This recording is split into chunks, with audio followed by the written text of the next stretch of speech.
What's up, Overwatchers? Welcome to the Minutemen 10. My name is Matrim, and I'm here with my buddy Porosaurus.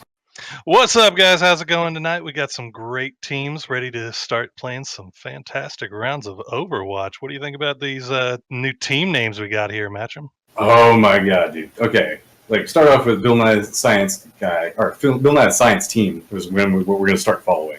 Which, let's be honest, that's going to be an amazing team name. But you know, everybody, like Twitch chat, get ready. The other team that we're going to be looking at is... Oh boy, Harambe's Daycare. Keeping the memes alive, letting their memes be dreams. Everything you could ever possibly want. So good. Like, they really went out on team names this time around. And some of the other brackets that we've got going on, we have the Crunchy Bikinis playing Tracer's Assets, Chicken and Beef versus Team Snapple, Chillery Clinton versus Team 8.5, and Memestrike versus It Ain't Easy Being Cheated. And a couple of these teams, whenever they win, they get the honor of playing Team America, not Team 3, and my personal favorite, Whistles Go Woo, with 2 exclamation points.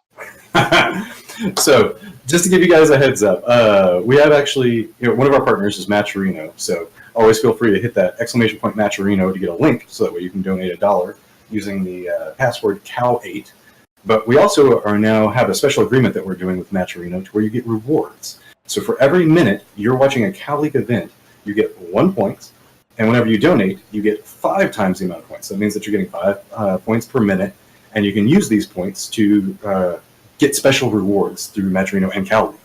So make sure that you logged in with your account while you're watching right now, and make sure you're hitting up the donation. Right, so for these points, some of the things you can get are things like a caster shout-out on the Cow Open. You get to join that Cow Tippers, exclusive access to the Cow Tippers channel in the Discord, Cowcast guest appearance, co-casting a 3v3 event, and Minuteman team names. So a lot of pretty decent rewards in there just for hanging out and donating to make some prize pools for these players who are playing for our entertainment and yours. So yeah, just remember, all the money goes straight to our players. And I mean, come on, we got Harambe's Daycare and Bill Nye the Science Team. You know, you want to try to come up with names to rival some of these. They're pretty solid today. Like, these are some of the best team names I think that we've had in Minutemen. Yeah, I'm really having a hard time deciding who might win between Crunchy Bikinis and Tracer's Assets. I mean, really, how do you choose? How do you choose on that? My gosh. Everybody on the Blizz forums right now is like, oh, we can't talk about Tracer's Assets. We can't talk about poses. We can't back into that drama again, though. All right. But, so let's get on. Minutemen number 10. For everybody that hasn't watched before, Minutemen is a solo queue style event, which means that if you want to, anybody right now, if you're in chat, whatever, go to our sign up. They always appear every Monday. You can sign up. It's free to play, and you don't have to have a team. You can come just yourself. And we randomly put everybody into teams with awesome team names, and then you just essentially play through the tournament. It's entirely mimics the solo queue environment for competitive. Right, and so, I mean, if you wanted to ever get a chance to try your hand at being part of a competitive team, this is a perfect opportunity to do it. You get to try all these great strategies, like the holds on Dorado at the archway. So that brings up the question: are we going to see, like last week we had Dorado when we were doing the best of ones held over and over and over. Nobody can make it past point 1. Do you think that we're going to see Dorado? And if we do, are they going to make it past point 1? Honestly, I assume that we will again see lots of Dorado. Everybody likes the chance to get to prove that their McCree is the greatest. Hopefully, my personal hope is that we get to see somebody trying to defend Dorado and prove the greatness and viability of Junkrat. Okay, so everybody that doesn't know, Poro has a love obsession with Junkrat. I mean, I know we're probably going to have some Twitch chat people that are going to love Junkrat as well, but... I feel that it is a perfectly acceptable and understandable and justified love affair with the Australian bomber. But I mean, you never really know.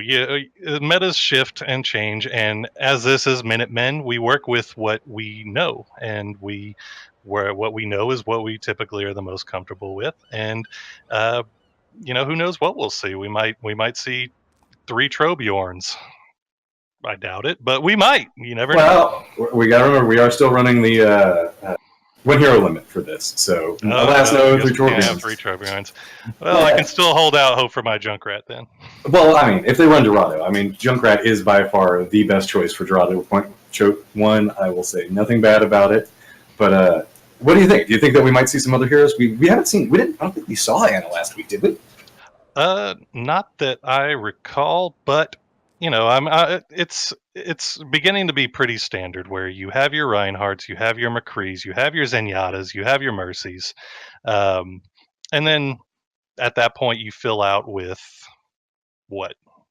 And I think those 2 remaining slots are what really identifies your strategy as a team, right?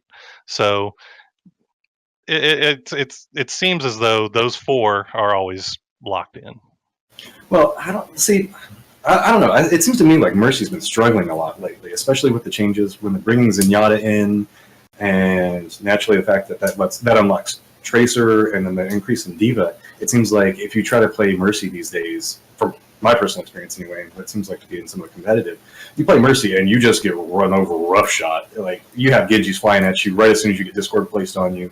You don't have time to build ultimate since they got that 30% increase. It's just rough. I think that's one of the reasons why we've been seeing so much more Zenyatta and Lucio nowadays. Is it's just such a deadly combination to deal with and so hard to fight through. Like, that's so much healing that's going on.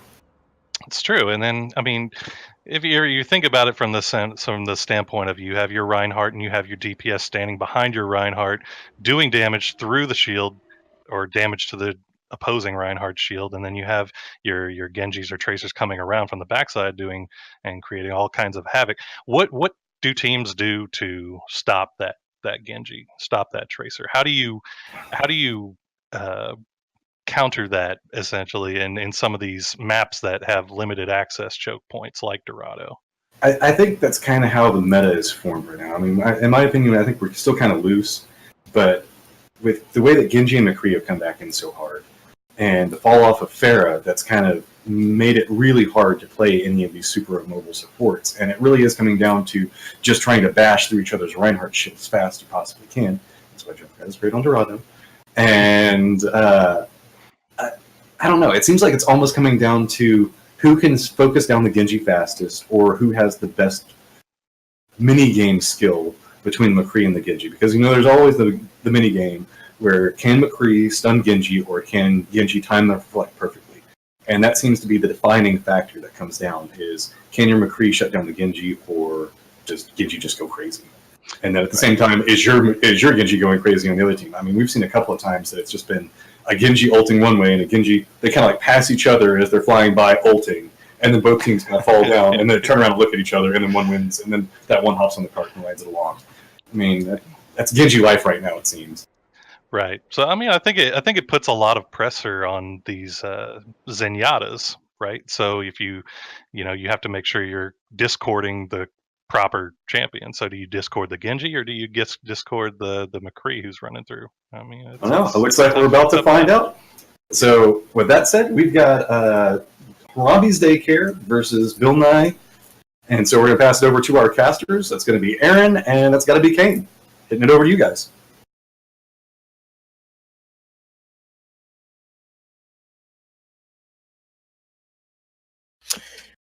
Hey, guys. How we doing? It looks like we're stepping back into the lobby for a second.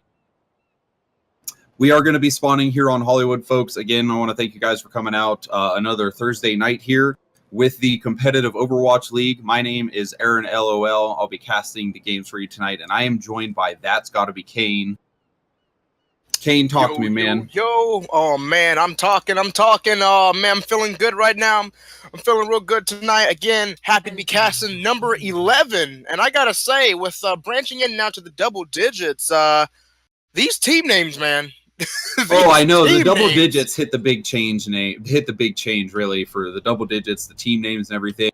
real meme, real fun. You know, everybody kind of liked to make team names before, but like sometimes half the team wouldn't, and then the other team would. So it'd be like Team 5 versus insert funny name. Now, now it's just good names everywhere. I believe this is Minutemen number 10. This is actually, I think this is 11. I think this is 11, and we named it 10. Or there might be that happening with the Open. I'm not really sure. But either way, we're calling this Minutemen number 10, and we are now spawned in Hollywood, guys.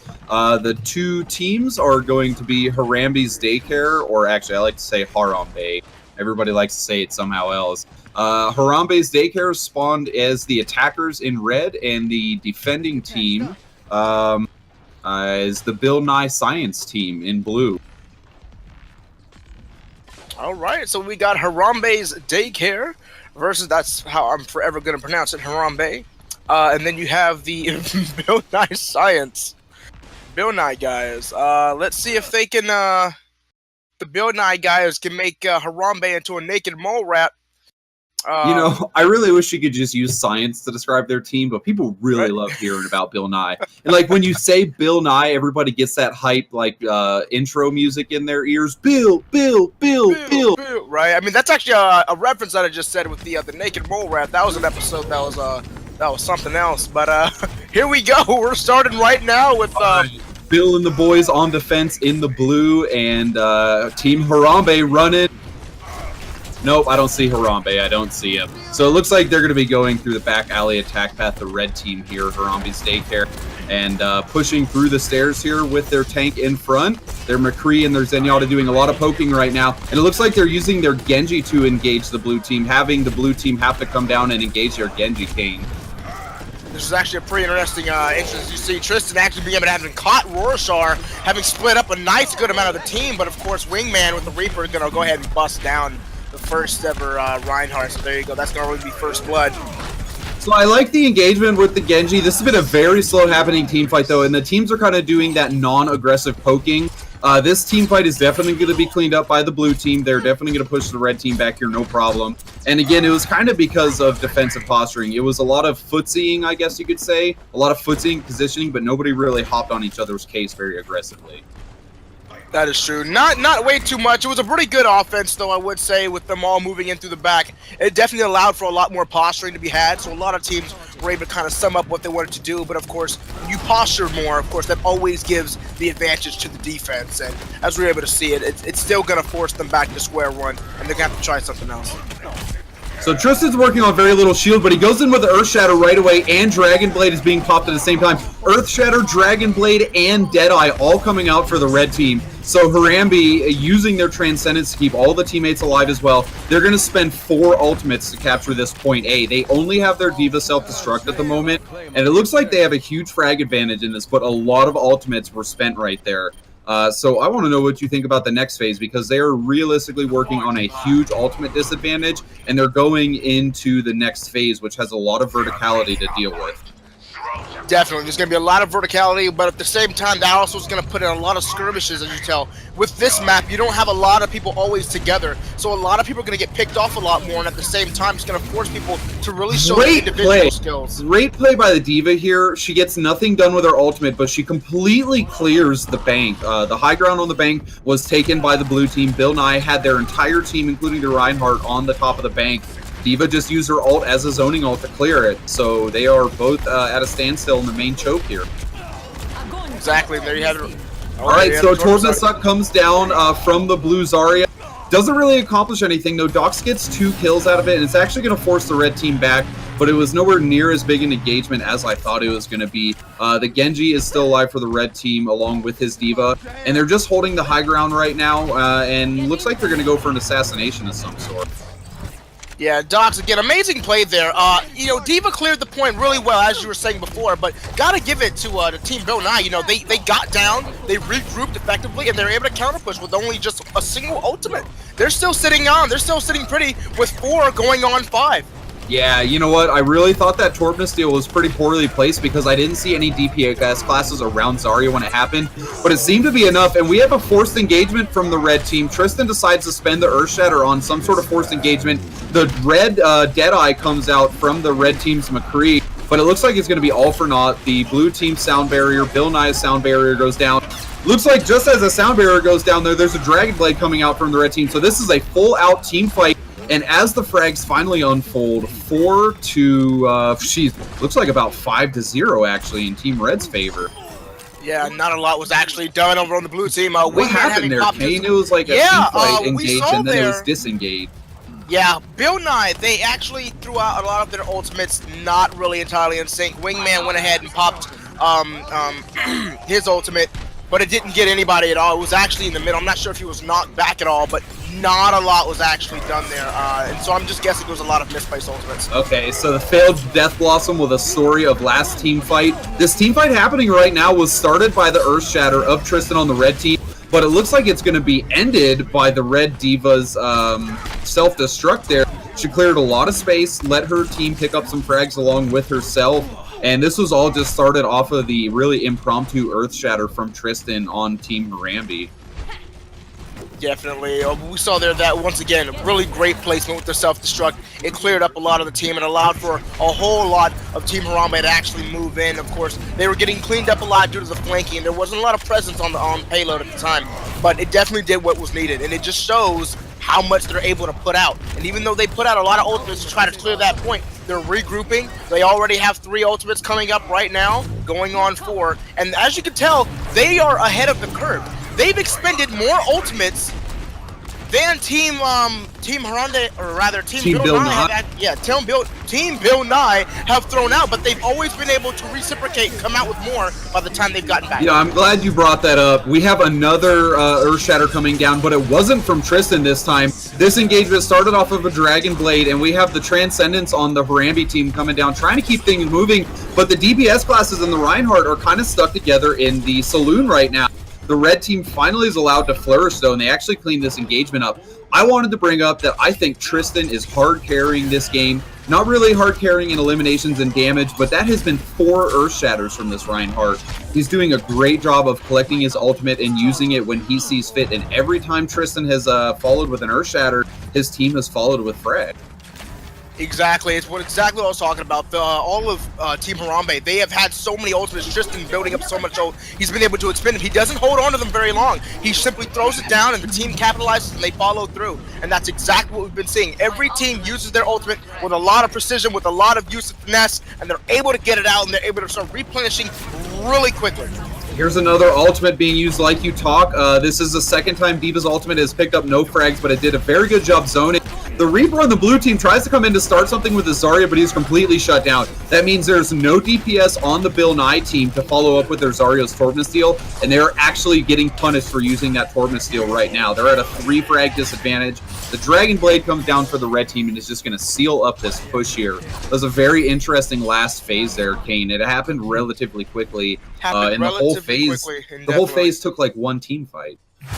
One team fight, and like you said, at the very end, it really just showed there was a lot more efficiency being showed on Team Harambe.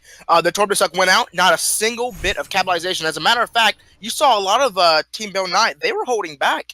They didn't know, they shot out the Torment Steel as in the hopes to corral the enemy team together, and they got pretty much everybody except for Genji. But then not a single person went out. Genji alone either held them back, or rather it was simply the rest of the team not having anything to follow through. They weren't confident, or they simply were too wary about whether or not they were actually going to have anything to deal with everyone being put up there. And nothing was done from it. And again, it was just one of those desperate ults being thrown out at the last moment.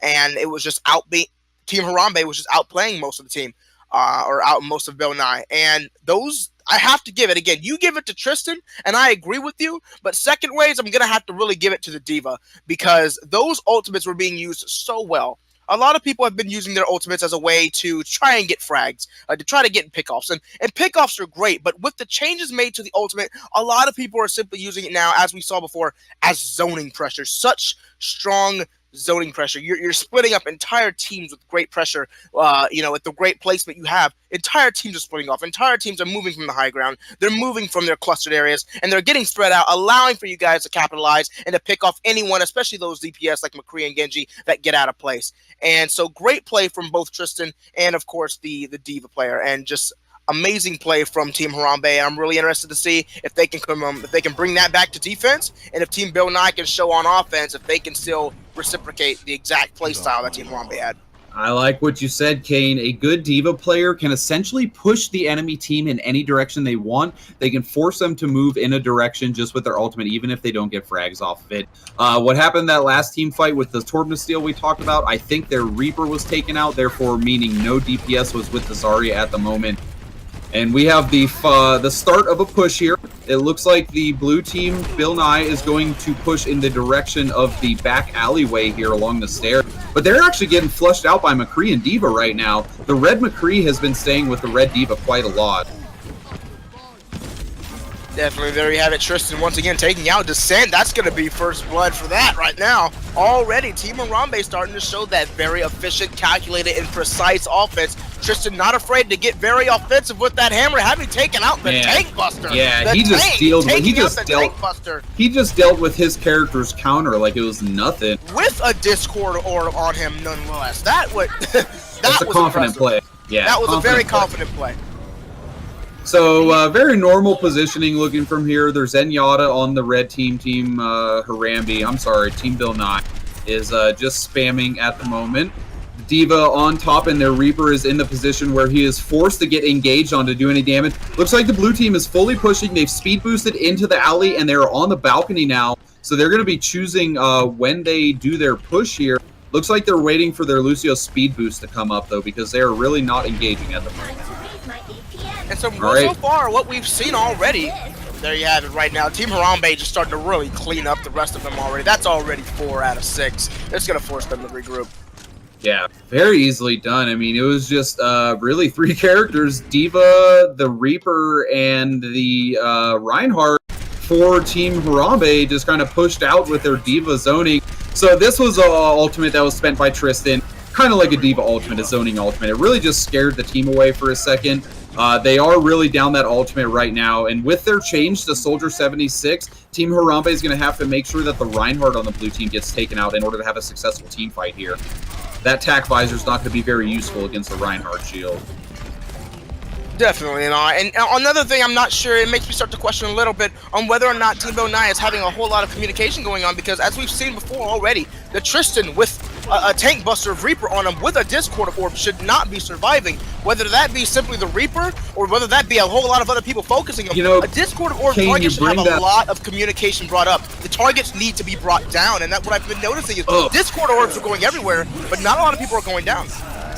So, 2 decent planned ultimates. The order was a Death Blossom, a D.Va Self-Destruct, and a Deadeye, all from the blue team. Looks like it's going to have a decent success rate. Not really, the fight's really not over. But right before that, you were talking about, they really just stayed on the balcony way too long. Team Bill Nye is done in this team fight. They have been pushed back. The fight is over. Wingman started with a Death Blossom, and then the ultimates followed. It was a decent engagement. But like you said, Kane, they literally were on the balcony for 45 seconds with no engaging at all. Exactly. I mean, we see the aftermath of an engagement here, but there was no real engagement from the blue team for quite a while. They were on the balcony for way too long there. And about 30 seconds left remaining, that kind of hesitance and that kind of that reluctance, it's going to make them pay. And they're going to have to start, they have to show it right now. This is their last shot. All right, we have a team fight happening. Both a Death Blossom and a Sound Barrier from Team Harambe goes down. Tristan is kind of dealing with the enemy Reinhardt on his own with his Lucio. He spends an Earth Shatter that doesn't get anything, but it doesn't really matter. By the time Tristan spent that Earth Shatter, his team was already ahead by about 3 frags in this last engagement. So we are down to 5 seconds left for the blue Bill Nye team to get to the point, to even capture point A. Looks like this round is over. Pretty decisive play from all around. I mean, we had a very confident, very offensive, not even almost, very offensive Reinhardt coming in from Tristan. A lot of offense coming in from D.Va as well, and just perfectly executed ults. Whether or not they got kills or frags, they did what they needed to do. They zoned, and they got everything that they needed out from that team. And of course, just like that, you know, you have a lot of lack of communication and hesitance. The Discord orbs targets are not getting focused.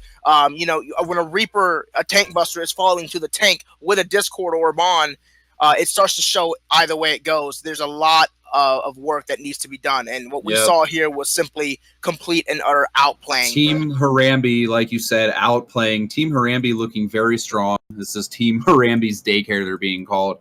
So, folks, we're going to give it back over to our desk. I have been Aaron LOL. I'm joined by That's Gotta Be Kane. This is the Minutemen number 10, and we'll see you guys very shortly. Stay tuned.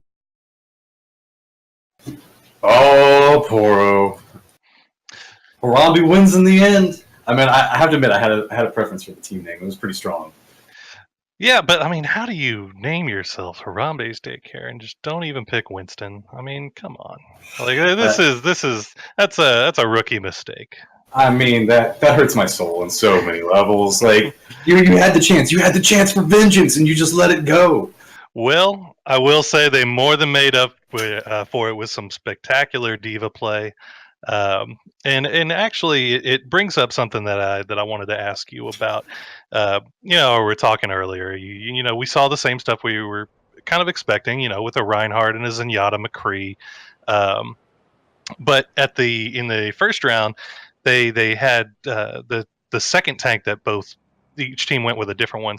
One went with Diva. Harambe's Revenge went with, or not Harambe's Revenge. Harambe's Daycare went with Diva, while Bill Nye went with Zarya. So when you're thinking about these two secondary tanks on your team, what are the benefits and the pros and cons of each one versus the other? Well, in this case, Zarya wasn't the strongest of choices, mainly just because the amount of people that could get out of the Zarya. I mean, think about, even if you manage to hold everybody, like you got a 6-man ultimate with a Zarya ult, so everybody's sitting there. You have Reinhardt and you have Diva put inside of it. Well, that negates any damage that's going to be done. So the only thing that you could really hope for is getting a high energy Zarya to get kills. But not to make a bad joke, but I mean, Diva, the player, DildoGaqqins, again, meme strong name. I have to admit, he was playing a strong Diva that game, and yeah, here's the joke. He knows how to hold the choke point. It was very, very strong, especially with in the first round with the once we were going through the streets phase. Some of the ults that Diva was able to get off were just great. I mean, and he was playing it in a way that personally, I'm not used to seeing it. Most of the time when you see these Divas, you see them kind of with the team. Well, this Diva was, he cleared off the roofs at the beginning of the streets phase. Was great. And then, he stayed up there while the rest of his team was on the ground pushing the payload. He's still up there taking pot shots from the rooftops with Diva, who, honestly, those guns don't do a whole lot of damage from a distance. But it did enough to split the focus of Bill Nye so much that it allowed Harambe's Daycare to just keep pushing and keep pushing. The Diva play was between Diva play and Tristan's Reinhardt play, they were such aggressive tanks that were just always in the face that, it just let Tuku for you, who was playing Genji, just go nuts. We saw a play of the game was him in that streets phase. That was right after Diva blew the ult and everybody had to retreat. And so then everybody's coming back in, and then you have Tristan charging on Reinhardt, and then everything just started going sideways once Genji came in. Like, there was too many threat sources, and I'll be honest, it was obvious watching that game. There was too good of communication on Harambe's. It's absolutely just on round 2 when they were playing defense, if you saw, there was one point where they pushed through the choke point just to try to get that Reinhardt ultimate off on people before they even made it to the choke point, like coming out of spawn. They Lucio blue speed boost, everybody came forward, Tristan threw down ult, missed ult, and then you immediately saw the whole team retreat back because they were like, okay, let's go for it. Didn't work, immediately come back, and then held afterwards. They didn't lose anything except for the ultimate for it, and got back to placement perfectly fine. That's high-level communication that I would expect out of like a team that's been playing together for a while. Somebody on that team is doing a phenomenally great job of shot calling and letting everybody know what the play should be, and everybody's doing a great job of executing on that play. That's so good.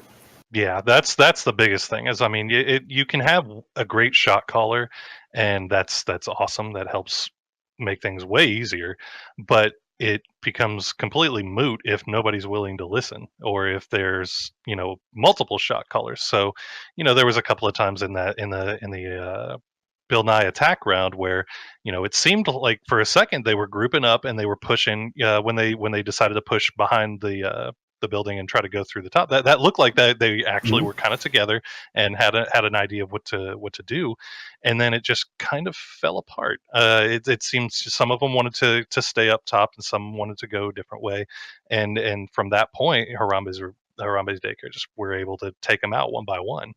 I mean, yeah, you could see that they had the idea, like, because everybody managed to make it up onto the rooftop. And if I remember correctly, that's whenever Reaper dropped down, Blue Ultimate. And then, like, that was essentially countered by D.Va just holding over her shield over everybody. And then the rest of Harambe just ran up the steps and then forced them down, and you had a team fight that was occurring back behind the point. Some people were fighting on top of the building, and everybody just got too pushed out.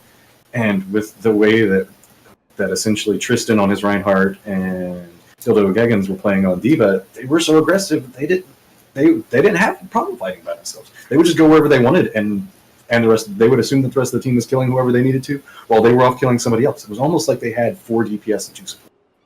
Right, and one of the things that I did notice, I noticed it mostly because it's a thing that I do terribly all the time, but Reinhardt charges. They can be the greatest thing ever for your team, or they could be the worst thing that could ever happen. And one of the things when they were attacking, I noticed that it was a couple of times the Reinhardt would charge and just get so far separated from the rest of the team. Be it just that the Reinhardt kind of went off, you know, ahead without consulting his team, or the team just got caught up fighting the flanking D.Va, for lack of a better word, or the Reaper, and didn't go forward with him. So then your tanks and your DPS and your healing just got all jumbled and split.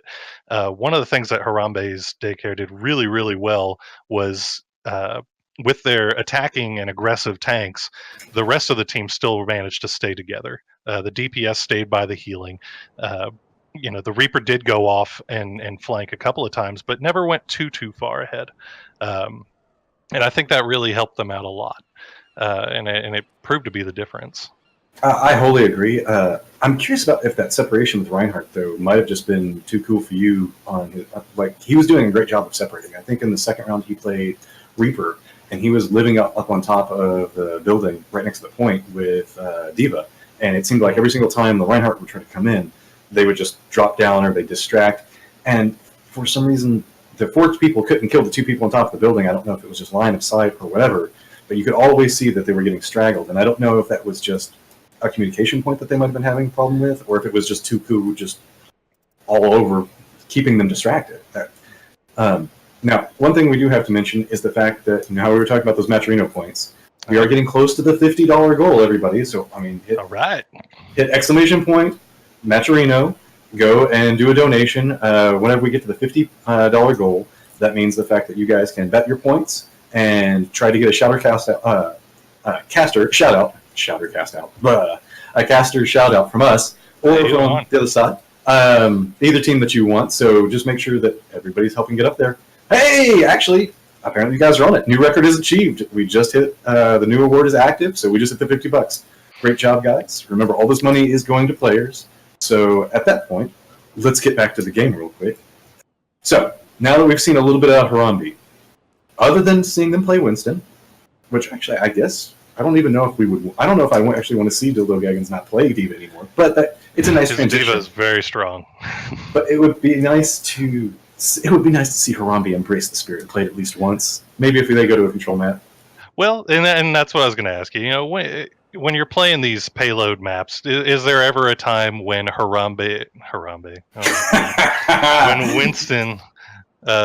when Winston would be the better option than a Reinhardt or a D.Va or even a Zarya at this point? I mean, I hesitate to say that Winston would be better than any of those 3 other tank options in any situation that's not a control point kind of map. At a certain point, I would say that you would almost always want D.Va over Winston at the direct time.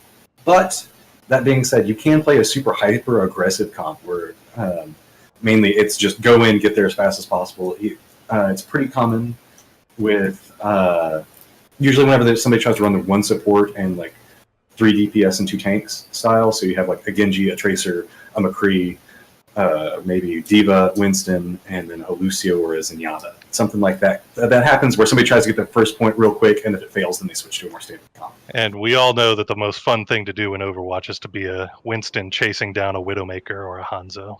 Oh, this is true. So we're actually running into game right now. Looks like we're going to have Harambe's Daycare going into Team Not 3. And so it's passed back over the casters.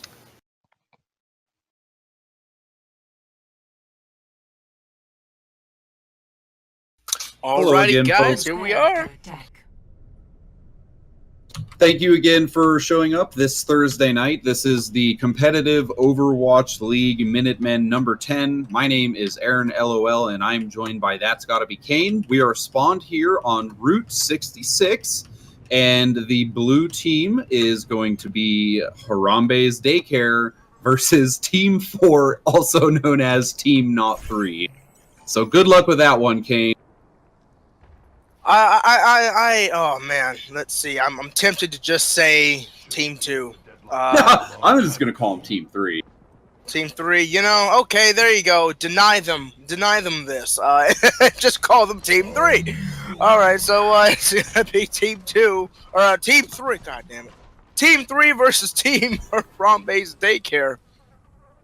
On And Route Team 66. Daycare is going to be on Route 66. See, Team Daycare. Okay, so Harambe's Daycare is going to be the blue team against Team 3, who is going to be the red team. And Team Check Blue, this of course, out. They're is gonna not be our defense. they're not setting up their daycare on the gas station. Really surprised by that already. So I'm assuming they're going for some sort of early pick. I guess they're going to spam Zenyatta, McCree, soldier missiles all down 1 point and try and get a kill here. We're about 5 seconds away from the spawn, Kane. Tell us about the red team's attack. They're running a 76 as well. All right, so generally what I'm saying is they're going to try to rush in through the tunnel or probably get off a few picks. Once they get a few picks, it pretty much signifies this point. They're not going to really get through. But as we were saying now already, there's going to be one pick off, of course, from Team Harambe. That's already stunting this growth, and now everyone's stuck inside that tunnel, which is not where you want to be, given how much short fire and a lot of pick-off power they can get, of course, with Lucio, with, of course, the 76. But of course, with 76 having gone down, it is going to probably give them enough time. Again, they only need about 1 or 2 picks to get this payload through. Man, and I tell you what, the red team has just found pick after pick after pick. I mean, that's 3 in about a span of 15 seconds. Surprisingly, as they were pushing through that tunnel, the little train cart on the tunnel thing, they didn't actually get most of their picks in there. There was a small engagement that happened underneath the first catwalk. And that resulted in 2 deaths for Team Harambe. So Team Harambe is posting up on the gas station like they should here, just waiting to see the forced engagement from Team Harambe, which should be soon. Deadeye coming out from the red team here. Team 3 is trying to force some sort of engagement without actually speed boosting their team on. This is both a kind of footsie matchup. We have a hook on the Reinhardt. Unfortunately, Tristan doesn't get a kill off of that, but they are 1 frag up right now. We're still waiting on a real engagement here from Team Harambe. The flashbang misses from BlueThing. Both of the sound barriers go down, and the Reinhardts are swinging. A very, very great Earth Shatter from the red team's Reinhardt. And Team 3 is actually looking dominant in this. The Transcendence from the blue team is only going to stall the cart. There are going to be no more frags coming out from the blue team. And Team Harambe has been successfully backed up with a very soft engagement. Yeah, you know, I'm starting to think it was really quite the mistake, I would think, to have them postured. Again, very confidently postured to try to get some picks. But, you know, when you're fighting near that bridge, of course, near the train wreck, that is not a great area for the defense to try to posture too hard, especially if you get picked off, because it's always going to be in favor of the offense. If you lose 1 or 2 people, it's always going to be in favor of the offense and moving in. It's going to force everyone to relocate back to the gas station. And given the kind of backup and transitions that they had, moving the payload with just Lucio, keeping everyone on the high ground to start picking people off on top of the gas station, it gave a lot of power for the offense. It did, and here's the forced team fight for the second phase of this map. We start off with the blue team just jumping on top of the red team with a whole hog, spreading everybody out. Once the Soldier 76 was spread away from his Reinhardt, they smartly retreated. So Team Harambe did actually not come up on a lot of frags, but they have successfully pushed the team back, and they've got the payload moving backwards now. So with very similar ultimate amounts for both teams, we're waiting for our next engagement. Yeah, there we have it, of course. And once again, of course, with Team Harambe, they were doing really well, you know, in being able to clear up this point. This high ground, this is where you have a more even field, a more even playing field. And I'm thinking right now, as we're already seeing, 1-for-1 so far, it's pretty even engagement. So the Deadeye is pretty unsuccessful from Rogue. The rest of the red team is trying to push up past the cart right now, but the soldier behind them with the tac visor already activated, really just cleaning up everybody. The red team was not around their Reinhardt, so Team 3 was essentially just pushed back by a soldier who used his tac visor pretty much as early as he could. Once he was behind the enemy team, he picked up an easy 3 frags. So it looks like Team Harambe is going to try to posture up on top of the bridge again, hold some sort of high ground here. Exactly. Team Harambe doing a lot better with their posturing and their aggressive defense here on this point than they were the first. Again, that first point definitely more in favor of the offense. But now we're starting to see Very now with weird. Wow, Did you see that might whole have been a misclick. I'm happy to believe that might have been a misclick. Yeah, man, people hit Q on accident quite often, so this is not a misclick. We have the red team's Transcendence coming down. It looks like he's following his Soldier 76. The Soldier 76 pops his tac visor, but he's literally by himself with Zenyatta. He's finally joined by his Genji. Rogue is trying to clean up a little bit of this Metzi situation, but that Soldier 76 just pushed in with his Zenyatta really, really weirdly. They tried to panic and make something happen, and Team 3 is being punished right now for it. Their Genji is still in the equation. He's been shielded by their Zarya, and he's trying to get some sort of assassination, but he's literally fighting against 4 people right now as his team is pushing a cart. So while Team 3 has made good cart progress right now, they have a concave surrounded on them, and they're waiting for an engagement. Here comes a whole hog from the defensive Harambe team. The offensive team pops their sound barrier, followed by the defensive sound barrier. There's a little bit of skirmish going inside the saloon here, but the blue team is just all spread out, all over, kind of concaving the red team. Everybody's so spread out, Kane. What is happening? Everyone is very spread out, and you know what? I'm starting to think that this is actually more in favor, of course, at least from what we saw in the last game, to Team Harambe. DildoGaqqins, you know, he went in with the charge. Again, very aggressive charge, very risky, very flat offense, but he was, in fact, able to take out Felzarn's Reinhardt with the Discord order on him, so that charge immediately took him out. But as we were able to see come towards the end, a lot of that split off and a lot of that offense actually proved not to be entirely worth it in the end. And that reckless offense, rather, I would say, paid more into Team 3's offensive. Yeah, it was kind of reckless. At the beginning, it looked like the Harambe Daycare team kind of had the red team surrounded, but they weren't putting damage on anything, and the surrounding didn't really equate to anything good. So we have a normal poking engagement. The Genji for Team 3 is doing his thing alone, flanking, you know, seeing visibility paths as usual. The rest of the team is on the cart, and we have a soldier on the high ground for Team Harambe trying to stop this cart in this last phase. Did you see that direct rocket? Exactly, that was direct odd. rocket. That was pretty odd. There you have it right now, this high ground. This plays a lot to the defense, so if they can play their offense right with this defense, playing as aggressive as they are, they might be able to do something. But as we're seeing right now from DildoGaqqins, he needs to understand he is not, in fact, playing, of course, Diva right now. He doesn't have that reassurance of that mech. If he goes down, that's pretty much the only line of defense that this team has. So his charges, again, like it was said with the analyst Tasker Dust, you know, they can be the greatest things for you or they can be the worst things for you. And so it's really going to be difficult in how they sort it. This is a huge force engagement. The Dragon Blade from Rogue already picks up 2 kills. There was a sound barrier drop from Team 3, the red team. There was a Transcendence use from Team 3, the red team. That backed with the Dragon Blade is a just almost whole team wipe here. Looks like the only one to live through that was maybe the McCree. I can't even tell.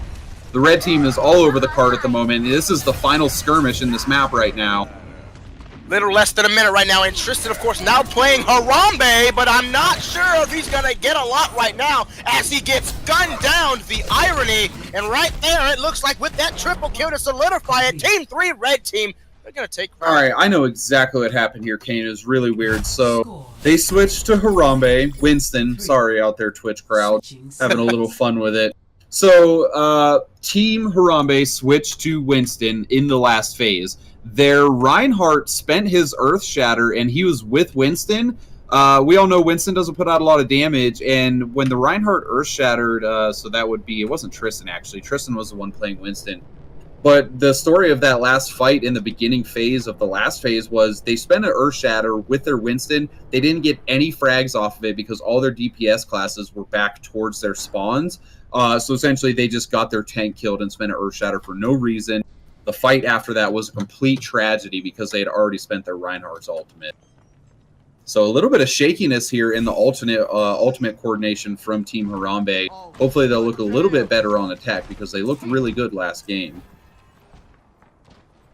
Definitely. So what we were able to see there was a matter of that in-game composure. I like to always label that as the in-game composure. When the enemy is starting to circle, you know, they're only a few meters away from that end point. You know, how you're moving on with that last push as they start making that last stretch, it really starts to show how well your team can hold things together. If you're able to make an accurate switch without too much ultimate gauge and meter, you know, what switches can be made, what can be done to stop and keep the offense from being able to push. Of course, once you get to that point where you're pretty much just funneling in, generally speaking, you know, it's that funnel game. A lot of the offense, or rather, a lot of the defense's composure, you know, that's gone. And from there, you're just throwing whatever you can. You're throwing stones blindly, trying to get a kill. From that point, it's pretty much all on the defense's aspect. So we're going to really have to see if Team Harambe can keep their composure moving in on this offense, and if Team 3 Red Team can actually stomp their growth a lot sooner. So Team 3 is taking the very traditional hold right here on the gas station. Their classes are very spread out. There's not a Zarya on Team Harambe, so they don't really have to worry about clumping up and getting punished for it. Guys, again, this is the competitive Overwatch League Minutemen number 10 tournament. Thank you to all of our sponsors. Thanks you guys for joining in here. And we have Team 3 in red holding the gas station versus Team Harambe in the blue on the attack right now. The McCree is very well positioned right now, blue nothing for Team Harambe. He's getting off damage without any punishment, really. And one of the DPS classes is down for Team Harambe, so Team Harambe is going to get backed up very easily right now. The D.Va and Winston are alive, trying to put down, or the D.Va and the Reinhardt are alive, trying to put down some damage, but realistically, they're just keeping their McCree alive right now and doing nothing else useful. Yeah, so not really the most effective at first push. It was pretty much everything you would likely expect, at least from a defensive coordination. They, you know, they let the first point go ahead. They don't try to fight near the train wreck, not really to their advantage, as we saw, of course, from Team Harambe. But, of course, they're going to start moving in this way on the defense, and they got everything they needed. They stopped them at the edge of the gas station, and it gave them enough time for them to regroup while being able to give up a continuous offense. So this looks a lot better. D.Va's on the high ground. Reinhardt is on the cart for Team Harambe. They're pushing successfully. The D.Va finally has some domination on the high ground, and a relatively poor Earth Shatter coming down from Tristan is actually going to put this fight into the favor of Team 3. They were ahead 3 frags, it looked like, maybe 2 frags, but Team Harambe came in, got a few frags, and all of a sudden the fight's over. After that Earth Shatter whiff, their fight was over. They're dead.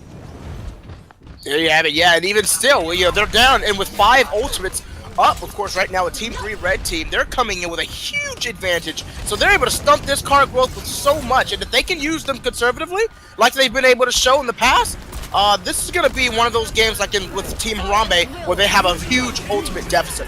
So this Transcendence is being put to use by the whole team being sucked into one area. A very good Earth Shatter goes down, but that Reinhardt was literally fighting 1 versus 4. A Transcendence and really nothing else being spent for this push. And that was a great engagement on Team Harambe's end. They came into that fight 5 ultimates versus 2 in favor of Team 3.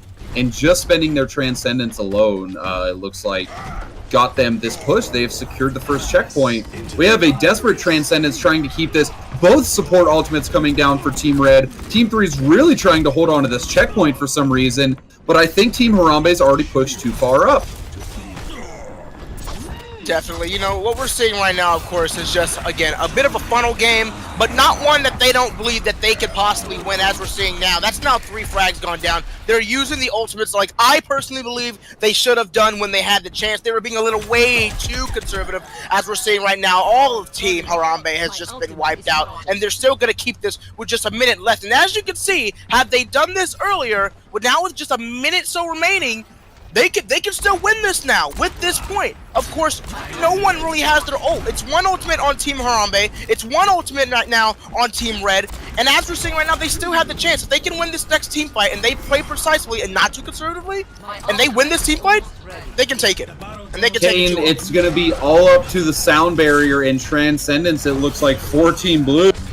A Deadeye is coming out from Rogue, and he spends it. Doesn't get any frags on it.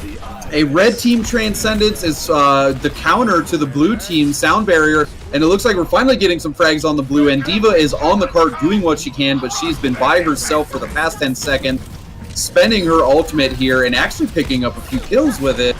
This is a cart scramble right now. We have the cart salsa going on. Everybody's dancing around the cart. That Zarya has been holding on to her Torvnasuck for a long time, and she spent it at the worst time possible. She's by herself, no DPS classes to back her up, and McCree and Zarya both just get shoved off the cart in overtime.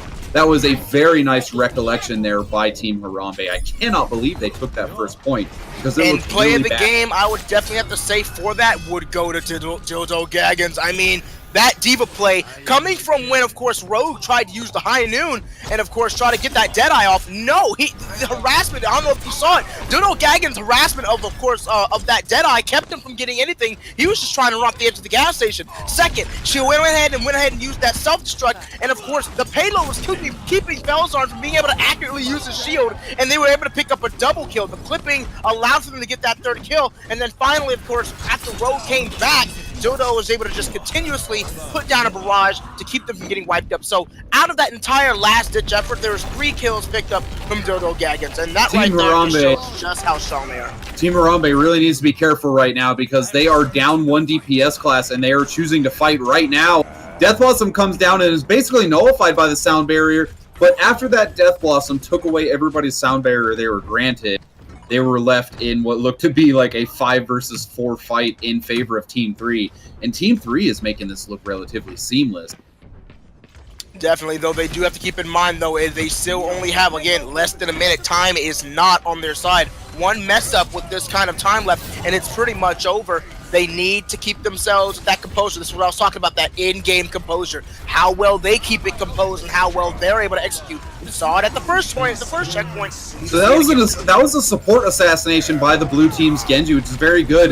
The red team is down a Lucio right now. They've already spent their Transcendence from their Zenyatta, so their support ults are gone. A Torvnasuck comes out from Canscout, and it's going to bring the rest of the remaining Team Harambe into the cart with the Torvnasuck.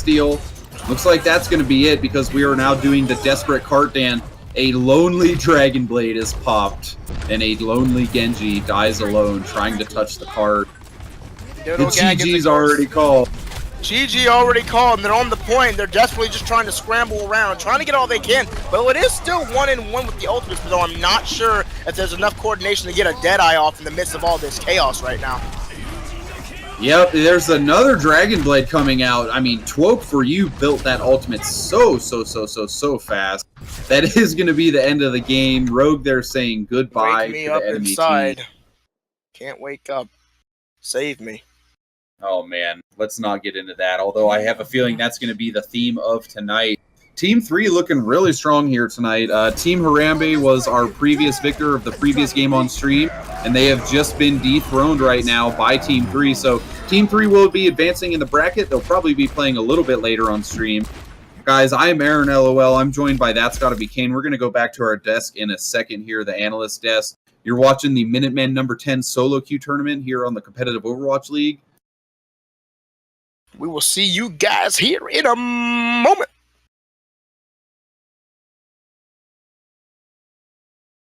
Oh, poor man! That's a great way to end the game. Like, I didn't know it was going to be like I thought for sure it was over, and then all of a sudden, like Harambe managed to get that extra little bit of time to give us a little bit of hope, and then other things happened.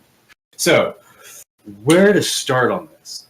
Actually, I have an idea. Before we go into discussing that, let's discuss some of the other winners that we've got going on. So naturally, we just had Harambe's Daycare and not Team 3 play. Not Team 3 just took them down. Presently, right now, we have Whistles Go Woo and Crunchy Bikinis are playing, and whoever wins on that will be playing not Team 3, which alas, Not Team 3. Alas, Tracer's assets lost to Crunchy Bikinis. What are you going to do? Kaplan will be happy, though. Nobody's going to be talking about Tracer's assets. All right, so on the other side of it, we've got Memestrike and It Ain't Easy Being Cheesy Team Memestrike won and is playing Team America right now, which we're waiting for the winners on. Chillery Clinton and Team 8.5. Team 8.5 won. Chicken and Beef and Team Snapple. Team Snapple won. So right now we have Team 8.5 versus Team Snapple. Team America versus Memestrike. And that's going to be going into the semifinals for this. So now that we've got brackets broken down, that game. You know, any game that ends with a Zarya ult into a Zenyatta triple kill is okay with me. Well, on one side, we also did get to see Harambe Daycare. We did. Harambe, so that's always good. Unfortunately, the dream and the meme did not quite line up with that one. But, you know, for some reason, DildoGaqqins, who did so well on Diva in their first round game, decided to switch over to the Reinhardt, and while Tristan pulled out the Roadhog, and I'm not sure that worked out for them as well. I'm wondering if it was like a desire that way we could have a like maybe they felt they needed a Roadhog, and so DildoGaqqins couldn't play it, so that's why they did the switch. I mean, they went back to it in round 2, but it was at that point it felt like it was a little bit like they were trying to catch up at that point instead of playing on their strengths, which I thought was a peculiar choice as well. I mean, whenever you're so dominant in the last games, and then this time around to do a switch up, because we were talking about those two players were what like the engine for this team, and they rotated out. Now, go ahead. Oh no, I was going to say, and you saw as soon as the Diva came out, the whole reason that Harambe's Daycare was able to push that first point was 2 great Diva ults yet again from DildoGaqqins. Every time I say it, I'm like, oh, there's going to be like some Twitch moderator's going to come after to be like, you can't say these things on Twitch, but you know you can. Now, there was a couple of oddities that I found inside of that game. Like one, it seemed that for round 1, Harambe's Daycare, they were going for the defense on top of the gas station, but never really executed. Like that great communication we were talking about last time. I don't know if it was the switch on heroes or something threw it off. They went with the strong defense and then never defended. They just kind of trickled off and got picked off here and there. And I don't know. Okay, just to give you a heads up, we got Derzan that's playing on team not Team 3 and Canscout, which are some of our regular Minutemen players, and both are very good players. So I don't know if maybe it was the changes there, I mean, maybe encountering a different team style, but it just seemed peculiar to me. Well, and I wonder how much of it may have had to do with the map, because one of the things that we saw from Harambe's Daycare in the first round was their ability to stay together and to stay clumped as a team and to move as kind of one unit. And it seemed like all of that really just went out the window, at least on the first half of Route 66, especially, and you know, not Team 3 was guilty of it as well in that streets phase in the first round, where things just got wacky. I mean, they were players all over the place. They were the Reinhardt was pushed all the way to the gate, which had already closed. Meanwhile, the payload is coming up on the second checkpoint. And there's a fight going on inside of the building. There's a fight going on over here. It was madness, and how you and it was just surprising coming from a team that we saw work so well together, clumped up, while they had maybe 1 or 2 flankers before. This time it was just kind of everywhere. And see, I was watching that fight too, and it was an amazing set of events that would end up happening to cause all that chaos. We had Rogue that was playing Genji for not Team 3, and I think it was Letsgetweird playing Soldier 76. Letsgetweird took his soldier and went all the way back behind the garage, because you know how the payload was like underneath that walkway in the streets phase where it connects. I think it's the hotel in the garage. Right. And so everybody was defending there, and he flanked all the way around on Soldier using speed boost. And at the same time, Rogue went in as Genji. So mainly you had one flanker coming around one side of the payload and Genji coming right on top of it, while the rest of the team was coming in. They managed to separate both sides of the team. So you had one fight that was occurring here and one fight that was occurring here. Then Soldier ran away and Genji ran away, and then people couldn't figure out where to go. So they all started getting pulled in these different directions. I don't know if it was an intentional thing, but you just saw the defense just kind of go, oh, where do we go? And it seemed like whenever they would take a corner, they would run right into Canscout, and then just when half the team got taken down, and they'd come back around on it. And that's what got the point, was this very long team fight that started with a Soldier 76 flank of all things, and Genji just jumping on top of people. It was a really interesting fight. I haven't seen it done before. Yeah, I mean, you always got to worry about the flanking Soldier 76. So the unexpected Soldier 76 flank, clearly the deadliest. And I think we also got to see one of the few McCree ults that actually was able to get pulled off, as we saw in the play of the game at the end there. Pretty much every McCree ult up to that point had been shut down. I mean, the D.Va DildoGaqqins did a great job setting up by shutting down the. I don't know who was. I can't remember who was playing McCree for not Team 3, but it shut him down in the middle of his ult before dropping down, ulting, and clearing the way and pushing the cart to the first checkpoint. But ults, successful ults from DPS classes seem to be kind of hard to come by right now, and that might have more to do with the meta of the D.Va and the Zenyatta and the Reinhardt than it does the skill of the actual players, obviously, because they're getting in good positions, they're just not able to get them off. There's been some strong Reinhardt positioning just in general through this whole competition. I mean, even whenever we did have the switch for Harambe, and like every Reinhardt's been trying their best to line up. Now, I know we've been kind of picking on Harambe and their communication and everything like that. Remember, this is, like everybody watching, remember, this is a solo queue thing. Absolutely. So it's really hard to get that communication. But I did want to say that, like, not Team 3 did a phenomenal job, and we were getting that vibe in round 2. You were like, okay, I kind of get the feeling that this is going to end and they're not going to get the first point. But then all of a sudden, like, a crazy team fight happened with Canscout throwing the Zarya ultimate, like, maybe 30 seconds before overtime. And then, it was Tristan threw up the shield, and DildoGaqqins managed to get back up on top and throw down a whole bunch of damage. And next thing you know, like, whenever we're thinking, oh, this Zarya ult's going to end the game, they give us the glimmer of hope. And I don't know about you, but I felt like I got on the edge. I'm like, are they actually going to make it to point 1? Are they going to get there? And sure enough, they managed to pull it out through the most prolonged bounce around fight, and then not Team 3 coming back. Not Team 3 came back and cleared them after that fight, and they still managed to come back in and just barely get it there in overtime. Like, what I want to say it was probably like 20 seconds into overtime, they managed to get that last little bit of kills and get it in there. Yeah, I mean, one of the things, and I remember Kane was pointing this out in the middle of the game. Why did not Team 3 defend that first point so hard? They did it, and it worked, and it ended up costing Harambe's Daycare about another minute off the clock, which turns out obviously plays a big role once you start getting to the next time. Any time that you can burn off that clock really is a big factor.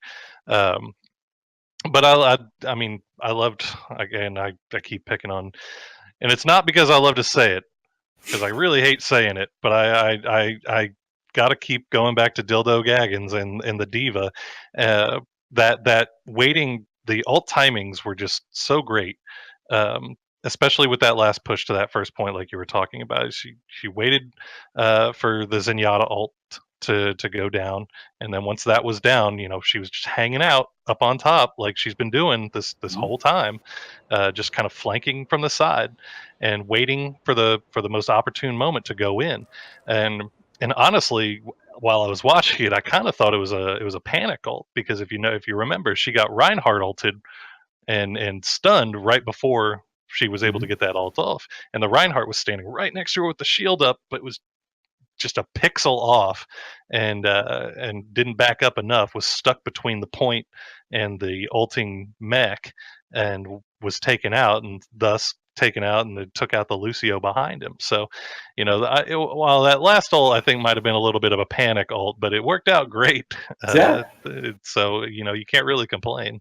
Sometimes, I mean, like, whenever you get in that fight or flight moment, and you just are like, okay, I've got to make it right now. Those plays that you don't expect to have phenomenal results sometimes are just what ends up happening and getting you that little extra that you need.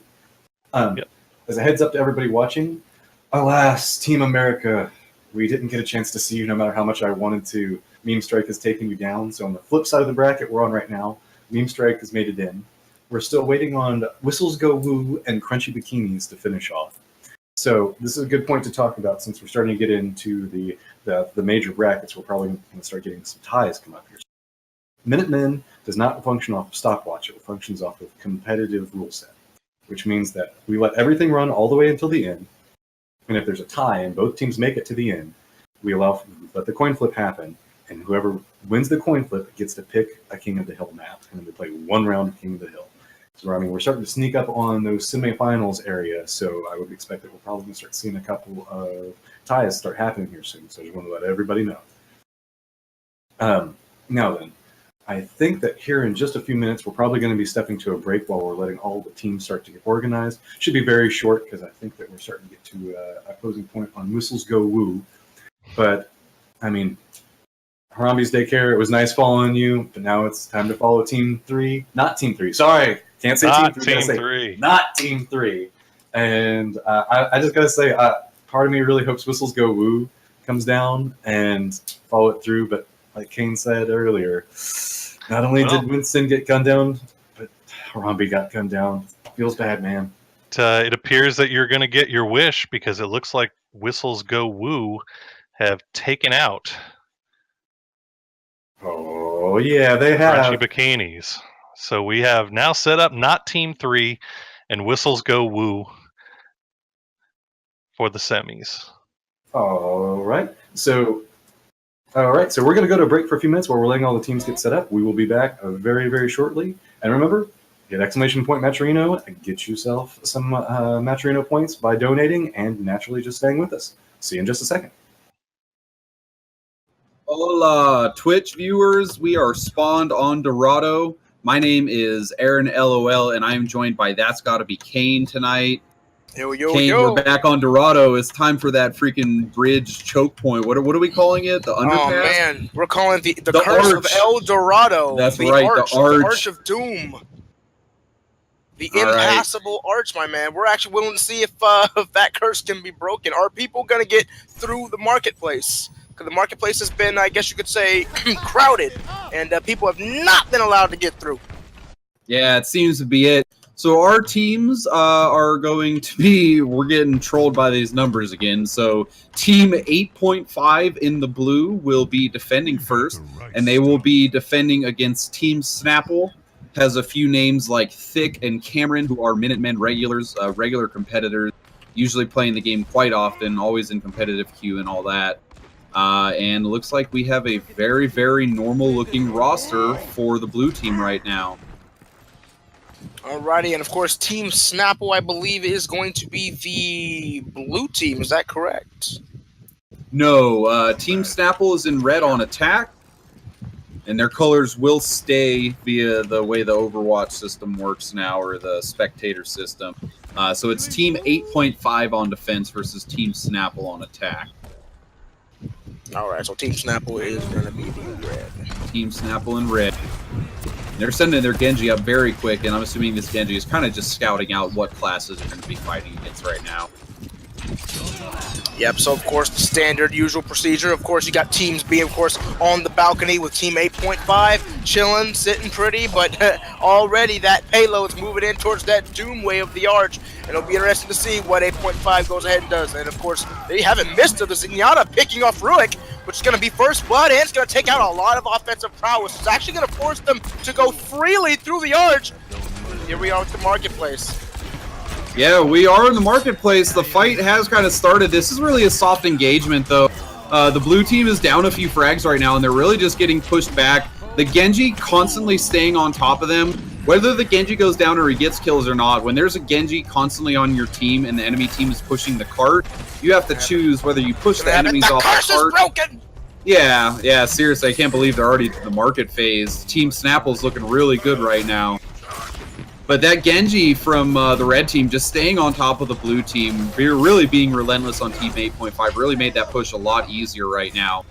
Interestingly enough, though, Winston will be the hard counter to Genji, so we're going to see if we have him hunting the DPS classes from Team Red down. And Kane, look at the positioning of the DPS classes right now. Look what they're getting ready for. I'm seeing it. I am seeing it right now, and it looks like they're really trying to set up. And at the rate right now, the obliviousness coming in, of course, from Team 8.5 is going to allow for quite the pickoff. I knew it. Cameron's going to move in. Perfect double kill. Rudeboy's going to pick off the sound barrier Jooce, and just like that, Cameronop, he's going to get the quad. Cougar's going to take out the Winston, and just like that, all of Team Snapple, they just snapped Team 8.5 in half. They did just pop them open and drink them like a freaking can of Snapple or glass bottle of Snapple, whatever it is. That was literally a Dragon Blade being popped, a Deadeye going down, and after that Deadeye saw 3 frags, the fight was already over. Team Snapple is looking very demanding right now as they're about to push into the garage phase and take this checkpoint. And did you guys just see that? How Rudeboy just immediately picked off all of Bacon right there, just completely took him out. Like that was a perfect hook. Just immediately snapping out one of the DPS, perfect frag, and already there you have it. Team 8.5 is fully on the defense, and they're reeling. Yeah, they are reeling, and they're kind of peeling backwards right now smartly. They really need to get clever to this Genji flanking them. Every time, though, he's unspotted right now. He's only been spotted by the Reaper, so he's probably going to make a retreat out right now. But meanwhile, his team is already 3/4 of the way through the map right now. We finally have an engagement happening. Both sound barriers going down. A Deadeye coming out from Cameron. He's got a lot of people in his targets, and he just dished out a lot of damage right there. Cameron staying on the cart with the Zenyatta, and the Genji on their team is just, oh man. Reaper from Team Blue tries to teleport on top of the cart to come out with a Death Blossom, and he spends his Death Blossom. Ruek, unfortunately, poorly spending the Death Blossom, going down right away. Not only did his teleport Death Blossom tactic not work, but by the time he got to use his Death Blossom, there's nobody near him. Yeah, so a really great offensive push from Snapple, which was definitely showing. And right now you're seeing simply the power and the skirmishing prowess that Cameronop and a lot of these, like Rudeboy, another pickoff as D.Va goes down. They've been able to regroup and hold this point with the DPS alone against D.Va and Bacon's McCree. And it's already allowed for Team Snapple to get back on the point. Team 8.5 already is struggling. With the DPS alone. If you didn't notice, Cameronop got 2 Deadeyes in a matter of like 30 or 45 seconds. That was insane. Exactly. The amount of, he just stayed alive, he kept pumping out damage. I mean, it's hard to tell who carried on Team Snapple, because the Genji was always in the face of his opponents being aggressive but not dying at the same time, which is like the fine line you walk playing Genji. And then Cameronop, by the time Genji was attacking, always had a Deadeye ready. Seems like he had infinite Deadeye that round, making it look easy. It's like walking a tightrope, like you said with Genji. You know, one mistake and you're going down, though you have a very hard mission to do, and that is keeping your enemies distracted, flanking, getting the picks. At the same time, you're just as easily picked if you don't execute correctly. And what we saw a lot from Goturtle was that he was able to move in, even with both sound barriers going down, including a Transcendence. There wasn't a lot of damage going out, but the threatening presence and showing from what he did on the last 2 checkpoints, it showed that he is able to take you out if you don't have your Transcendence, if you don't have your sound barriers. He has the damage, and as we saw just how he was in the makeshift mix of all 4 of those team members in the back of the room near that last pointing of the checkpoint, he was able to not only go in there, do what he needed to do to go ahead and disperse all of that team, but he got out alive after the sound barrier, after the Transcendence, and he was able to continue holding along with Cameron for the longest time before they were able to regroup, corral themselves, and push themselves towards the end. That right there is simply being outplayed. There's no other way to say it. All right now of Team Snapple is just they're outplaying 8.5 on every angle. They have completely obliterated and eviscerated every defense. Even from the very beginning when they got on the balcony, people were getting picked off. Ruek, he had no way of moving in as Reaper. He got picked off, of course, by Zenyatta, and they moved in. They took 1, 2, 3, all checkpoints. It was decisive. It was just decisive basketball. So strong that game that he is staying Genji. Genji and Trace are very more often used for offense because of their ability to get behind the back line. Goturtle has stayed on Genji, Cameron staying on the DPS of McCree. So that's how hard and confident Goturtle is in his Genji, really just making the enemy team hate their life because of his existence. So check out this Reaper flank here. Looks like he wants to help his team initiate a fight here, but he's going to get stuffed right away. Yeah, but already Cameronop, of course, starting to get some picks off right there on the defense. The Genji, of course, having picked off the Reaper. Jooce not getting what he wanted out of that affair. And already, here we go. Yeah, it looks like we're going to see... Yeah, the Arch fight is finally starting. Rhine shields are about to go down. We're going to see who decides to engage and how. Roadhog gets his diva, or gets a diva in the midst of a fight. She's not out of her mech yet, though, even though Cameron is picking up kills. Picking up a support kill is very big. That's actually 3 frags now in the way for Cameron's team, Team Snapple. So they're going to be holding this Arch no problem right now. I was really surprised Diva stayed in her suit for so long, but once they got that kill on Lucio, the push kind of crumbled from Team 8.5. And there you have it. Cameronop is just showing all the work, you know, living to the name, to the last 2 letters, OP. He is really showing that he is able, of course, you give himself just a basic line of defense, and he is going to tear through those that try to come through. Very great precision, very great offense, an amazing play, even when Cougarradar, yeah, that's his name, right? Cougarradar, the Reinhardt, even when Cougarradar, okay, even when Cougarradar's shield had broke down, there was enough aggression and focus, and it was able to keep down 8.5 from being able to move in from that Arch. They were not able to get through even with the shield down. That's just how strong of a presence Cameronop was able to have, as well as the rest of the team. I'm loving this attack path that the blue team took. They're getting Dragon Bladed for choosing this attack path right now. Thankfully, Goturtle goes down really quickly. They chose a high ground attack path to try to engage on, but their DPS class McCree got killed right away. And until McCree gets in this fight, the blue team is at a severe disadvantage. Blue team has already popped their sound barrier, and they're trying to make the remains of this sound barrier work. Their DPS classes are both with them, but they really don't have, looks like their Zenyatta is missing from the fight at the moment, which is really dragging their damage down. We have a Deadeye coming out from Cameron that gets the Zenyatta kill, support kill right away. And Seanteku is keeping this a skirmish. Also, the Death Blossom coming out from Jooce on the blue team is really keeping this a competitive skirmish. Nobody's at an advantage still. Team Cameron's Team Snapple has popped their Transcendence to try to hold this market phase. This is a really long skirmish, Kane.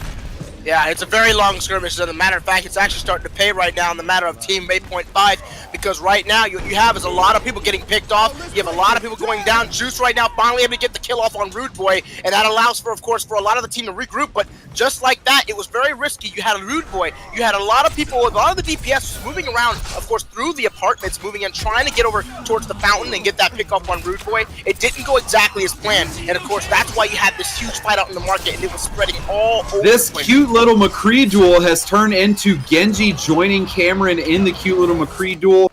Once he saw that his McCree was stunned, he popped his Dragon Blade, and between Cameron and Goturtle, they just picked up 4 frags in it wasn't even a team fight. It was that posturing phase where somebody's waiting for a chance to get aggressive. Both McCrees stunned one another, and then Goturtle just came in and carried the day.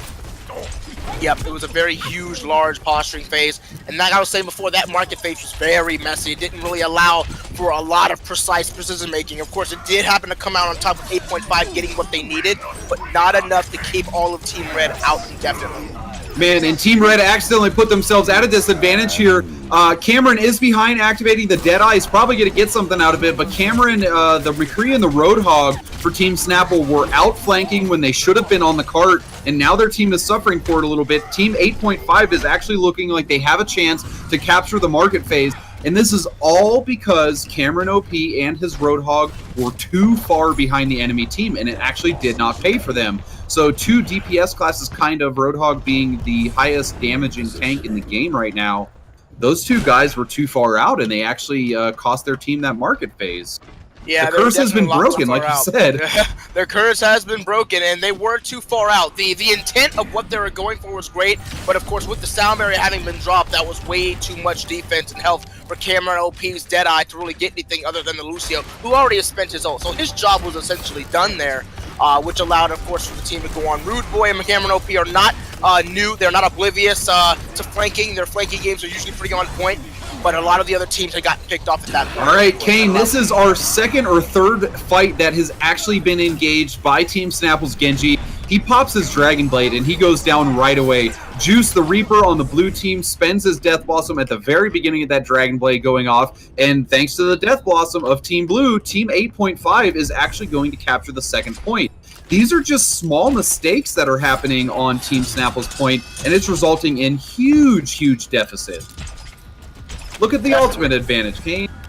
Yep, the ultimate deficit is starting to show right now, and of course, you know, they're gonna have to change their game plan now that they've just captured this next checkpoint. They're gonna have to play a little less a little less freely. They're gonna have to start focusing a lot We more. have a big scramble here. The attacking team uses a Deadeye along with their Transcendence, doesn't really get anything out of it. The defending team is trying to gather up to actually put some sort of stop to this phase. A lot of posturing right now. This is starting to get the most aggressive we've seen on this map so far. We're waiting to see who will engage first. So far, it's been basically all Goturtle. He has been the one to engage for Team Snapple. He's sticking with this McCree right now, and we're going to see how a fight unfolds. Looks like this McCree is chasing Reaper. We have a D.Va ult that actually clears out the point. 2 frags for the D.Va. Cameronop needs to get some frags with his Deadeye, and he gets 3 of them, followed by a Dragon Blade from his teammate Goturtle. It's going to be a very easy cleanup for the red team, thankfully. And Team Snapple barely defends that by the skin of their teeth. They lost 2 people to that D.Va ult right away, and it looked really scary until Cameron and Goturtle spent their DPS ults to save the day. You know, it's starting to show right there. That's what I was going to actually say earlier. You know, Team Snapple is finally starting to respect 8.5, seeing what they could do. They're starting to get a lot more free when it came to their offensive picks. Like you were saying, they were flanking too far from the team, and they weren't getting dividends paid out. And just because of that, the team started to suffer, and they were able to grab 2 easy checkpoints. Now they're starting to respect that, and they're starting to go back to what seems to be their original plan. Okay, stay bunched together, and of course, just take them out decisively. And that's what they did here. They respected their team strength. They went in. They still got the better of them, and they were still able to retain both of their support ultimates. Now Thick on the Lucio has his ultimate, Zenyatta's about to have his, and Cougarradar now having his Zenyatta, or rather his Earthshatter getting ready. Of course, he's able to execute for another team fight if they need to. So Kane, they already have all the tools ready. I didn't think about it like that. I think you're right. Red team's looking real strong, and they started to show some respect to their opponents after they made a few mistakes and had them really collapse for them. The positioning right now for Team 8.5 is really interesting. They really want to push into this high ground, but they're now starting to finally actually split up. And we're going to see some sort of engagement here. Tanks are fighting tanks. A huge Earthshatter comes out, and this Reaper Jooce has been denied a second time his Death Blossom, has accomplished absolutely nothing. But we are in the lead for Team 8.5 on frags right now. Goturtle needs to make up a lot of space here in frag. And it looks like Goturtle being backed up with his allies' Transcendence and backed up with Rudeboy the D.Va. Looks like they have enabled Goturtle to save the day once again. I mean, this is like literally Genji doing all the fights, basically. It's not that he's the only one doing good, it's that he's the one engaging every time, it seems. Definitely, and maybe that's likely just confidence. Perhaps it allows for most of the team to focus on the fast-moving Genji, which allows for everyone else to pretty much move in and then go in with the closing pincer attack, and that's what allows for so much damage. As we can see, Cameron's flanks, despite the last 2 checkpoints, are usually on target when they're focused all together. He gets a lot of frags off, and if they're able to even take their eyes off of Cameronop, it allows for him to pay dividends and get the kills he needs. All right, somebody's going to have to initiate soon. Here it comes, a good-looking D.Va ult. Isn't going to pick up anything in frags, but we actually have 2 frags in favor of 8.5 right now. Team 8.5 pushing wrongly into Team Snapple right now. Team Snapple doesn't have any ultimates to push this team away either, so they really need to make some fragging happen. Looks like Rudeboy was just stalling out the cart there. This push looks like it's about to be over. Reinhardt pin against each other is always a giggle for everybody. Wow, and Team 8.5 literally uses their full 10 minutes. They successfully push in, and thanks to this being competitive rules, it is now 1-1, or they are tied in the map, so we're going to end up going to a tiebreaker here. All right, this is going to be our first King of the Hill cast of the night. So as Kane said, we're going to be moving to a King of the Hill map. For those of you that are new to the Minutemen tournament, what we do is when we have a tie scenario like this due to the competitive ranked queue rules for Overwatch, we are going to move to a King of the Hill tiebreaker map, and it is first to first round. So the first person to get a 100% capture on the King of the Hill map is going to be the victor of this Dorado map. So we're going to be going back to the lobby for you guys. Again, this is the Minutemen number 10 tournament presented by the Competitive Overwatch League. Exactly, and if I can actually say, I believe, of course, the loss for that game, we saw a lot of promise towards the end. You know, Team Snapple showing the respect to 8.5 and what they're able to do. But, of course, what we, of course, saw was a lot of, I wouldn't say disrespect, just they underestimated, got a little overconfident during that second stretch phase, and it pretty much allowed for that stretch to go through. Had they kept that as they were after that market phase, you know, where they were really aggressive at the arch, you know, they were really together. They were getting Cameronop, he was getting the picks that they needed. You know, the Genji was moving in and getting all the pops. Goturtle was initiating, getting all the distraction, all the attention while Cameron was picking them off. Had they kept to that formula, and especially like we saw in the last when they started to respect their strength, we might have had a different outcome. We never know, but it's definitely a huge contributing factor of Team 8.5's victory on that map. That second round was due to the fact that they were not measured correctly by Team Snapple. Yeah, Team Snapple looked really good. They had a very, very, very fast attack push where they captured in about like 3 or 4 minutes. So super, super fast there. They're going to be choosing the King of the Hill map that they have to win their tiebreaker on, and we are not in the semifinals yet. So whoever wins this King of the Hill map is going to advance on into the semifinals. Guys, if you could just take a look, we are organized by Random CS. Our Discord server is actually a partner Discord server. Long story short, what that means is we get great bandwidth, great quality. We are partnered, not really sponsored, but we are approved by the Discord app developers. So we are partnered with Discord. You can find the Competitive Overwatch League Discord by going to the Competitive Overwatch League subreddit. It is just reddit.com/r/competitive overwatch. Great community on the Reddit and great community in the Discord. We have everything from pro players to people that are new to the game. We do tournaments weekly, twice of them, and it's just a very good place to find scrims and find people. And we're going to Yizhong Tower, and probably maybe my favorite part of Yizhong Tower. It's Yizhong. Oh boy, yeah. There's a clearly pronounced L in that, my man. Yeah, there is, but some people say it's Li Zhang, and some people say it's Li Zhong, so... Oh boy, That's Harambe like or Beijing. Harambe. Yeah, Beijing. Harambe, No, it's, Harambe, potato, yeah, it's not potato. Li Zhang, Li Zhong, maybe. I mean, come on, we're in It's Asia Yizhong, here. guys. Somewhere in Asia / the world. But We yeah, have a here we troll are. We're bastion. gonna have it though. A troll Bastion, Bacon going Bastion. I would love to see Bacon and Bastion. I really love Bacon. But here we are, of course, with 9 seconds to go. This is gonna be the final King of the Hill map to decide the best winner, of course, of the best of 3 of Team 8.5 and Snapple. This will not be a best of 3 King of the Hill. It will simply be this 1 point at the control center. Winner of this moves on to semis. All right, so we have a Tracer on one side, and we don't have a Tracer on the other side. We're also running Zarya on one side and not on the other. So Team Red is going to be Team Snapple again. They're choosing to take the server room as if they might want to climb the stairs to go to the high ground. There are 10 seconds until the point unlocks, Kane. I'm ready for a fight to unfold. Definitely, and already we're seeing a lot of harassment going in, a lot of pressure coming in, of course, from Mystica, of course, but of course we're going to see Goturtle go down by Jooce.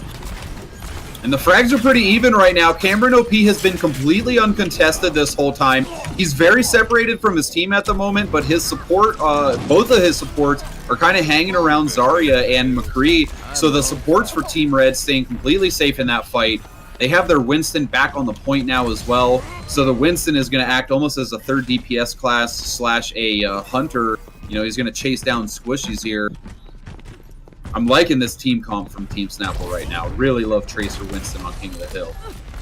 Definitely, especially on this very one-side map right now. Control Point as a very huge Tracer main. This is one of the best maps for Tracer, actually. There's so much that she can blink around and behind. There's a lot of natural elements that provide a lot of protection for her. And given the fact that she's able to blink left and right all over the place, along with Goturtle's protection, there's a lot of potential to get a lot of disarray power.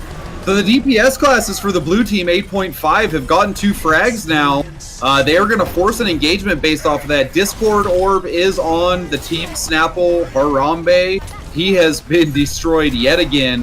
And Red Team Snapple has been pushed off the point very easily. Ruek and Jooce, the DPS classes, just picked up 2 frags and their team went bomb in after that. Just went ham. Really great choice with Bacon putting that Discord on the enraged Goturtle Winston. That allowed for him to get taken down really quick, not to cause too much disarray and disruption through the team. But perfect. Team Snapple's going to move. All right, and here's a forced engagement. Team Snapple spends their speed boost, they spend their Torbna suck, and they spend their sound barrier.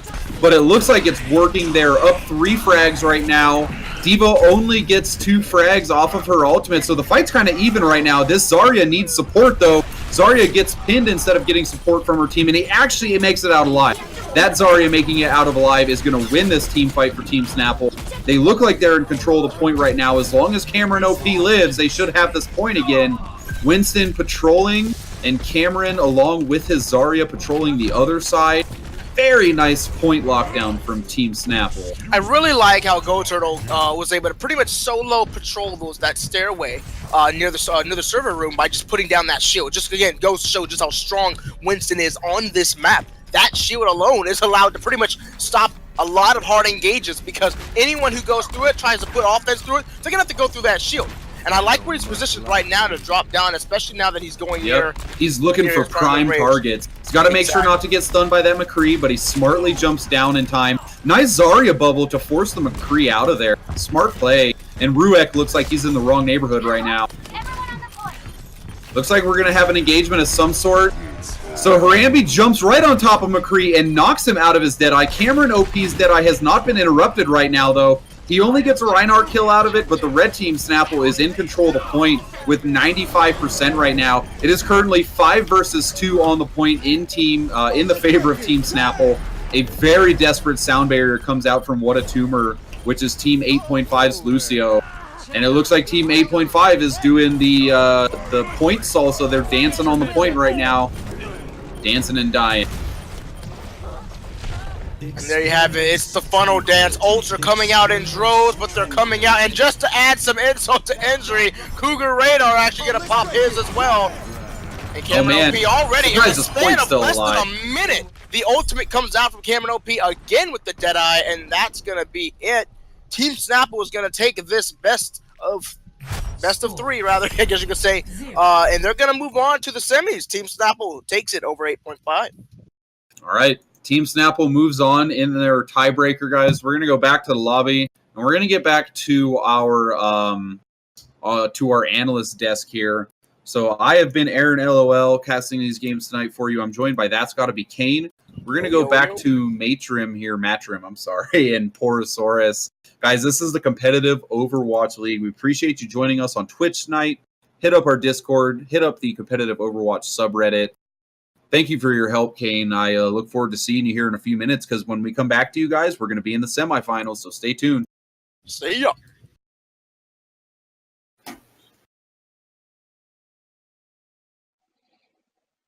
Welcome back, everybody. And here we sit at the caster's desk after our first tie round. Man, so much stuff. The Dorado curse. Broken. Finally. Thank God.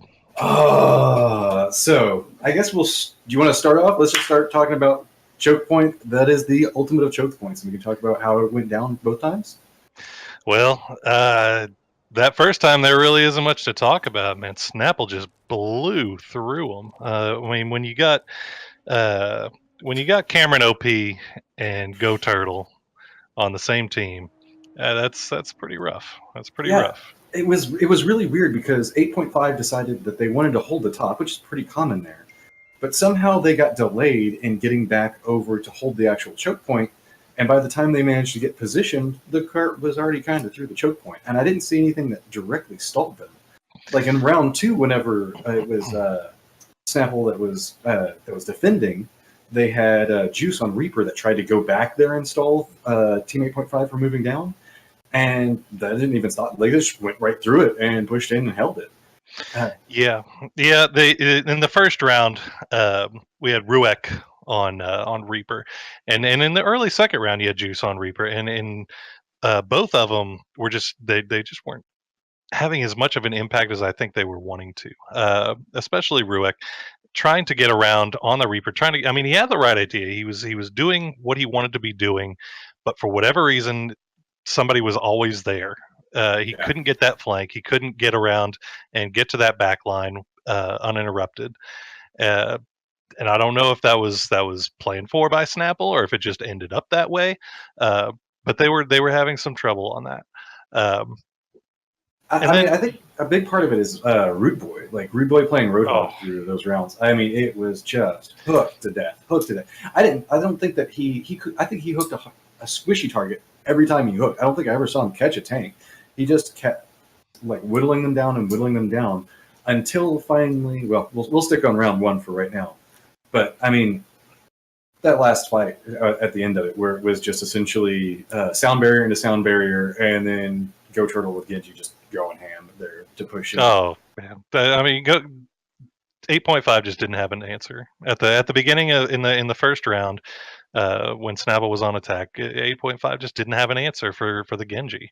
I mean, he was able to get back there, cause all types of disruptions, and be able to get out unscathed. And you know, shout out to Goturtle. That was pretty impressive. But I do think that you bring up a really good point in that. You know, obviously you see Cameronop and Goturtle getting these multi-kills, these massive streaks of kills, but the real unsung hero I thought of that match was Rudeboy on that Roadhog with those incredible hooks, and just constantly getting the right target, and it really made for a rough time for 8.5. I mean, jumping over into round 2, we can talk about the end of it. I mean, it was, if you remember there at the end, it was, well, okay, let's go back to point 1 and talk about that. Whenever we had Rudeboy that was trying to, like, they were trying to hold as long as they could on defense there, and Rudeboy just got that hook, that perfect hook, and survived just long enough so that way Cougar could come in and hit the Reinhardt ultimate, and we all thought there for a second, was like, oh, okay, that's it, point A, all right, that's where it's stopping. They made it through the choke, but we're not pushing it any further. But that somehow, I like, this big, huge fight broke out right after that. Like, we went from Roadhog, Reinhardt, ultimate, I thought it was cleaned up, and then somehow we had just Reaper still staying alive. Everybody was just staying in the fight, and slowly and steadily it turned for 8.5 to where I thought that it was held, and nope, next thing you know, they're just pushing it in, and we get to the streets phase. Yep, and I think Aaron brought up a really, really good point during the cast, that it was, especially with that point, that particular battle, where Cameron and Rudeboy kind of they were chasing after the Reaper behind everybody, got split up from the rest of the team, and that's kind of what started the whole just picking everybody off.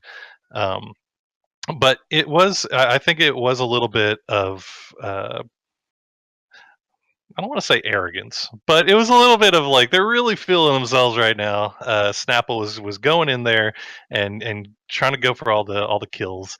But you know, I think that they got a little bit cocky, and then, you know, as they started, you know, losing ground, you really started to see Jooce start picking it up on that Reaper, and start getting into the places where he wanted to be getting into the back line and being able to harass and do all the things that you want to do on a Reaper.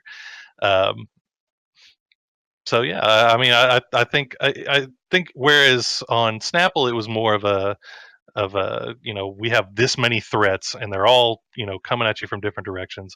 I think 8.5, whenever they had their attacking round, they worked really well as a team, especially from that streets phase into the final points.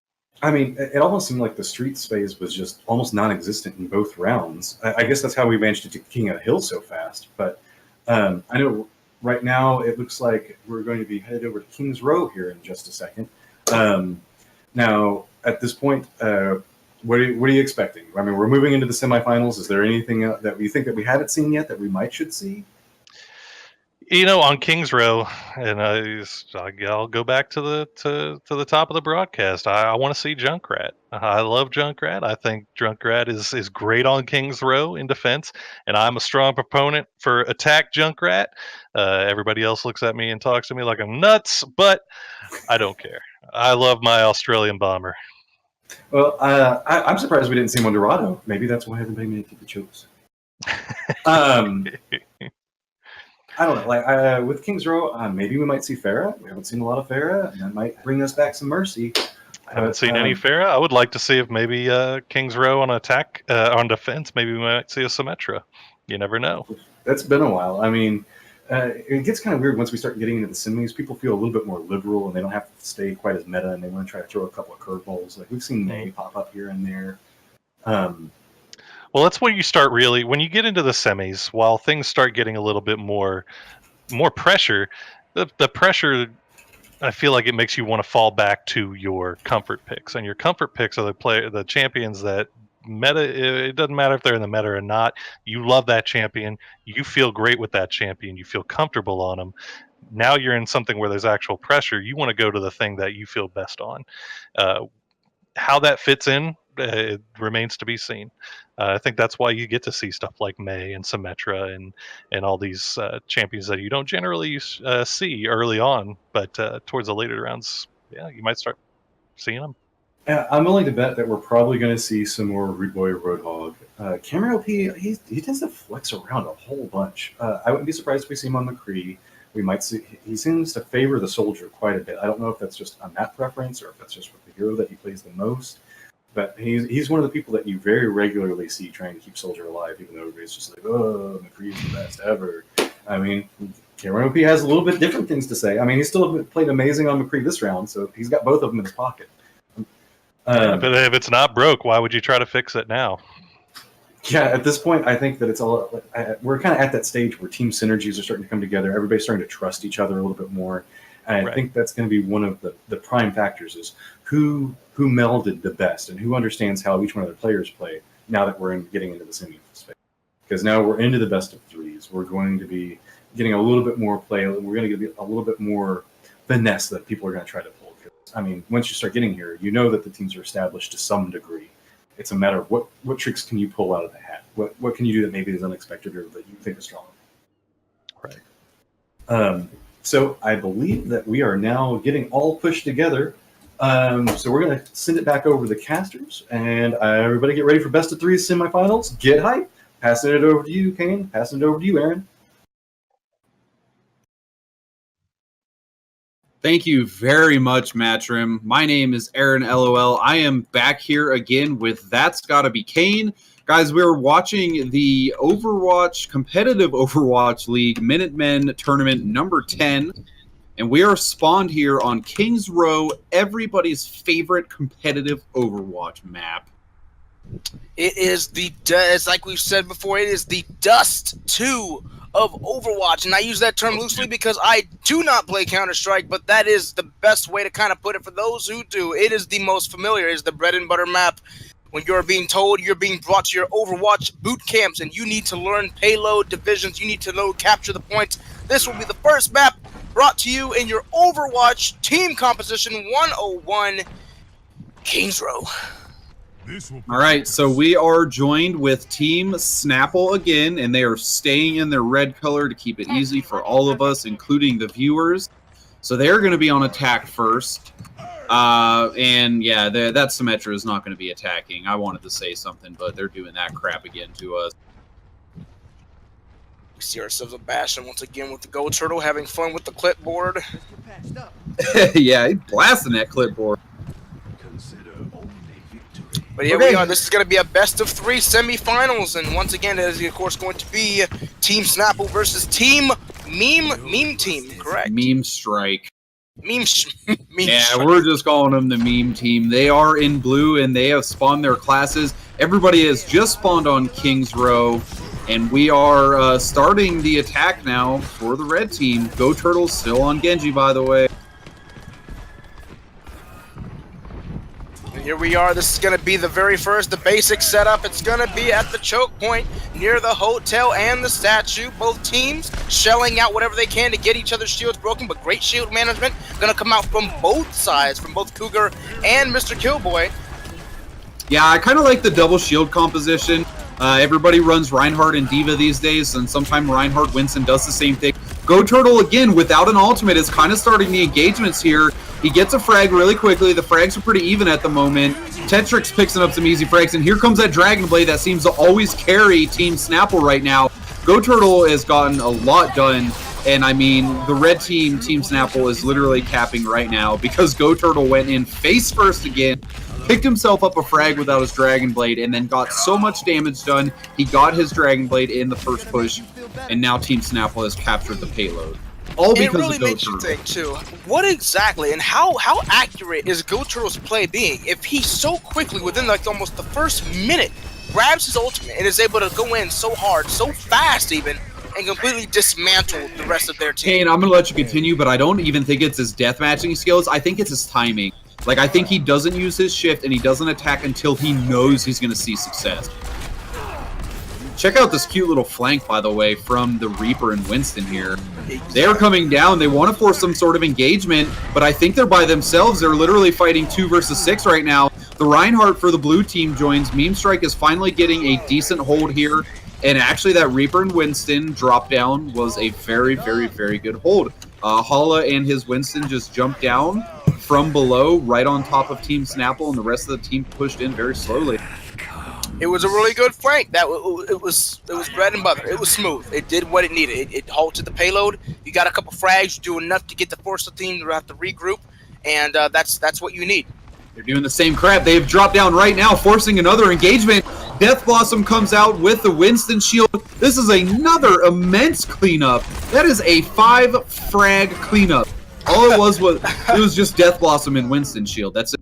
And you know what? This time it's a little bit of a shame on Team Snapple that they allowed that to happen 2 times in a row. First time, okay, you get a few frags, you force them to start over. The second time, someone needs to be keeping an eye out on that flank. Hey, and you know what? There was no excuse for that second. Sports coaches tell their teams, if it works, do it until it doesn't work anymore. We have a combination of a offensive sound barrier with an offensive Dragon Blade. On top of that, a offensive Whole Hog being spent. Ton of ultimates coming down. Mrkillboytv completely misses a Thirst Shatter and gets picked off. Team Snapple is making this push look fierce again. Even Tetrix, the McCree, being caught off guard, way overextended. Insane push from Team Snapple. And I saw a lot, that amazing ultimate coming out from Rudeboy and shocking up Mrkillboy, keeping him from using the ultimate until he reached the upper pillar. Nothing went out in that way. It's just like you said, you called it out. Perfect interruption from Rudeboy on that. Yeah, I just saw him Whole Hog, and then I saw the Reinhardt floating. I didn't even know the Reinhardt had already Earth Shattered by then, but it works just like Lucio's Sound Barrier. Earth Shatter does not activate until the hammer hits the ground, and the pace of this game is crazy. The red team Snapple does not stop engaging. They feel like they're going to engage right now. Goturtle already gets a DPS frag, and he's still with his team. He's forcing the issue with the 3rd Dragon Blade of the match. Blue team's Transcendence is forced out because of the Dragon Blade, but Cameron OP, you can't heal fast enough to stop a Deadeye. Definitely not. You cannot heal a Deadeye, and that's exactly what they needed. They likely needed a sound barrier, but it was not ready at the time being, which allows for the double frag to go out and allows for Team Snapple to keep pushing. Ecleptic completely overextended. It was a good idea to try to push the cart away because of the Primal Rage, but it's going to be pretty much useless. Team Snapple has 4.5 minutes. This is the 4th Dragon Blade to come out of Goturtle. He finally gets taken down, but it does not matter. Red team still looking very solid. Both of their supports still alive. The Reinhardt will probably get bullied away from the point and get killed. So we're going to go back to recollecting the teams for an attack here. Don't like that defensive sound barrier, by the way. Big panic. And Cougarradar is finally going to go down as Mrkillboy and crew, as well as the rest of the main team, look to try to get some order here at this last checkpoint with still 4 minutes to go. Tetrix having been able to get off 2 frags with a nice double. Hala being able to take out Goturtle before he's able to get any momentum pushed on his side. And it looks like they're going to be able to hold off this incredible Snapple Brew tidal wave, as it were, being able to stem it just a little bit, but they have about 3.5 minutes to go if they want to see any salvation for this first round of semifinals. And I think it's going to go to Snapple right now. I think this is the last push. They are 2 ultimates ahead of their team. The Harambe, Winston, Eclectic is going to have Primal Rage by the time the forced engagement happened. The engagement is forced. Sound Barrier is popped. Speed Boost is used. Deadeye is used. All of the ultimates have been laid down. And oh my goodness, what a hole. What a Deadeye. That was as good as it can get. That play of the game, Tetrix, and honestly, well done. Very well done. Having gotten that frag off, that perfect Deadeye, having canceled out every single ultimate on Team Snapple except for the Zenyatta, and this is finally the kind of momentum shift we may be seeing coming in from Team Meme, Team Meme, because most of their ultimates now coming up, they're about to have 3 down to the 1. Yeah, so Memestrike is now at the ult advantage here. Thankfully, this is not payload because their payload time would have been impressive until these past 2 holds from Team Memestrike. We're waiting for an engagement. Goturtle is doing his thing poking right now. Just waiting on a full engagement here in mid. It's good to see that kind of patience coming in right now from Team Here's Mysta. the Dragon Blade engagement again, choosing to use Goturtle and a support ultimate to engage onto the blue team. The frags are even so far. Tetrix Deadeye doesn't really accomplish as many frags as he'd like, and the Winston is still going crazy for Team Memestrike right now, and this push has been separated. I believe Winston did his job and literally separated the push because by the end of the Team Snapple push, the tank was separated from the DPS, and the tank was fighting by himself. At that point, you've basically lost the push. Exactly, and you know, I will have to say though, right now, Team Meme, they're holding. Not only are they holding with just a little bit of a minute and a half to go, Hala's gonna drop down with a perfect quad kill right there. He's gonna pick up all 4 frags, and just like that, that is now the 3rd time in a row, twice, in which ultimates have come out with complete team wipes. And I'm starting to think that right now, Team Snapple's aggressive advances, while very pretty much sound in thought, they need to be executed with a little bit more caution, because that is the 2nd time in a row, and they've allowed for 4.5 minutes to get dwindled down to over a minute and a half. And just like that, Team Memestrike is gonna have what it takes. Team Snapple is now finding themselves against the ropes, and now they're gonna start seeing that pressure. They need to be able to come out. They need to come out now with about 2-3 ultimates coming in. They have all the tools they need to go in, but Texas Deadeye is up. That's a pretty big pick. That's a pretty big pick. We have a defensive Deadeye ready. It's about to be popped here really soon. Goturtle doing his work, popping that Dragon Blade, and a ton of frags on the red team. This looks to be the push that they needed here, Kane, as that is a 5 frag advantage for the red team. We're going to see the desperation moment happen right now. Sound barrier comes down from Jake. Team Blue is trying to hold on for dear life at the moment, spending all of their ultimates at the moment to hold this cart. Looks like between the Reinhardt and the Roadhog, though, there's not enough damage on the blue team to stop Reinhardt and Roadhog both at pretty much full health right now. So we're going to be doing the payload salsa here for another 15 seconds probably. Big Earth Shatter comes down from Mrkillboytv. He gets a great pin onto the enemy Reinhardt, and when you take tanks out of the equation, your stopping power or your pushing power is very dwindled, and we have a very desperate payload attempt. Lucio gets onto the payload for his team, but it is surrounded right now. The payload is surrounded by blue team members, and we have an incomplete push finally. A very good round indeed there. Holy smokes. Team Meme did everything that they needed to do to win that round, and that was just the first round. I know. I mean, it was just surprising that... So, we didn't really see any success from the blue team, which is Team Memestrike. They didn't really have any success until the payload was captured, and then they had those 2 cute moments with Winston and Reaper hanging out together, getting big frag. And then after that, it looked like, you know, the game kind of normalized again. We had talked about in our cast before, Kane, that a lot of the times the 3rd phase or the last phase on a payload map is the hardest to capture. The one thing I want to bring up before you take it away for me is I didn't see any high ground attack attempts at all. Team Red, Team Snapple just kept attacking through the main choke. Yeah, they kept attacking through the main choke, and you know why? It's likely due to the fact that they believed with not only did they have, again, 4.5 minutes on the clock, they had a lot of time to move in and do those very aggressive plays. It failed the first 2 times, likely due, of course, to the entire team frags, first coming in from Tetrix, the second from Hala. And I'm thinking to Team Snapples and to their defense, I would believe they thought, okay, they got lucky. Okay, they caught us with our pants down. They got the team wipe. But Team Memestrike did that the first time, 2 times in a row when they came from the drop balcony. I believe that after the first team wipe, they should have changed up their strategy. They should have tried to go in for some overground attacks. They should have tried taking the high ground like you were saying. We didn't see that before. And because of that, I believe it forced them to stick with what they had. And they had it at first, but too much of the payload had been moved on, and it gave Memestrike enough time to regroup on that payload, and that's how they took the first win. So Goturtle has made a change to Reaper this time, generally being a very good character to push front lines away from your team. By the way, this blue team tactic is effing great. They're literally waiting for their Lucio sound speed boost to come in, and I think they're just going to swarm one area. So we're going to wait for an engagement here. Man, and Goturtle is not going to know what to expect at this rate if he's not careful. All right, so Goturtle backs out at a great time. We have a forced engagement here. Frags are pretty even at the moment, and the tanks are all over the enemy Reinhardt. Mysta is going down for sure because he has had a Reinhardt and a Winston in his face. The Reinhardt for Team Snapple finally goes down, and Team Memestrike is looking decent here. They're finally getting cleaned up, but I mean, just a big frag fest on the point so far, to the point where a Diva is fighting a Lucio by herself. I mean, this has just been even trades back and forth on this point A so far, Kane.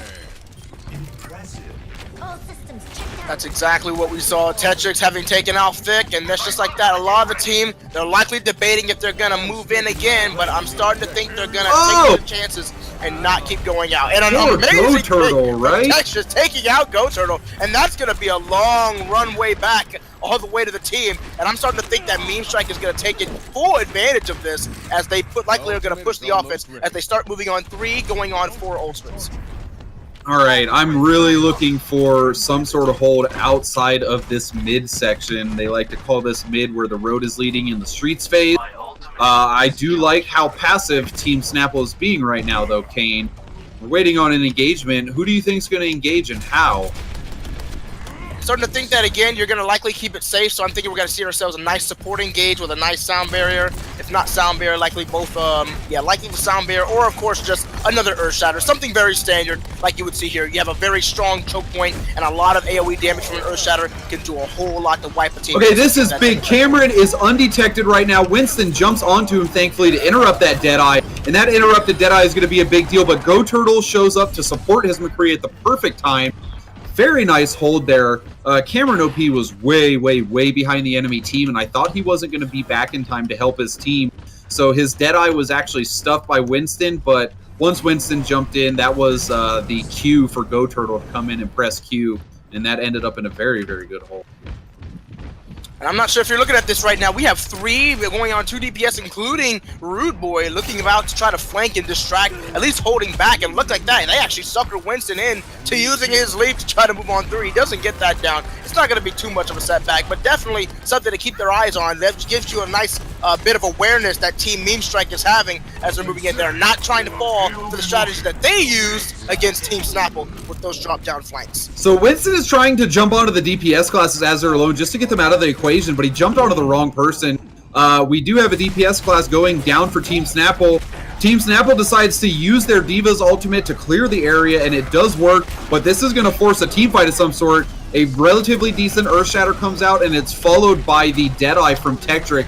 And as we know, Earth Shatter into Deadeye is a very relevant, very highly used combo. We have 4 frags coming out of that team fight from the Earth Shatter of the Reinhardt. So Team Memestrike is looking pretty strong here. They have 3.5 minutes to not even actually capture the whole map just to make it 95% of the way through. You see that Lucio taunt? I'm not liking it. I think they're going to lose now. They're going to lose now, right? This is the game where you should likely be throwing out taunts. So yeah, there's been a lot of both pros and cons from both teams. Though I will say that there's still a lot more that Team Snapple has been able to show in terms of skirmish priority. That they have a lot more skirmish prowess. But that does not matter here in a full team game, especially when your team has 3 ultimates going up though against 5. This was a great engagement. Reinhardt for the Team Memestrike started it off with an engagement. His Reaper followed him right into the engagement with a Death Blossom. And we have pretty even frags right now. However, the blue team is severely spread out. Goturtle is by himself. He needs some backup. He's fighting 3 people at once, and he goes down because of it. And it is all up to Mysta and Rudeboy. Mysta trying to hang on for dear life, swinging his hammer because Rudeboy goes down very quickly, and we have an immense scramble right now. That payload is so close to being captured right now, and there's still 4 minutes left. Oh my goodness, There Kane. you have it. The very first game is gonna go to Team Memestrike, and honestly, I will have to say I feel like Team Snapple gave that first round over to Memestrike, which allowed for Memestrike to just carry that momentum. And we saw their back on the wall, and they just kept going. There you go. Tetrix with that amazing team wipe. But Team Snapple was not convinced. Remember, we were talking about respecting your opponents. Team Snapple was not convinced after that this team had what it took to completely wipe them out. When it happened the second time from Hala, then they said, okay, maybe we should try something different. But then that's when you brought up the point that even though they tried something different, none of them took the high ground. We didn't see a flank from Goturtle activating his Genjio, followed by Cameronop's Deadeye. We didn't see any high ground maneuvers whatsoever of Reaper going in. We just saw the same thing. And while it finally worked the third time around, the payload was pushed so far back that it allowed for Team Memestrike to just scramble back together and to hold for whatever they could, and they were able to single-handedly take them out. They had ultimates where Team Snapple didn't have any. And because of that, they were able to completely take control of all momentum. They were able to take round one. And you know what? They deserved it. Team Memestrike is going to have momentum going into the second round, and we're going to go right into the map that Team Snapple, as we've seen, has a lot of advantageous attacks in, which is going to be Dorado. But they cannot disrespect their opponent like they did in the last round.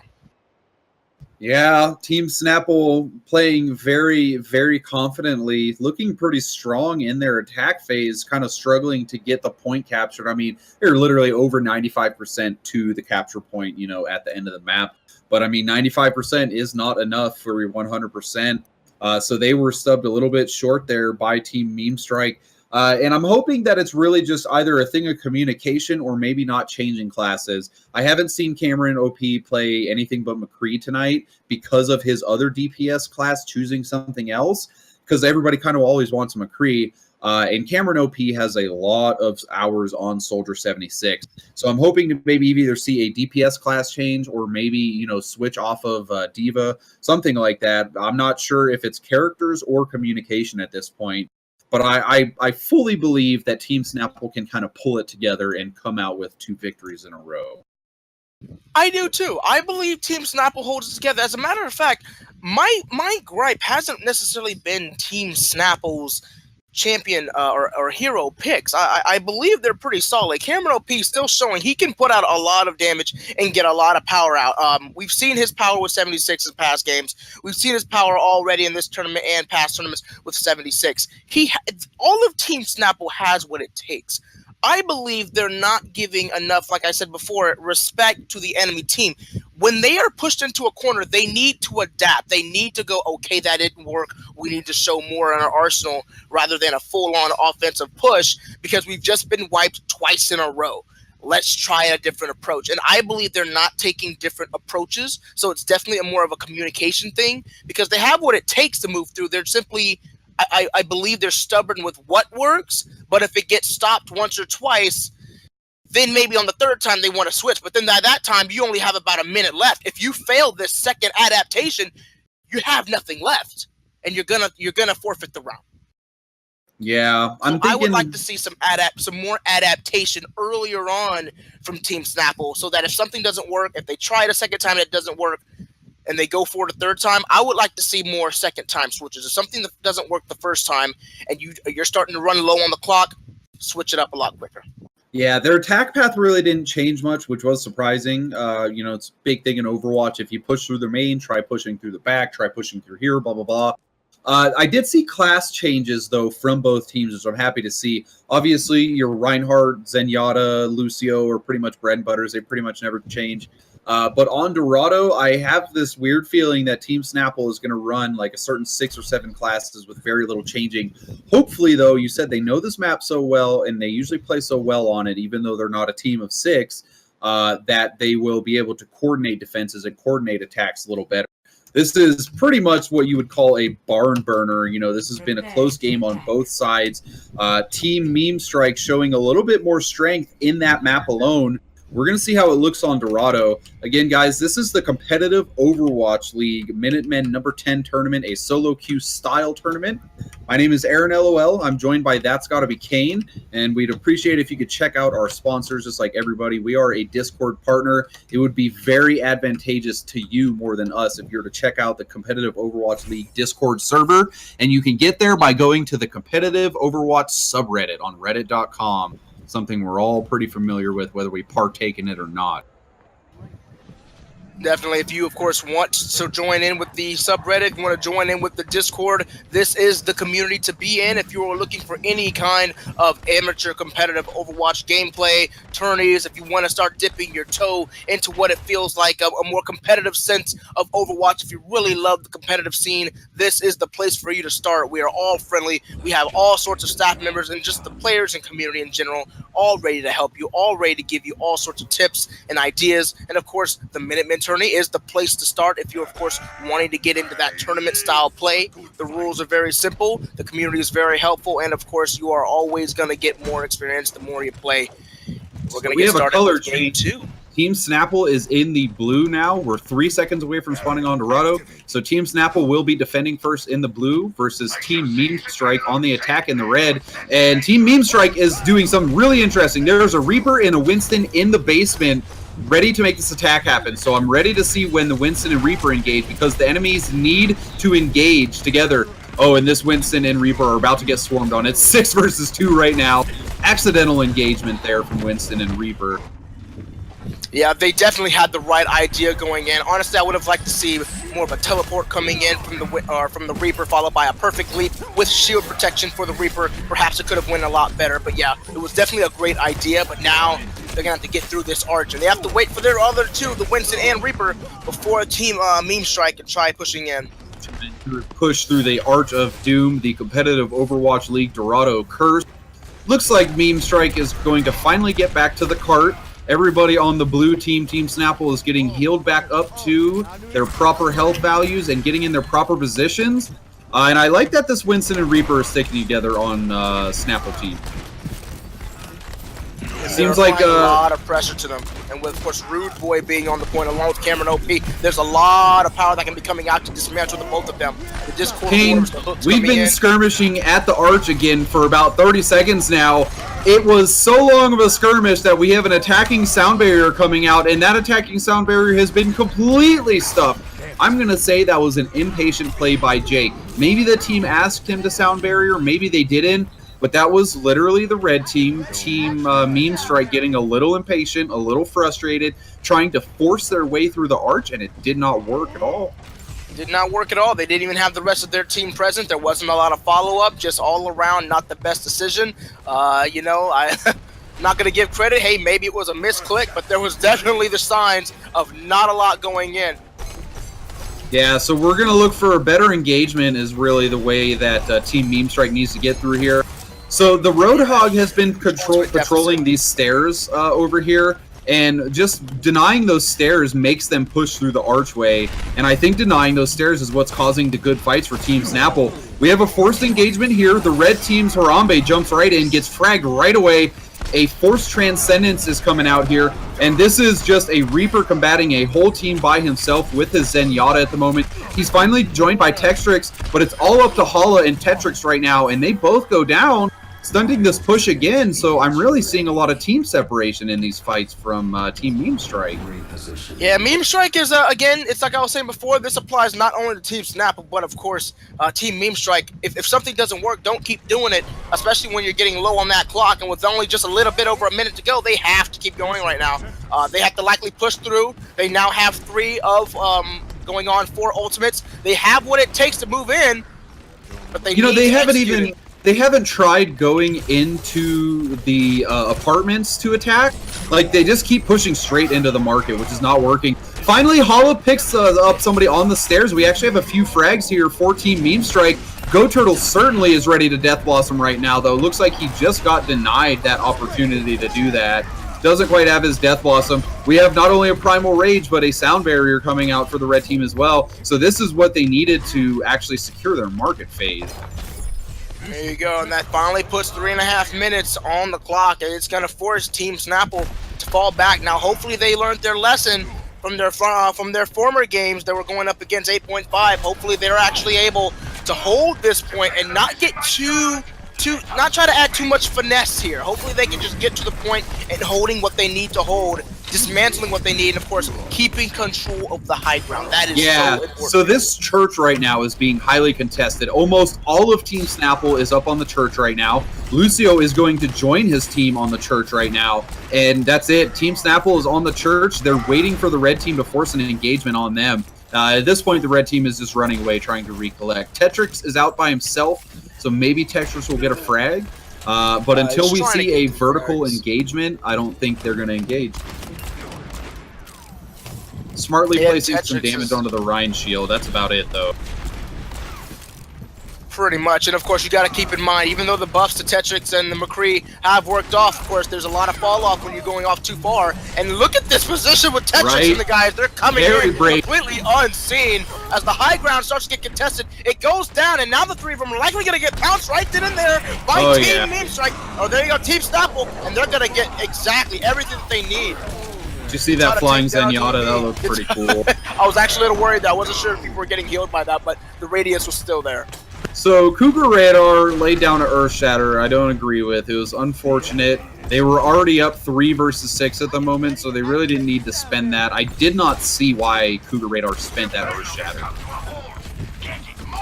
It looks like Goturtle and Roadhog are going to be the ones trying to hold the high ground here. Maybe just Goturtle by himself. The blue team is doing a good job controlling the church recently, though. Definitely the high ground. This is what they needed to control against Team 8.5, and they're doing a great job. It's now a minute and a half goes in, but already enough frags are going out, enough to where people are actually going to start getting more going down. So a combination of a Deadeye and a Death Blossom from the blue team, Team Snapple, is resulting in this team fight. Goturtle is still trying to kill everybody but the tanks right now. He's not really landing his shots, which is really going to be important. He needs to live and kill somebody through this because the red team is still pushing the cart. The red team is almost collected on the cart, but it looks like the blue team has gotten there first. Team Snapple has postured back on the cart with both their DPS class tanks and support all in the same area. So we're going to see a bit of a downtime while the red team decides how to engage again.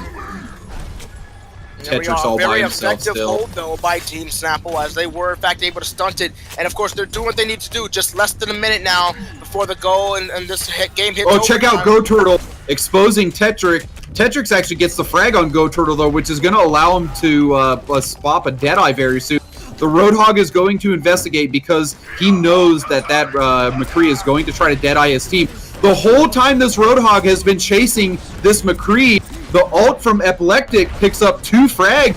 It's to the point where a Sound Barrier and Deadeye have been spent from Team Snapple, and it's all in desperation to try to hold this. The Sound Barrier and Deadeye have both been completely wasted for Team Snapple, and Team Snapple is at a severe disadvantage going into the garage phase right now. Scary stuff for Team Snapple right now, Kane, and their Reinhardt's going down. Moving in with 3 ults right now. How we have it now, it's 3, 4, 3 going on 4. And it looks like Team Snapple is going to, in fact, have the advantage coming in with the ultimate. But it's like you said, they are now pressed up against the wall. And from what we've seen in the past, when it comes to these kinds of defenses right now, they've slowly started to show they get piecemealed away as they don't have enough consistency on the defense. And right now, it looks like a lot of their teams getting splintered. They need to start holding. They're actually starting to show a little bit more reluctance. I'm hoping they go look for Tetrix right now because Tetrix is by himself, again, on purpose, trying to get a Deadeye off. He is spotted by the enemy Reaper, Goturtle. We finally have a Genji on the map again, and it's not Goturtle for once. Hala 555 just gets completely shut down. It looks like the combination between the Transcendence and the tanks hanging out with McCree for the blue team are going to push this back, no problem. Very, very scary situation there, though. A Dragon Blade just came out of nowhere. I didn't even see them change to Genji. He built his ult quite fast. You best head for the hills. But there we have it. Looks like, though, Team Snapple is, in fact, going to hold, and they're going to retain 3 of their ultimates, moving on with 4. And we're still, again, less than a minute. Team Memestrike has been doing really well on their offense, pushing. But, of course, they've always been against the ropes. We're starting to see that when they are, of course, against the ropes and when time is of the essence, they are able to complete it. But once again, less than 30 seconds go, and they're going to have to go. Both McCrees are moving. The MVPs of the team's dueling. And it looks like right now, Ecleptic is actually going to get almost picked off. And this fast Here's the fourth thing. Goturtle lays down a ton of damage, which means Cameronop's Deadeye actually is just cleanup at that point. That was very good ult coordination there, even though it looked like it was pretty accidental. This Genji is the only thing left on the cart right now, so it looks like the cart is going to end here. There will be no overtime for once in an Overwatch game. Very, very rare there. And another uncompleted push. So now, Team Snapple doesn't need a full capture. They have the whole clock time, including their checkpoints, to get, again, about 90% through the map. There you go. So 90%, of course, the Team Snapple takes this. They take game. I believe it's going to be game Number two. Number and 2. Snapple actually needs this to hang on to their tournament life. If Team Memestrike is to hold the payload to its destination, they will move on to, I believe, the grand finals in the Cow League Minutemen number 10 tonight. Thankfully, everybody's being pretty fun in the chat today. Thankfully, both teams are actually bantering with each other back and forth. Definitely, we've seen some really good Overwatch tonight, and we've seen the ups and downs of Team Snapple going in with Team Memestrike. First, showing absolute ruthless, precise aggression, only to see a great turnaround from Memestrike. Some humility, I would say, from King's Row. Really starting to show Team Snapple, hey, okay, guys, this is what you're facing.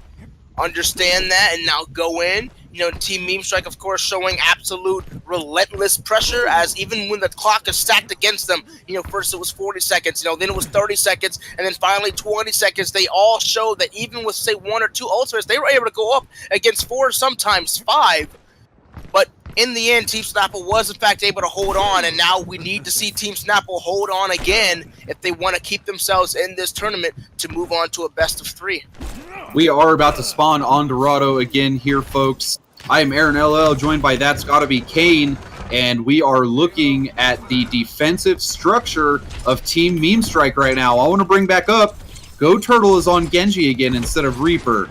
So this is probably the composition that they're used to. And I'm going to say Goturtle is probably going to be the one doing the engaging. Yep, it's like you said before, you know, this is where people start to go into more of their comfort picks when you find your back on the wall, the pressure's building, you start to get a little more stressed out perhaps. Oh man, Mr. Killboy accidentally went way too far in. It is 2 frags up for the Snapple right now. There's not even going to be a team fight. Team Memestrike's just running away smartly, actually. Yeah, really good to probably just sacrifice the market phase. That was not the wisest thing with Cougarradar having charged, or rather not Cougarradar, with having Mr. Killboy having charged in. Either misclicked or just not the wisest charge in at all. Definitely sacrificing themselves to the Wolves there, and it's going to give 6 minutes on the clock. Right now, Team Snapple looking quite pretty. Moving into this church. On King's Row, you were talking about Rudeboy playing Diva, and I want to bring up there's a recent meta change where people with her Diva changes are starting to play her, and people are calling her a fat tracer. As in, she has high mobility, she's kind of an assassin type now because her shield works so much better. And Rudeboy has been playing with the DPS classes, actually. So Rudeboy's doing a lot less tanking, a lot more assassinating this game with his Diva play. A whole lot more. As a matter of fact, Diva is actually one of the strongest in the current meta, along with Lucio. When you have that much mobility and you have that much mitigation of damage, and you're able to continue flanking the enemy like that, oh yeah, you're definitely going to be wanting to use that to take advantage of the high ground, and that's what you're able to see right now. Team Memestrike trying to do everything that they can to keep that Diva from pressuring. So great play right now from Killboy and Tetrix for keeping off. And there you have it, another frag's going to come out as Mysta goes down. Man, I can't believe how far Ecleptic was on that church by himself and did not die. He was combating Rudeboy and somebody else. I think it was like Diva in a DPS class, and he somehow lived. Now that he's got this Genji up here, though, it's going to be a lot harder to keep their tank up there. We have the Reinhardt overextending for the blue team, so hopefully we're going to see them kind of recollect it, because it's not advised they push without their Reinhardt right now. And Goturtle knows this as he backs up.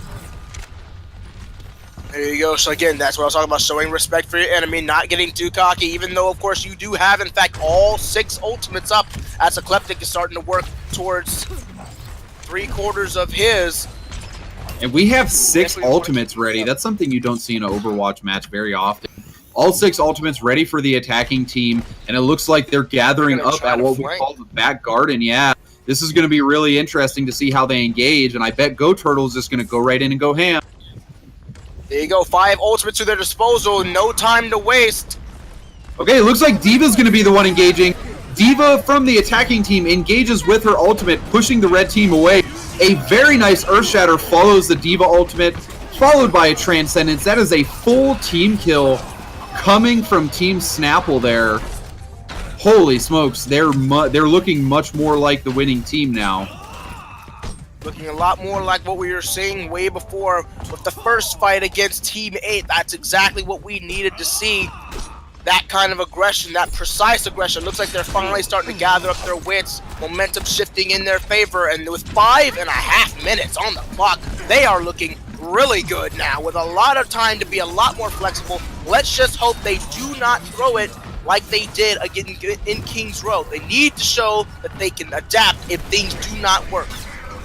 Yeah, Goturtle is such a threat to the enemy team right now that Team Memestrike is actually sending 2 people to deal with the Genji of Team Snapple. Anytime they see Goturtle, they're sending 2 people after him right away just to make sure he doesn't get a Zenyatta kill, just to make sure he doesn't start racking up kills.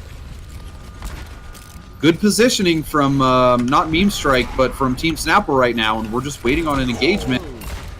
Waiting on an engagement which Team Memestrike actually does have the lead on, as they have the 3 going on 4 ultimates right now, and with Team Snapple with only 1 right now, and Mysta starting to move in. This Transcendence coming down, yeah, is not good. It seems like a panic Transcendence. Nothing was accomplished with that Transcendence at all. The red team did not push up very far. The big thing right now, too, is the Genji and the McCree are kind of roaming freely right now from Team Snapple. Finally, some frags go down, and we have Goturtle dying. Another Transcendence from the offensive team this time being spent. And this engagement has not gone good for either team right now. The Torbna Steel is kind of going to put this in the favor of the defending team. And thankfully, okay, so Hala uses his Death Blossom to make the Torbna Steel work. Kane, what? What? Guys, Rudeboy just completely saved his team. I mean, Rudeboy literally just won the match. Let me get out my notebook.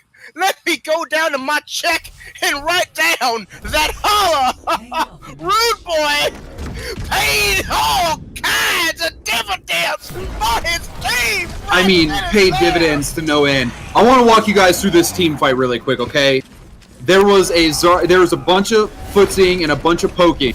There was a Zarya Torbna Steel that went down. Right after the Torbna Steel went down, the Reaper came in with a Death Blossom, picked up 3 kills. Great. It looked like it was in favor of Team Memestrike. All of a sudden, nerf this, and literally the play of probably tonight. That's probably the play of the tournament, not the play of the game.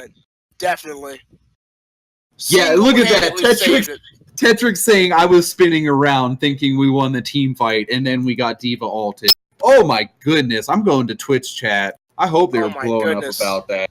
That right there, guys, that hashtag Rudeboy, that right there is what you call a saving grace. Looks like and just like that, Team Snapple is still in this. We're going to be going to a best of 3 in this amazing semifinals match. Seriously, we are tied up now. I mean, that was just the match ender that we've been waiting for. And that's like when something that big happens, too, it's kind of a statement like, oh, hell. Now Team Snapple is playing at full force. Guys, we're going to be going to Hollywood, the 3rd biggest competitive map in Overwatch. Very highly played map, just like the other 2 that we just visited. And we're diving into game right now. It is 1-1. Team Snapple is tied versus Team Memestrike right now, Kane, and whoever wins this is going to be in the grand finals. And so we're just doing the first round, is that correct? To decide the best of 3. So winners make it to the end, defenders stop them as they are. Winner goes to the finals. Yeah, looks like we had an accidental map queue, as in playing Dorado again, so we're going to get switched over to the right map, guys. My name is Aaron LOL. I'm casting these games tonight with That's Gotta Be Kane. It's been a pleasure, Kane, and it's been good matches tonight so far, too. Everybody's counting Rudeboy in chat. Hey, you know what? He deserves all the props that there are to offer right now, because that right there, that along with Goturtle's little sweep up of an ultimate right there just saved Team Snapple's heinies and brought them to this final best of 3, as it's going to finally be here, set in Hollywood. We have not yet, we have actually been on this map, though we have not seen Team Snapple on this map. So we're actually going to be seeing, for the first time, both of these teams on it. It'll be interesting to see the cohesion and composition that both these teams bring.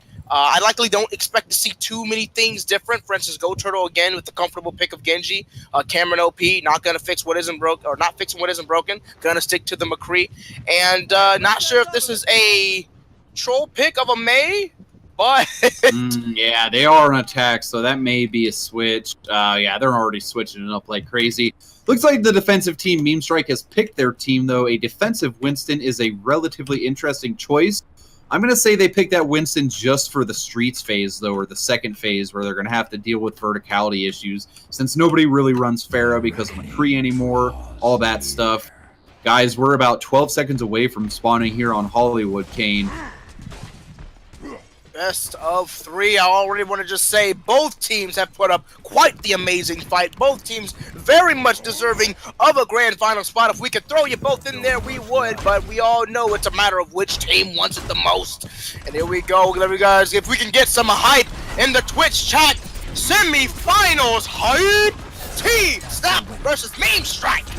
Memestrike in blue on the defense, Team Snapple in red on the attack, trading positions right now. A Winston jumps in, which is going to be his dismay, and Team Snapple is up 2 frags right now. I'm thinking they're going to move in right now because Lucio is speed boosting his tanks. This is genius, Kane. The Zenyatta and the DPS classes for Team Snapple flanked behind while the tanks and the support pushed in. That is literally a perfect pincer attack. If you guys saw that on stream, that is how you commence a pincer attack. Oh my goodness.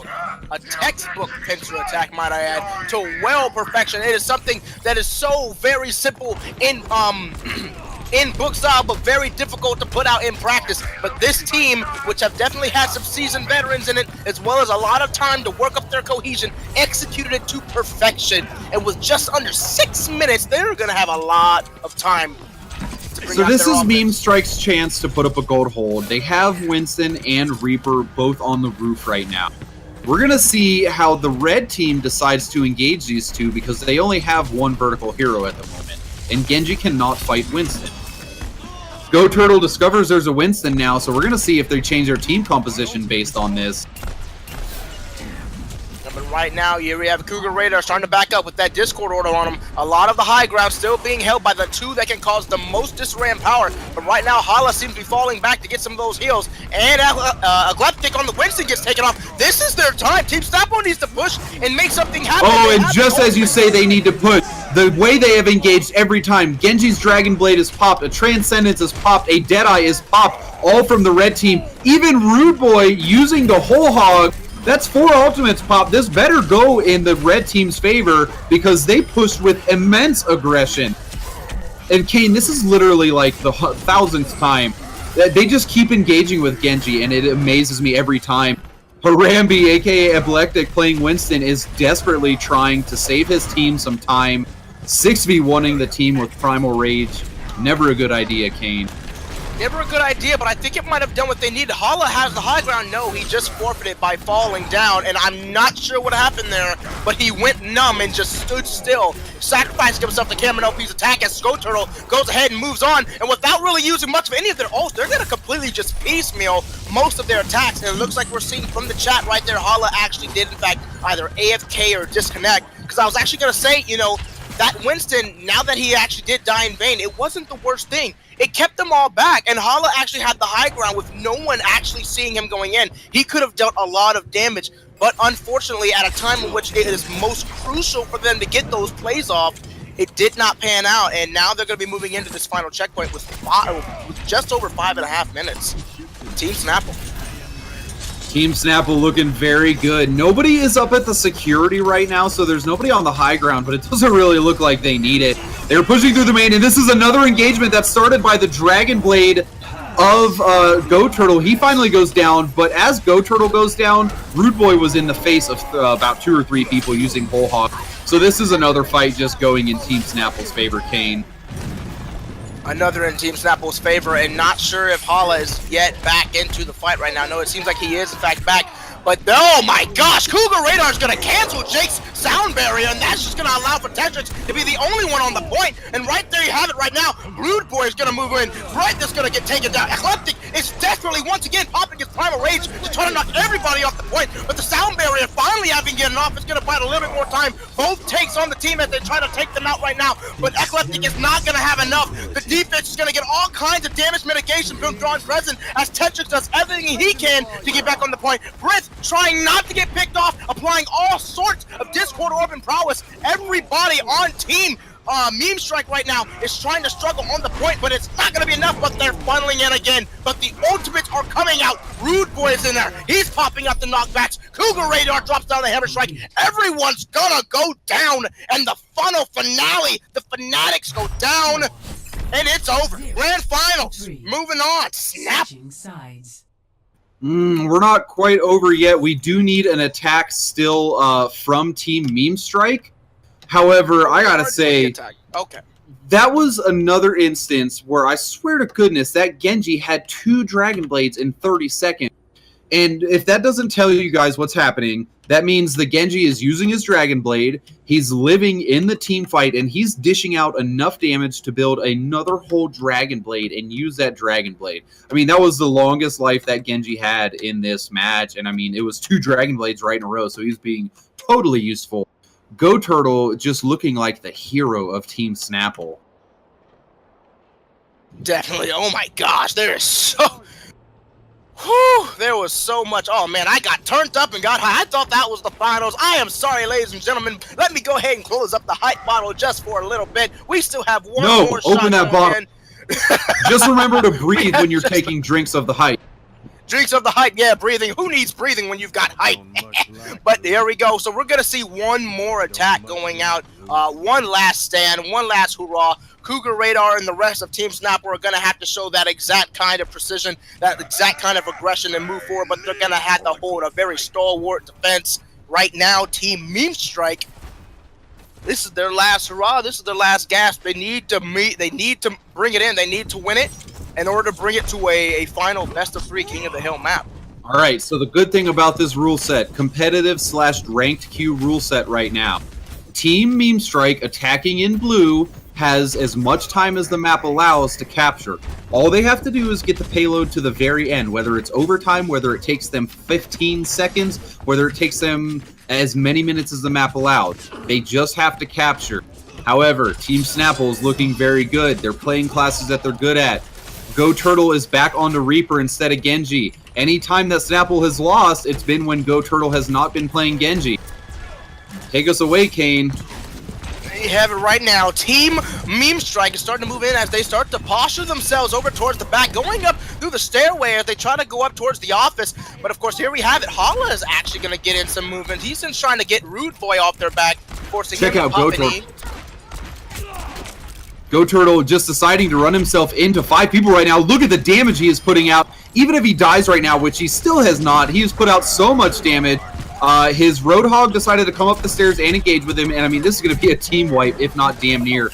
I don't see Lucio making it away. He speed boosts away and lives, thankfully, but I mean, he was literally the only one to live in that fight.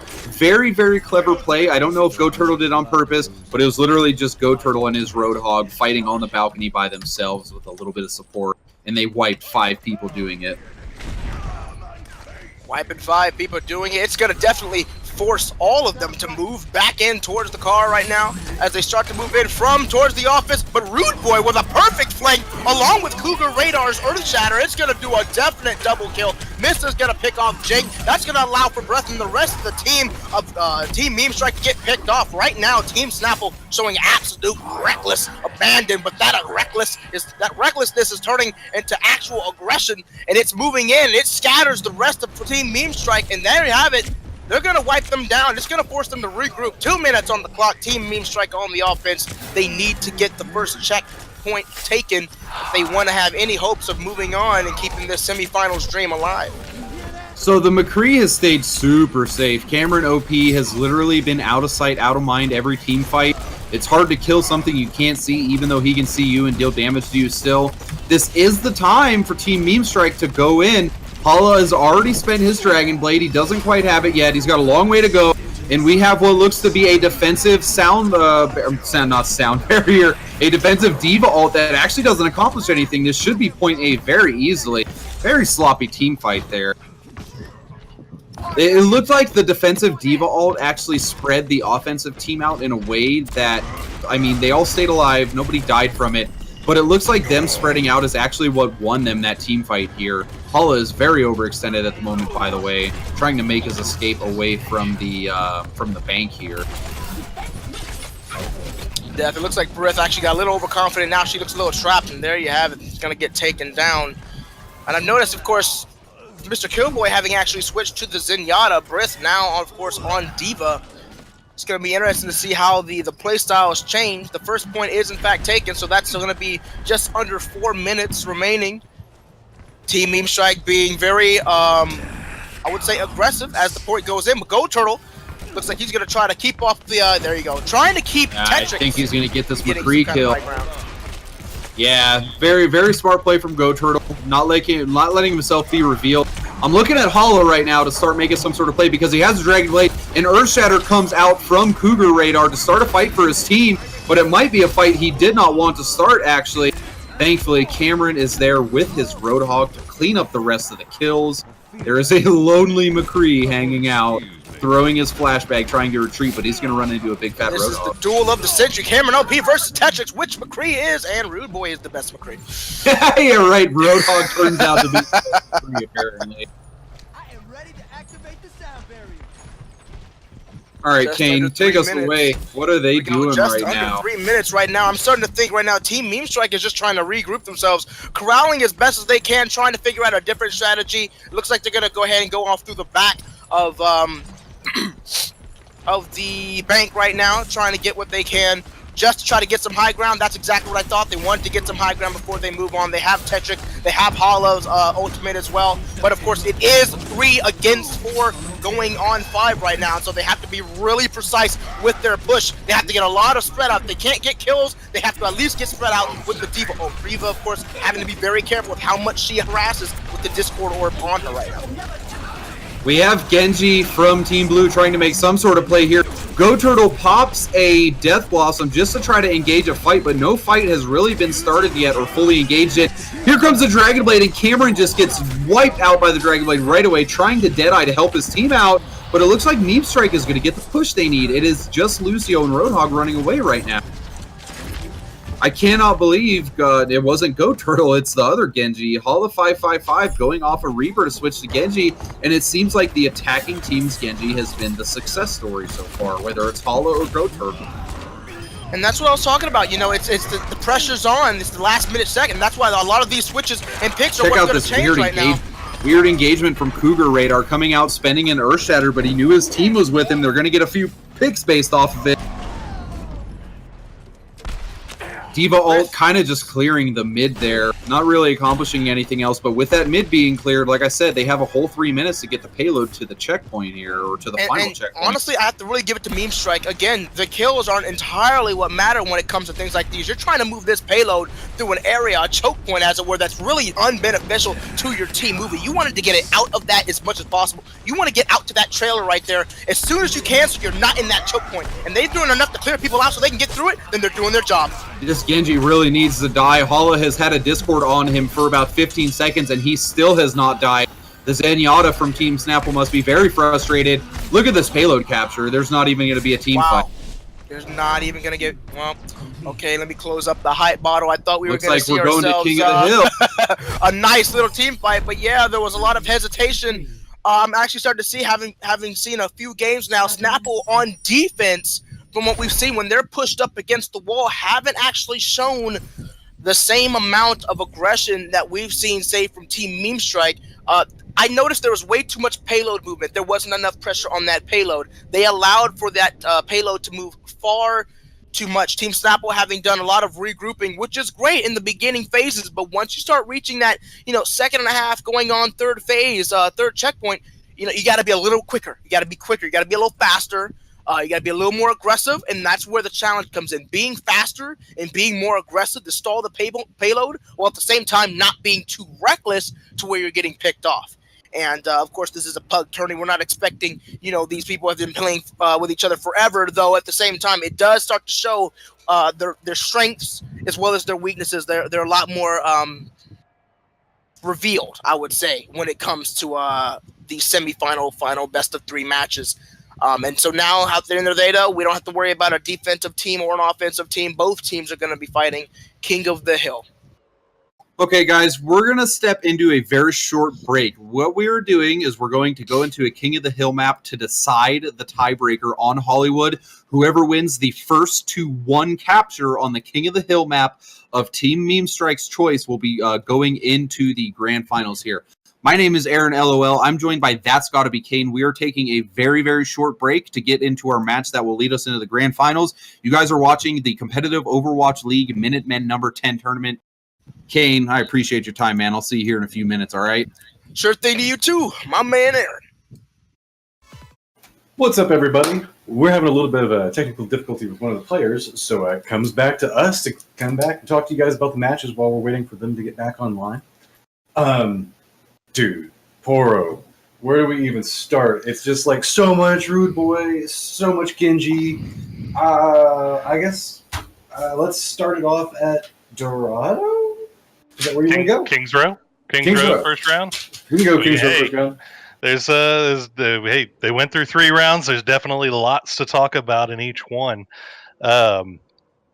First row Kings round. I think one of the things that stuck out to me the most was the success of the Memestrike's Winston Reaper flank, which was kind of important. Didn't seem as important in the first when we first saw it, but it ended up being important because it ended up coming back to bite them, I think, in later rounds.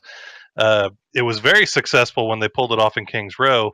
I feel like that might have given them a little bit of overconfidence on how successful it would be later on. But when later on we got to Hollywood, you saw them on defense, and they tried to do the same thing with the Winston and the Reaper coming from the side, and they just got immediately taken out, and Snapple just took that first point and just rolled it right through. So there's something to be said. If something works once, it doesn't mean it's necessarily OP for the rest of all time. It just means that, you got lucky. Or maybe it is good.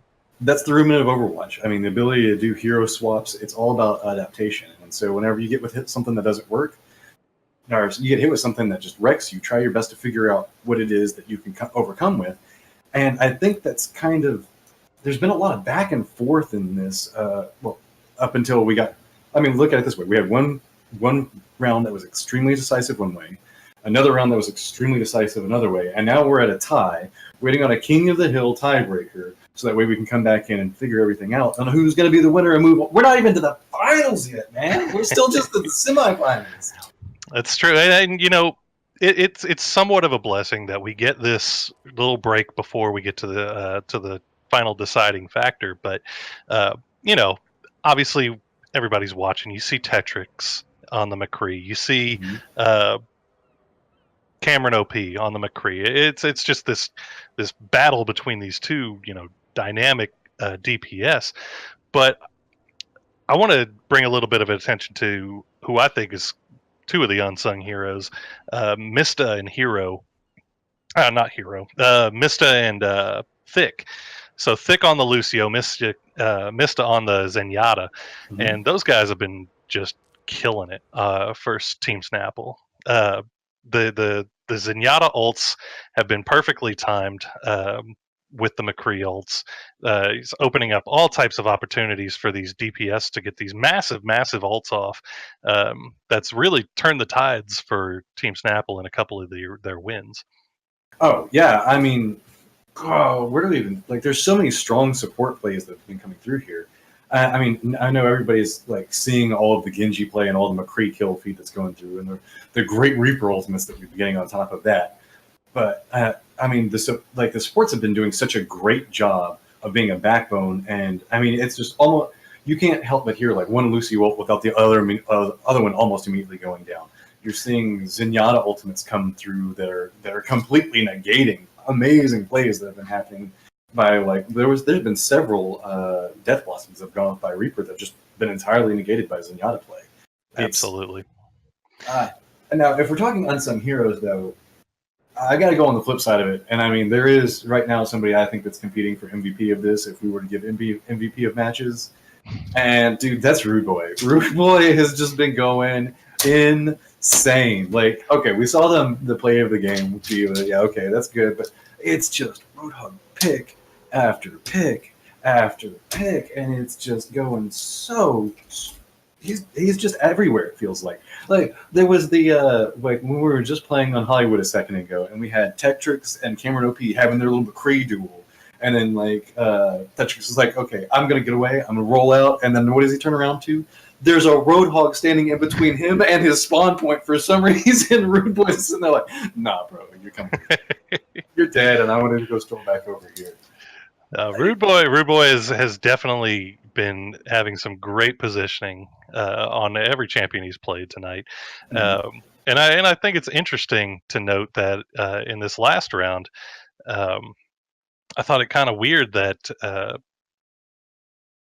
man, I'm forgetting the name. It's Team Snapple and Memestrike. They stuck with the same champions, right? So you stuck with Zenyatta, you stuck with Reinhardt, you stuck with McCree eventually. I'll get to that in a second. But they had different players playing them. So I'm not sure if that's helping or if that was done intentionally, if guys were just getting bored. But it seemed we and then of course you had they elected not even to go with a McCree for the first couple of pushes on Hollywood at the end there, with going with a Genji instead, which it didn't make sense to me.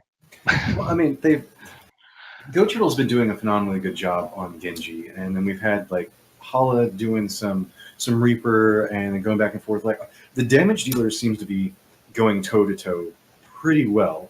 I mean, but what it's really coming down to seems to be a lot of Reinhardt play and some of the support play, just getting them that little bit extra. Well, I won't say Reinhardt, I will say tank play, because I mean that's one of the big parts is that like the whole first push to where Snapple got the point at Hollywood so fast was because they got like 2 immediate picks and they managed just to go in off of it. You can't, whenever you're just getting picked so fast and you can't do anything with it, and it's getting tanks that are getting the picks. I just don't know. Whenever we're looking at this King of the Hill, I don't know who or what we're going to see. Like, do you have like we're getting ready to go in? So, what are you calling? You think that we're going to see Roadhog? At this point, I think the DPS on both sides are both evenly matched, and I think the deciding factor is really going to be the play of these supports and the play of these tanks. Well, I think I'm going to agree with you, and so with that, we're going to pass it over to our casters, Aaron and Kane. Let's get this finished and find out who's moving on to the finals. Take it, Kane. Ladies and gentlemen, Twitch viewers, I don't care what sex you are, thank you for showing up to Twitch TV tonight for the competitive Overwatch League Minutemen number 10 tournament. This is our King of the Hill match to decide who is going into Grand Finals. We have the red team, who is going to be Memestrike, against the blue team with Cameronop and crew, Team Snapple.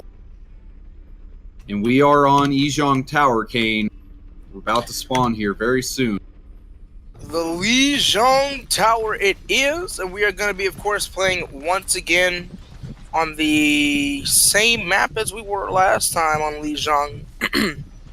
At I believe it's the Garden. But definitely. So we're going to be playing here again. This is going to be the King of the Hill. The winner of this one round, we're not doing a best of 3 King of the Hill. It is going to be the one round. The winner of this goes to Grand Finals. Team Memestrike versus Team Snapple. May the best team win. And Kane, Goturtle's on Reaper again, not Genji. Not on Genji. Okay, so obviously he feels comfortable. He feels that the tanks are going to be a threat this time around, which he just made. We have engagements right away. This really just started off with Ecleptic jumping right onto the point with his Lucio and Zarya, kind of pushing everything back. And it looks like Cameron and crew are kind of stuck by themselves on this right-hand ledge for their attacking side. So this point is definitely going to Memestrike right now.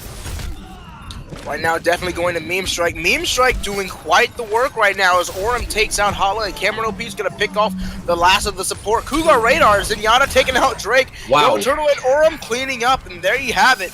This is pretty much what a going to be a battle of the tanks and the supports, without a doubt, because right now, all the DPS are pretty much even. The tanks are making a huge difference. I would actually like to see a huge change right now from Team Snapple. If they'd like to do any kind of difference, they probably would need to have another tank. Not sure if Team is going to be able to be the good choice if you can't get off those picks on the Roadhog. I like that we have a Zarya on each team. I think that's a great choice for the tank. I like you talking about the Diva, though. And it looks like someone is about to force an engagement. Red team, Memestrike, pushing in right now, dropping their sound barrier, trying to get on top of the DPS classes. And Memestrike has just completely taken a 4 frag to 0 frag lead on the point in this team fight here. The capture is now at 40%. Snapple with the percentage climbing for Memestrike. Team Memestrike or Team Snapple right now doing what they need to do now. They're holding off. They're getting out the harassment. Hala on the Genji having his ultimate. It is right now 1-1 going on 1-2. 2 being in favor of Team Memestrike. Be curious to see how they go in if Goturtle tries to move in from the top. As he would and it looks like Goturtle, like you said, is going to be the one to engage the fight. He death blossoms in everybody's face, but he gets blown up right away. Hollow 555 still in the fight here, popping his Dragon Blade just all over the blue team at the moment. And Snapple does not have an answer for Hollow right now. He is taking out everybody. The points are even. We are at 41% to 41% and climbing for Memestrike, with Memestrike in control of the point. Tetrix doing what he can to try to get out whatever harassment, but needs to be careful not to get picked off. Aurum, of course, going out for one of the Roadhog hooks, but doesn't pick up anything. But they're going to start engaging right now as the sound barrier goes ahead and pops. Forced engagement, Aurum and Zarya. Don't know who Zarya is right now, but the Zarya and Roadhog getting right into the point with the sound barrier. Goturtle has already picked up 2 frags. This should be in favor of Team Snapple right now, but we have a defensive and desperate sound barrier coming out for the red team. Blue team pops their whole hog just to get this point back, and it looks like they're going to capture, but they're still dealing with a Zarya and a Genji right now. Jake somehow living on the point. The Lucio for Team Memestrike somehow still alive, and somehow this point has not been captured yet. It looks like they're finally going to get it, as Hala being the last one to dance on the point, but it looks like he's going to go ahead and forfeit that point for now, knowing that they have a pretty chunky lead as they sit with 91%, just 9 away from completion. All right, that Diva almost got hooked off the ledge. She had her fly ability. She got protected by her teammates. She's not going to go down. Goturtle a little bit too far up. Roadhog from Aurum a little bit too far up. And attacking Torbnasuk, and I like Goturtle's attempt to defend his team. Goturtle pops his Death Blossom to try to defend his team, but Lucio is left alone on the point. Thick going down, and we are now at 92%. No, not quite. Hey, Cougarradar being the last one to try to move on. A nice duel from Tetrix and Cameronop. The Tetrix, even though Cameronop had the aid from Lucio, was able to pick him off and reset that. Kane Aurum went down so quick because he had a Discord aura on him. Now Tetrix is dominating with the Deadeye. Now the DPS class, Hollow 555, is dominating with the Dragon Blade. Wow, and there what a you comeback. have it. Even with the new swap in coming in with Aurum, it is going to be taken by Team Snapple. GG. Tetrix definitely play of the game. He was definitely MVP, as you saw there, getting off so many frags, so many solo picks, even taking out Goturtle's Tracer, who never was able to actually get in within this match. It was already a slow pickoff. Aurum getting taken out as Roadhog got Discord. An amazing effort from both teams, but there you have it. Yeah, like you said, just wrapped it up for us. That was our tiebreaker. This means that Team Memestrike, the strongest of memes. Okay. Yeah, Memestrike in red is going to be advancing to the grand finals. We're going to pull up the the brackets for you guys real quick. They'll be facing against Team Not 3 that we saw earlier. Guys, we're going to go back to our analyst desk during this short break. We're going to transitions into the grand finals for you guys. I have been joined by That's Gotta Be Kane casting with me. My name is Aaron LOL. Appreciate you guys tuning into the Cow League. Matchroom, take it away for us. And thanks so much, Aaron. Looks like we're back over here, and that I don't even know what to make of it. It all comes down to what I feel is a very last play. Whenever we had Cougar going into Zenyatta and got picked a little bit later than the rest of the team, and caused everybody else to kind of come in and disarray, and it was just a matter of trying to stack on. They just didn't get the stall going. Yep. I don't know. Now, for everybody that was kind of confused, since you guys didn't see Rudeboy inside that, Rudeboy was our disconnection. So we had to fill in with one of our players that we had on standby, which is Aurum, which some of you may remember from last week, was a phenomenal good Roadhog as well. Yeah, so I mean, kind of same for same swap as far as Roadhog mains go in there, but I feel kind of vindicated. I feel kind of validated by bringing up the supports, as the Zenyatta and the Lucio kind of made a pretty big impact there when it came time to swap the points over. Zenyatta getting a great ult to counteract that Reaper Death Blossom. You bring up the last point where he was kind of taken out a little bit late, but for the most part, I think that everyone can agree those DPS were great, and they were very much evenly matched. But the difference was the support play and the tank play. I have to agree. I mean, it comes down. Everybody always sees the kill feed and sees all of like the Reaper and everything else like that. More often than not, these fights, especially when it comes down to King of the Hill, comes down on supports. Which supports can stay alive in these very enclosed little areas and manage to get that extra little bit of health to their team to keep everybody going and keep like that extra bullet or two that they can soak, so that way they can make the flip for the team fight. It's just so much about maneuverability and trying to get that right target at the right time and then get away so often for this. Absolutely. You don't. I mean, most of the time, you don't get the supports showing up in the kill feed. It's not a sexy position, but it's a position that wins you games. If you want to win games, you need good support play and you need good tank play. Sure. And if you want to climb in the rankings, that's what you need.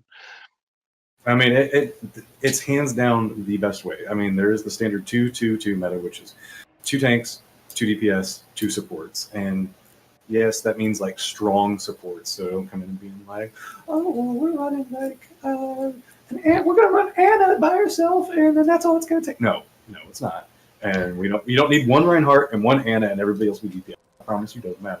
The tank's gonna absorb it. And the perpetual Anna sniping from 3 miles away and spawn, because Anna has a scope on her, so naturally, Of course, she's a sniper, dude. She's got to hang back as far as she can and get those snipes off. That might just be in my MMR, though. So, okay, now then, just to give everybody a heads up, it's been a while since we've been looking at the brackets, but we are now in the finals with Team Memestrike, and additionally, we have Team Not. What? They got me again. Not Team 3. So technically, Team 4, not Team 3. They've been messing me with that name all night. Like it's like designed to tilt. It's pretty much messing with everybody, I think. So if you guys remember, that was who we were watching, and they took out Harambe's Daycare many moons ago at the start of the competition. Again, Harambe's Daycare. I love that team name so much. Well, we got now we got not Team 3 with Letsgetweird and Derzan and Felzarn and Hexless. All these. Well, at least that's their Discord names. I might not be their Overwatch names. I should probably check that. Yeah. But we saw them play earlier, and we saw them take out Team Harambe, who was looking really, really good, and not Team 3 was able to take them out pretty impressively. So and then since then they've been able to climb and keep defeating all the teams that they've come across until they are now in our grand finals, going up against Meme Team. Memestrike. Right now we're having everybody get into lobbies and get everything set. So this is a good point to remind you guys, hey, remember, we are Matcherino sponsored. So if you do !Matcherino, you can go in and enter the password or enter the coupon code to get a $3 donation that goes towards the Cow Open. So please do that. All the money from this is going to go to the players. And we have a special rewards benefit that's going on right now in agreement with Matcherino. So for every minute that you're watching, you're going to get 1 point. And anytime you donate, you get 5 times points. So what's going to happen is the more money that we get into the Matcherino unlocks new benefits that you guys can use your points to try to bet on and try to get certain rewards from the Cow League. So please hop on this. Make sure you guys do the exclamation point Matcherino. Get involved. You guys are listening to us now. I know we're sexy, we're real pretty, and you want to look at our faces, but you can do that in an alt tab. Use your second monitor for it. Perfectly fine. But, all right. So now that we got the touch of sellout out of the way, here's the question. This is one of the first times in Minutemen where we've actually seen both sides of the bracket. So, I'm going to put you on the spot. Oh, boy. Who are you thinking? Who are you feeling? Is it going to be Memestrike or is it not Team 3? Because we've seen both of them play. Honestly, I am very impressed with Tetrix McCree play. I think that his McCree play in combination with the tank play and the support play that Memestrike has been able to put out has been very impressive, and I see that being very hard to beat. They do have a little bit. They struggle a little bit on attack, but their defense is very, very strong.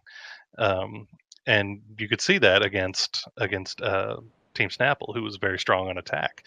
There were a couple of hiccups here and there, but for the most part, I think that that Memestrike has a very well-rounded team, and I haven't seen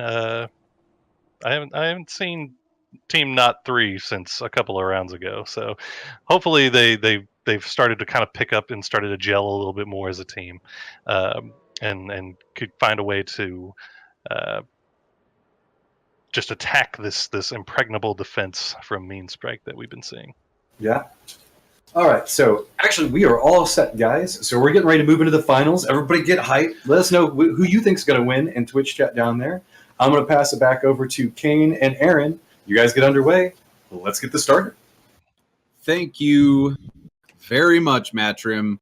My name is Aaron, LOL. I am joined tonight by That's Gotta Be Kane. Guys, you're watching the competitive Overwatch League Minutemen number 10 solo queue pickup game style tournament. It was a Thursday night. It's almost midnight on the East Coast. But the good news is we're in our grand finals, so we should see the peak of frags, the peak of competition, and the peak of positioning, Kane. I'm down with that all. I'm all down with it because right now we are going to be seeing some of the best play. We have seen some amazing Tetrix McCree. We've seen really great, I would have to say, ultimates from both supports. The supports have been playing such a crucial role in all of this. It has allowed so much leeway for the DPS to just have all the time in the world, what it feels like, to take people out. So I'm really interested in seeing how the supports play, because without your supports, you really don't have much of a backbone. You don't have a lot of leeway and reassurance. So it'll be really interesting to see what we get from both of these teams. It is, of course, to keep in mind, Team Memestrike with their very impressionable defense against Team 3. Team Not 3. Kappa. Team Not 3. They're going to be Team 3/Team Not 3 for the whole grand finals. I am just going to say Team 3. So Team 3, sorry, has been showing, though, very great stuff against Harambe Daycare, though it is to keep in mind the momentum is likely in Team Memestrike, as they have not played a few rounds given the gap that we've had in the tournament play. So it'll be interesting to see if they can get right back on that winning saddle that they've had from the previous games, or if maybe them sitting around watching is not giving them enough time to take notes. Maybe some of that rust is built up, but we'll definitely have to see. Standard procedures as always, standing in the middle, trying to knock down and get down each of those shields going down. However, Ecleptic not showing as much shield managing as we've been seeing from Felzarn. But we are going to get 2 picks, of course, from Letsgetweird and Rogue. Great That's trading. Reset the trade Canscout really playing Zarya here, really coordinated with her Reaper. Zarya coordinated with a Reaper really well, and Reaper and Zarya and Lucio have been known since beta as a quote-unquote shell So a small unit that performs very well together just because of their mid-range prowess. It looks like everybody is going through the hotel right now. Team Red is straight up pushing through the hotel with force right now. They're pushing their enemies back into the mid-choke right now to the point with an attacking sound barrier coming down for Team Memestrike. Rogue actually gets 2 frags with his Deadeye, so it's a decent hold for his team so far, but a McCree with a Zenyatta alone is probably not going to hold very well. Thankfully, Canscout the Zarya is in the fight now. Bad Torbna steal from Mrkillboytv. Sorry to shout you out in that way, Mrkillboytv. You've been looking for me to say your name all night, but that was a panic Torbna steal. Unfortunate end there for the push of Team Memestrike. I like them going through the hotel to force an engagement like that, though. It was definitely a really good hold, and of course, much so that the fact that they're actually building on, still holding on 3 ultimates, moving on to 3 now, of course, against Team Memestrike now. They have a really good position right now, as it looks like Team 3 is able to have the move out. There you go. They're going to start moving out right now. This is a much better looking Torbna steal here from the blue team. We do have the blue team sound barrier out as well. Reinhardts are charging at each other, swinging at each other. And it looks like Canscout just hanging out with his damage classes is going to be able to push most of this back. Paula picked up some backline frags. He picked up the support frags, which were hugely important. However, the Genji cannot fight 3 people in most situations by himself, especially as Zarya considers she can use her mouse 1 that is not deflectable by Genji. So although Hala picked up good frags, it was to very little avail. Very little, and right now we're actually starting to see the same setup with just only a little under a minute and a half. So it's like Team Memestrike has to start moving. They have to get in a good push. They have 2 waiting in for likely Jake's Lucio's ultimate before they move in with a good Earth Shatter, followed by of course the not Death Blossom, but rather the Deadeye, and of course Lucio's ult. So we're trying to see a good sound barrier go in, really good offense, and there you have it right now. The sound barrier is going to get dropped. So Team Memestrike looking really good. They got 2 frags before they decided to pop their sound barrier. I gotta say it, Hala555 has really just been carrying as that Genji. He's always behind the enemy team. And I like this from Team Memestrike. They are letting their Zenyatta grab the cart by himself. Pretty much everybody is pushing up into the streets phase right now to give them that real scare of, we're far up in your streets, watch out. And as we're seeing now, Team 3 deciding, it's best to just kind of hold back. You didn't see much of a fight coming in there, and I think that was for the better because now they've actually saved up for going on the 5 ultimates, and so they're likely going to try to stall, use what they can, likely conservatively for this hold as they start to fight at the pub, as it is going to be moving into the defense's favor right now.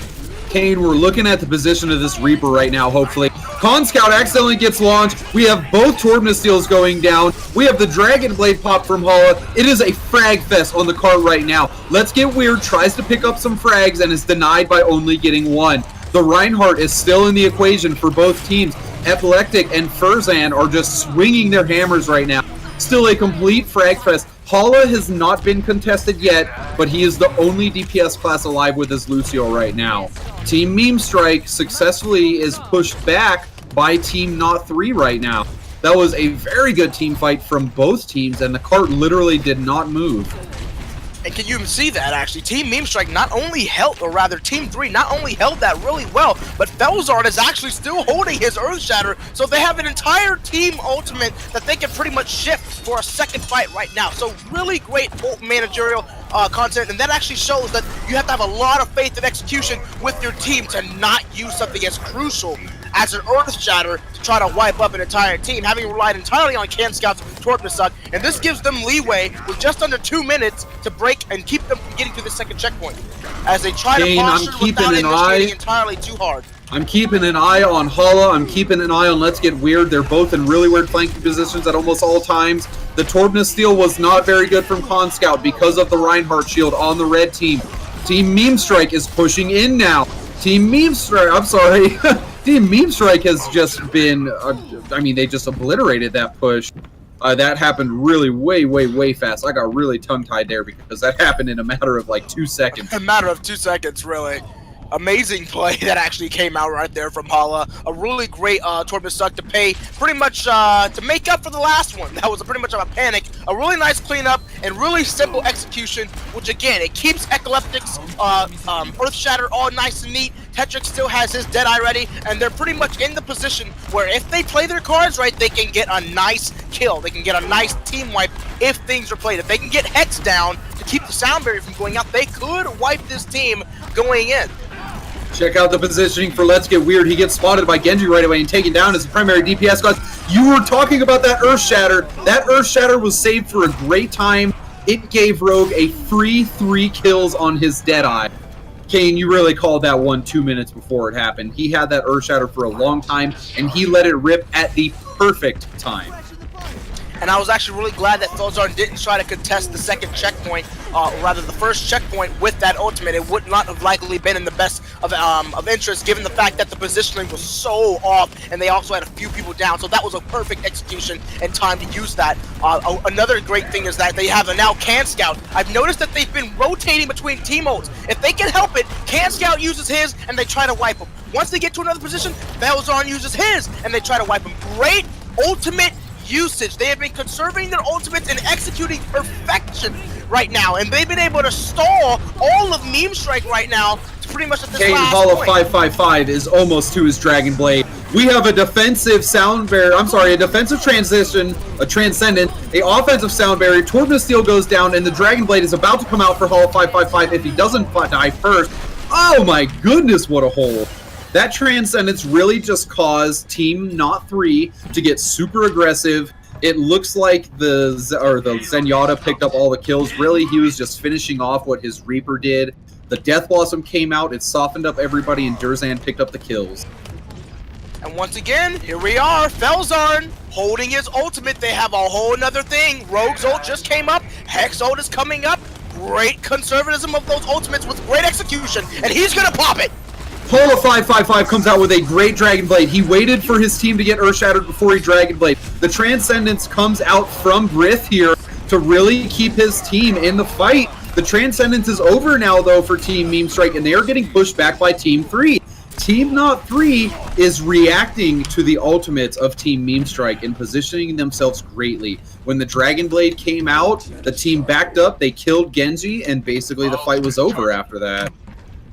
It really was. And again, they had such great positioning, like you were saying. That positioning was everything.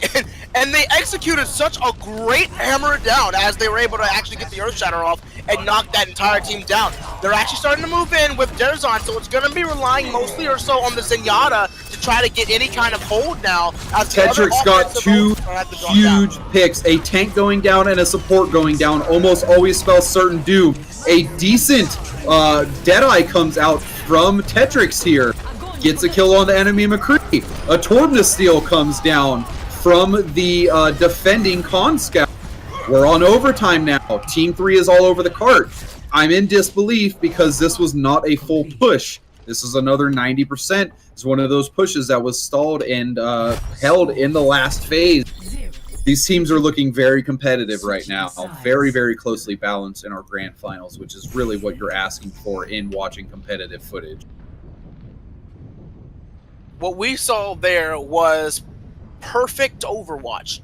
I honestly would say when it comes to team composition, when you have such wonderful ultimates that can pretty much incapacitate entire teams, you have to manage when those ults go out. And I will say, coming out from Team Not 3, I honestly did not expect for that kind of play to be done so well, given that they were actually sitting out for a while. Perhaps they were just taking many notes to allow for, Team Memestrike. Maybe they were taking all what they can to see what they were going to do, but those ultimates came out perfectly. At almost every single time, it was either Canscout's ult coming out, or then it was the Earth Shatter coming up from Felzarn. So what you had was perfect swapping of those ultimates. Staggering of ultimates. Definitely. And of course, at the very end, we only had Derzan's Zenyatta ultimate. And that wasn't popped towards the very end when teams were starting to trickle in. They didn't have everything. It was all in Memestrike's favor. But they simply outplayed Memestrike. And they held on. And they were able to continuously hold that point, funnel in, and clean them up. So You know, I also- really great pickup. I noticed that the ult staggering is so good too, that the opponents are playing so closely in each other's skill range as well, that every time a Torpness Steel went down, the other Zarya was literally at 90% or more. So both of the Zaryas are doing the job, farming their ultimates about as fast as they can without dying. Canscout's Zarya is looking great. I haven't been really watching Mrkillboytv. And now Team Memestrike is going to be on the defense versus Team Not 3 here. An early DPS frag, the Lucio speed boost off that DPS frag because they want to get their DPSs in there. They're looking to fight right now 5v6. Canscout needs to get that Discord orb off of him to do some damage, but so far Canscout has not been contested.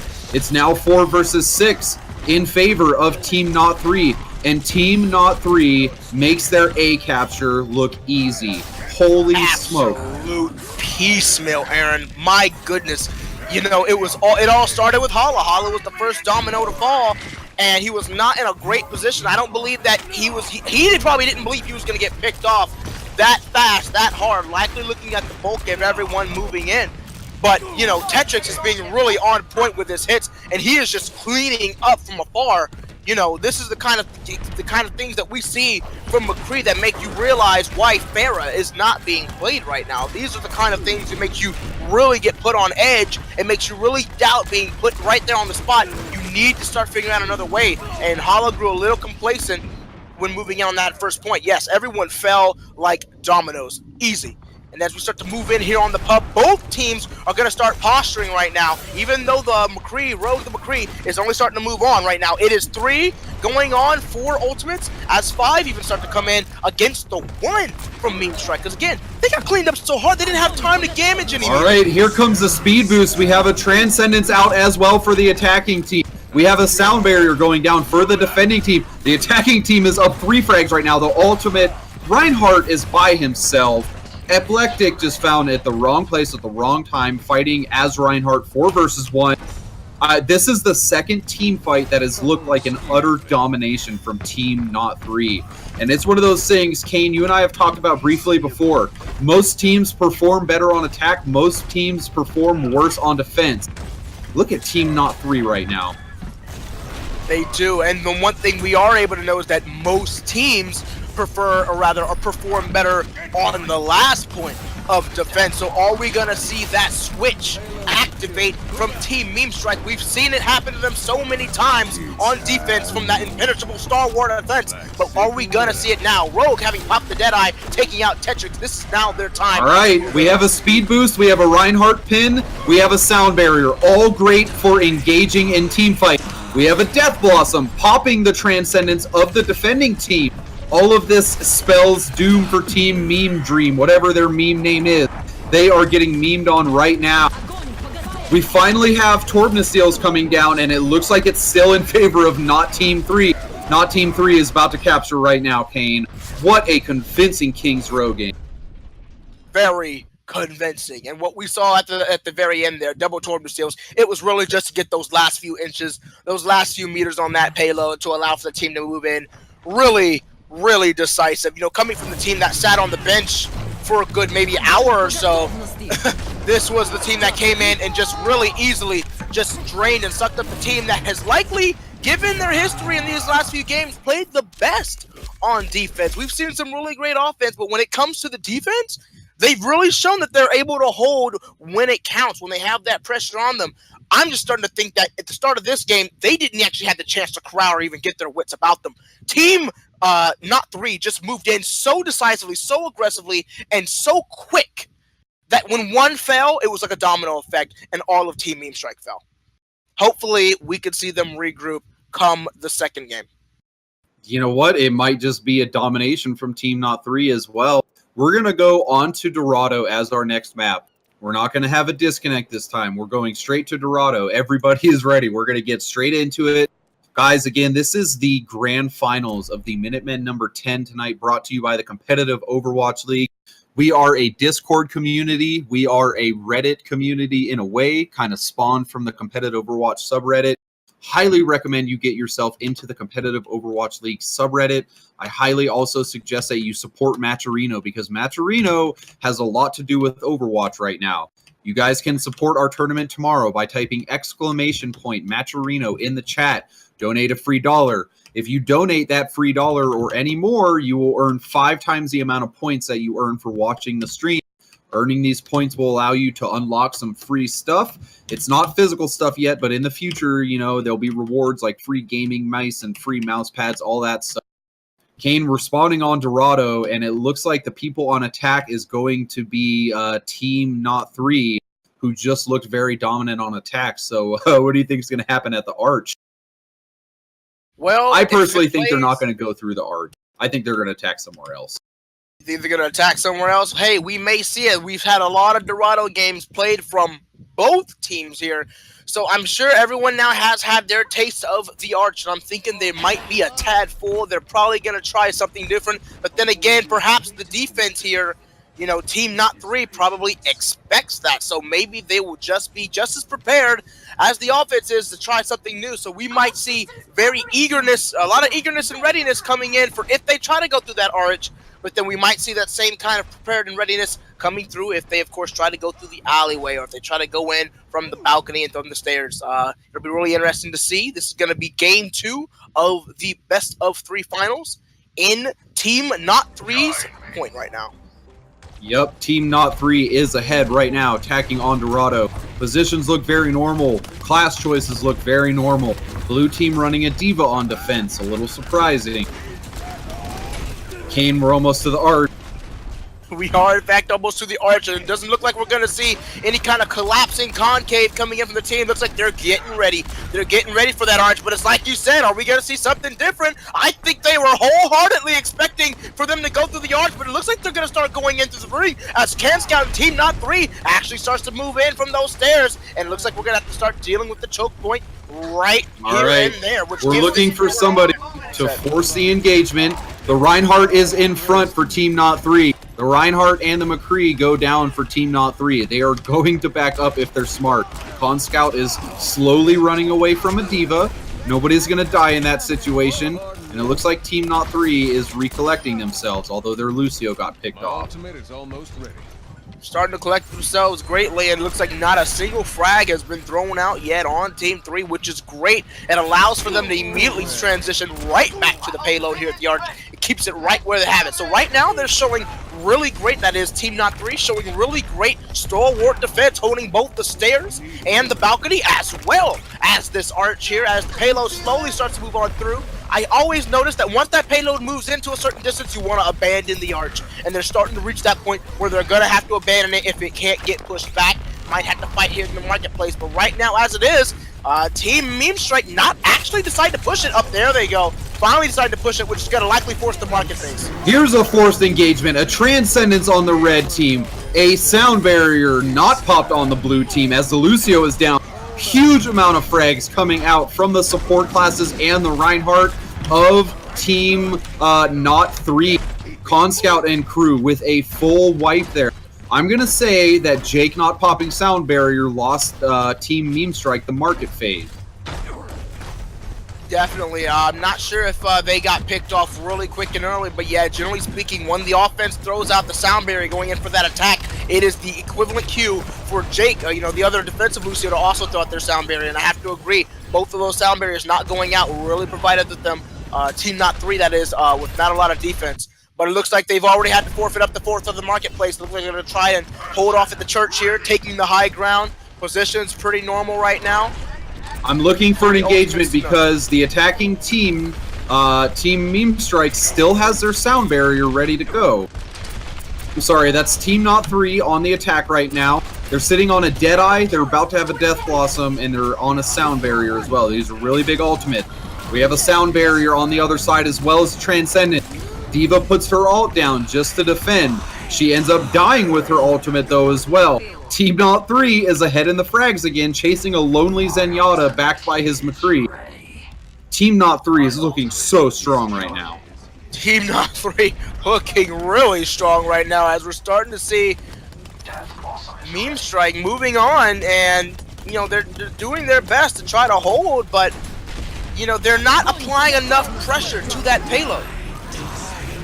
All right, Team Not 3 again, with the Transcendence not even having to use their sound barrier from before, all the support ultimates have gone down for Team Not 3, and they're just forcing their way into the garage here. It seems like these team fights are literally just walking forward and fragging, and for some reason, the blue team is just not adapting. Definitely not. They're not adapting. They're not really crowding together. They're starting to show that hesitance. It's worth bringing up too that the Zenyatta for the blue team has been playing tanks the whole game, and he's now been forced into Zenyatta. It looks like he's about to change his hero right now too. Yeah, look at this class change happening. Hala looks like this is a bad time to be changing classes. It really is. It resets your meter and everything. You have to fight to bring it up. And when you're in a position where Rogue right now is going to be getting a triple kill, you don't have any time to build any meter. And you're just going to get stalwarted, you're going to get held out, you're going to get capitulated, you're going to go down, and just like that, the round's going to get taken from you. Team Not 3 taking round 1, and this now brings it into, I believe, match point. This is indeed tournament point, actually, you could say, for the Team Not 3 with Canscout and crew.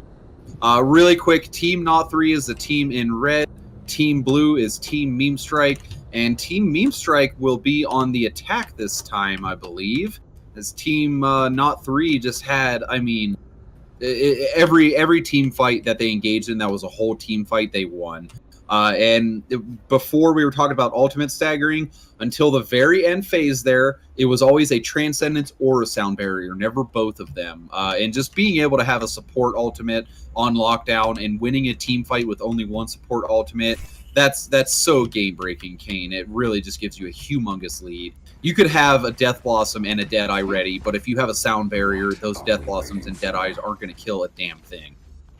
Exactly. It actually starts to make me wonder why they would continuously go Reaper, given the fact that those Qs are so on par. I would like to have seen more precise bursts, like maybe something like not a McCree, perhaps go. All right, you can't do double. So rather than seeing another McCree, I would have liked to see maybe some more flanking power, maybe even a Tracer. If that were something that they could have done, get around, really start to harass, something that could get out, bursts of damage, but at the same time move around and not have to sacrifice the entire ultimate. Your wish is going to become true. Hala 555 has gone back again.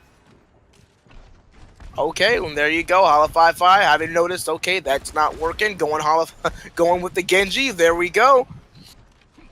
As Memestrike gets ready, knowing that their backs are truly against the wall. We've seen them come back when their backs are against the wall. We've seen them break out. So with this being tournament point now, if they don't win this, it's over. Team Not 3 is going to take it. Minutemen 10. Minutemen 10. Hala 555 is by himself again, doing mad flanking action. He is literally 6v1ing right now as his team is pushing the cart. Will he see any success? Will he draw the enemy team away? Will this Winston accomplish anything? And it looks like they're trying to take the high ground, like, forcefully, sending both Genji and D.Va up there. Oh, this Lucio is by himself at a very poor time. He needs to live in order for his team to live through the market phase. Yeah, a whole lot of teams actually right now. They did really well in this initial phase. The Winston and the D.Va did enough to disperse a lot of that team in order for them to start moving on through the point. But now here comes the aggressive returning restrike right now from Team Not 3. Team Not 3, Rogue, built his Deadeye so fast. And look, now he's talking in chat. He's been talking all game. He's really having a blast during this tournament and actually performing quite well himself. Quite well himself, even though the chat might be not necessarily toxic, just maybe a little cocky, it does do an element to play mind games with your opponent if that kind of chat really kind of gets to you. But right now, it looks like they're starting to move on through the point, even though Rogue is taking out Ecleptic, and right there, Derzan taking out Tetrix, just going to force all of the team to start moving back. So Hala 555 is literally pushing the cart by himself. This is actually funny right now. He is obviously either going to escape or get killed super quick here. He's going to fight 1v6 and just escape instead. Very smart stuff from Hala, though, just to pull the team back. That's all it did, and it was literally genius. Very genius. Reminds me of the time in which a Winston solo carried the cart towards the finish line and nearly brought their team to victory. We saw a little bit there through that market phase. You know, if Team Memestrike can move in quick enough and they can actually force this market phase, because they do in fact have the support and offense to do so right now, they might be able to get in something. But right now, Team Not 3 is holding firm with an entire 6-team ult, though Rogue has been brought down, and this might be the push and signal that they needed for Memestrike to go in. All right, we have Torbnus going down along with a Death Blossom that actually did not accomplish anything. Letsgetweird has been pushed out of the equation, but he gets a Zenyatta kill. A Zenyatta ultimate on the red team, Team Not 3, to defend their cart. We have hammers being swung. We have Monkey Fist being swung all over the place. Canscout has done such an unbelievable job playing Zarya. It's really just shielding your teammates and applying damage at the right time, since she's the least health tank in the game. Canscout really just carrying his team right now. Exactly. Again, you have that great utilization of the ults. Always keep in mind, there's still 3 ultimates on Team 3, not 3 right now, whereas Team Memestrike only holding 2, none of them being defensive, so they have nothing to shield their team for when they try to move in this very charred choke point moving in towards the marketplace right now. This is entirely in Team Not 3's favor. Oh, this is a decent Dragon Blade, but it should have been coordinated with the Zarya Torbnus Steel set. Finally, the Torbnus Steel comes out while Hala555 is using his Dragon Blade. That is a very potent combo, and this is the chance for Team Memestrike to take the market phase. They are going to capture the market phase checkpoint. Kane, I have to bring up, I was really scared. I noticed Zarya, Mrkillboytv, was at 92% when I heard Dragon Blade. Realistically, you want to lay down a Torbnus Steel and then let your Genji get in there. So I have to say, Hala555 and his Zarya got very lucky in their timing there. I hope they communicated it. Their team fight went really well, but that could have went really poorly. They could have at the same time. They might have been, of course, relying on Tetrix, where he had a Deadeye at the same time. And as we saw, there wasn't really a whole lot getting done out with that Deadeye, but we did see enough picks, enough frags coming off from Tetrix to make it all worth it. Again, it wasn't the best Torbnus suck, but it still got the results, given the amazing play that we've seen of Tetrix at the time. And right now, Team 3 holding the high ground. It's going in very deep right now. Rogue and his Reinhardt are both supporting him. Rogue is laying down the Deadeye, trying to pick up a frag or two, but is being pushed back right now. We have a very scattered team fight at the moment. Both tanks for both teams on the cart. We have a tank going down, Reinhardt going down for Team Memestrike on the offensive team. We have a tank going down in the defensive team, Reinhardt, as well. This is a very one-for-one trade right now. No team is ahead in the moment. Attention right now to Rogue. He actually got, before going down with only about a percentage of his health left, he had gotten about 3 picks off before finally getting taken down with 1% by Hala. I'm glad you brought it up because, yeah, Rogue really went uncontested for too long there, and that's what let Team Not 3 hold for so long. And now we're starting to see, of course, you know, Team Not 3, they've already been regrouped. And though they only have one going on 2 ultimates, it is the ultimates from the support, which gives them enough time to hold on right now. Tetris, of course, going into position, trying to get something big right now.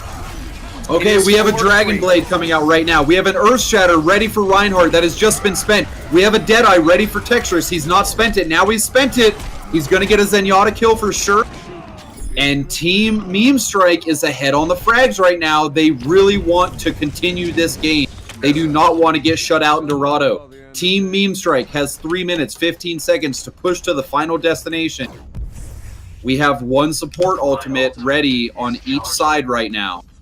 Each side, both one support ult comes in up right now. Of course, we have Bryth moving in towards 100. We have Jake now having his ultimate up right now for Team Memestrike. That there's going to be the only saving grace they have. Again, the support being the only thing that both teams have. You know, Letsgetweird is about to have his along with Canscout, so they have the offensive press that they need to counter Team Memestrike from moving in, but they need to execute it right as they all start moving in through the alley. Payload is still I love moving. This whole. They're keeping their tanks on the high ground. They're keeping A support on the high ground and A support on the ground at the same time.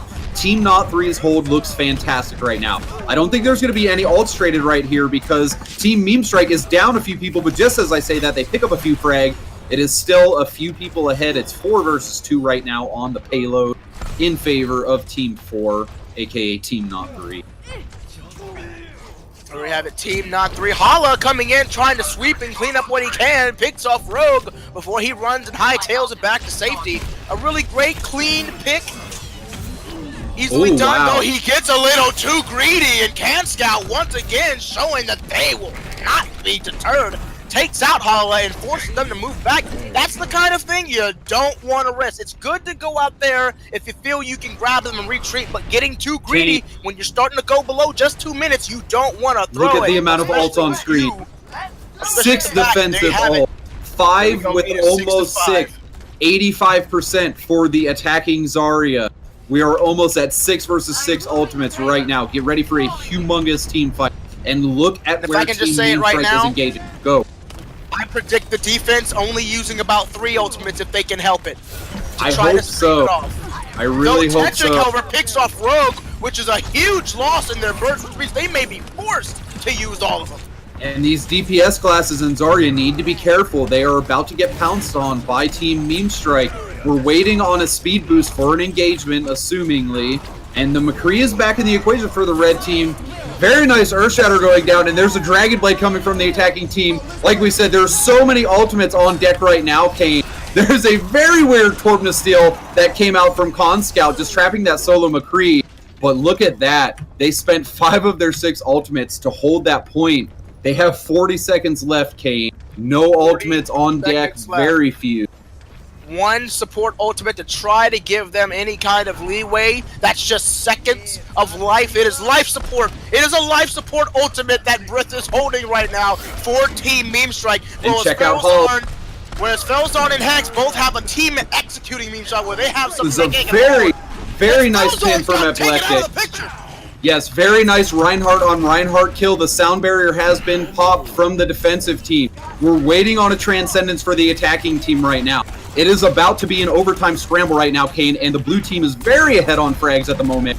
Another speed boost coming out, and the Transcendence finally coming out. That was a great Earth Shatter from Felzarn. This may be what his team needs to hold. Reinhardts are swinging hammers everywhere. Lucio is trying to live. Hala is pressing shift over and over, trying to attack as much as he can. And another really nice ultimate by another Reinhardt player is actually going to make this a tie game. Guys, we're going to go to another King of the Hill map as the deciding tiebreaker for our Dorado map here. Holy smokes, Kane. I thought they were going to hold that. You know, and remember how I just mentioned that it was Bryth who held the life support ult?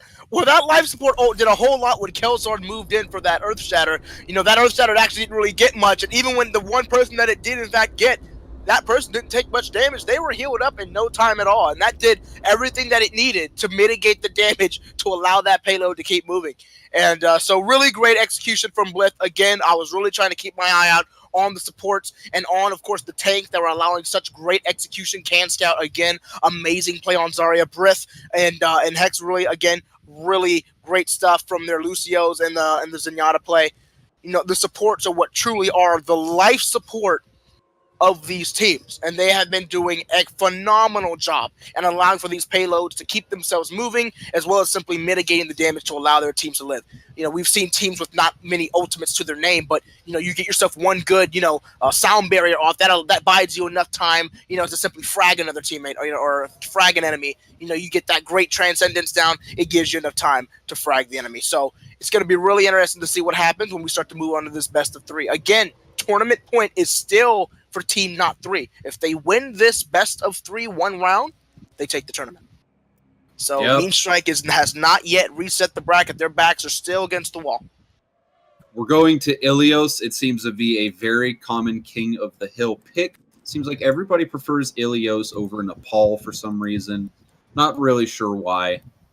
And we have a little bit of a delay right now. We are waiting on the next game. We are waiting on the next game because somebody needs more beers. Respect the beers. All right. Well, I hope they understand that they might have about a good maybe 5 minutes, 5 seconds, 1 second left to get their beer. Okay, disqualification. DQ.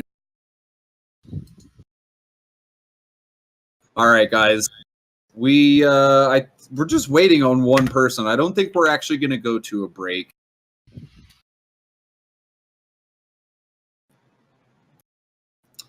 Guys, during the break we have right now, we're not actually going to take a break. We're just going to keep it on our wait screen while we're waiting on this last player. Take a look at the list of sponsors that we employ here, guys. If you guys want to take a look, please get into the Cow League Discord. Again, you can find that by getting onto the subreddit of competitive Overwatch. So that's just /r/competitive Overwatch. Again, the Cow League is a Discord group mainly that is now branching into community running tournaments. We offer coaching services, all sorts of stuff. Mainly just production value, though, for you guys here tonight running the Minutemen tournament. And we'll be running the Cow League Open tomorrow, Kane.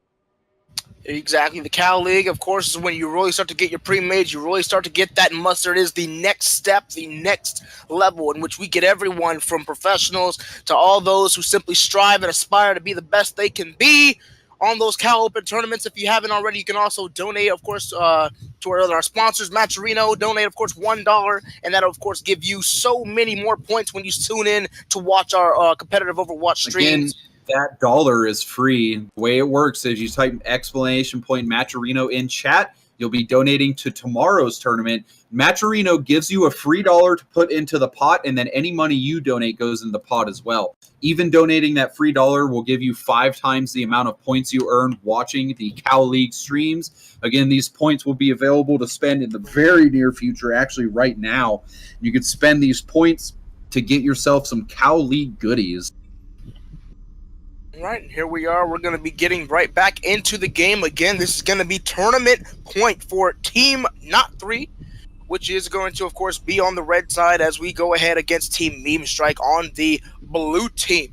Teams right now looking pretty much even, pretty normal as we've seen. A lot of comfort picks is what I'm going to be guessing. No, nothing too crazy.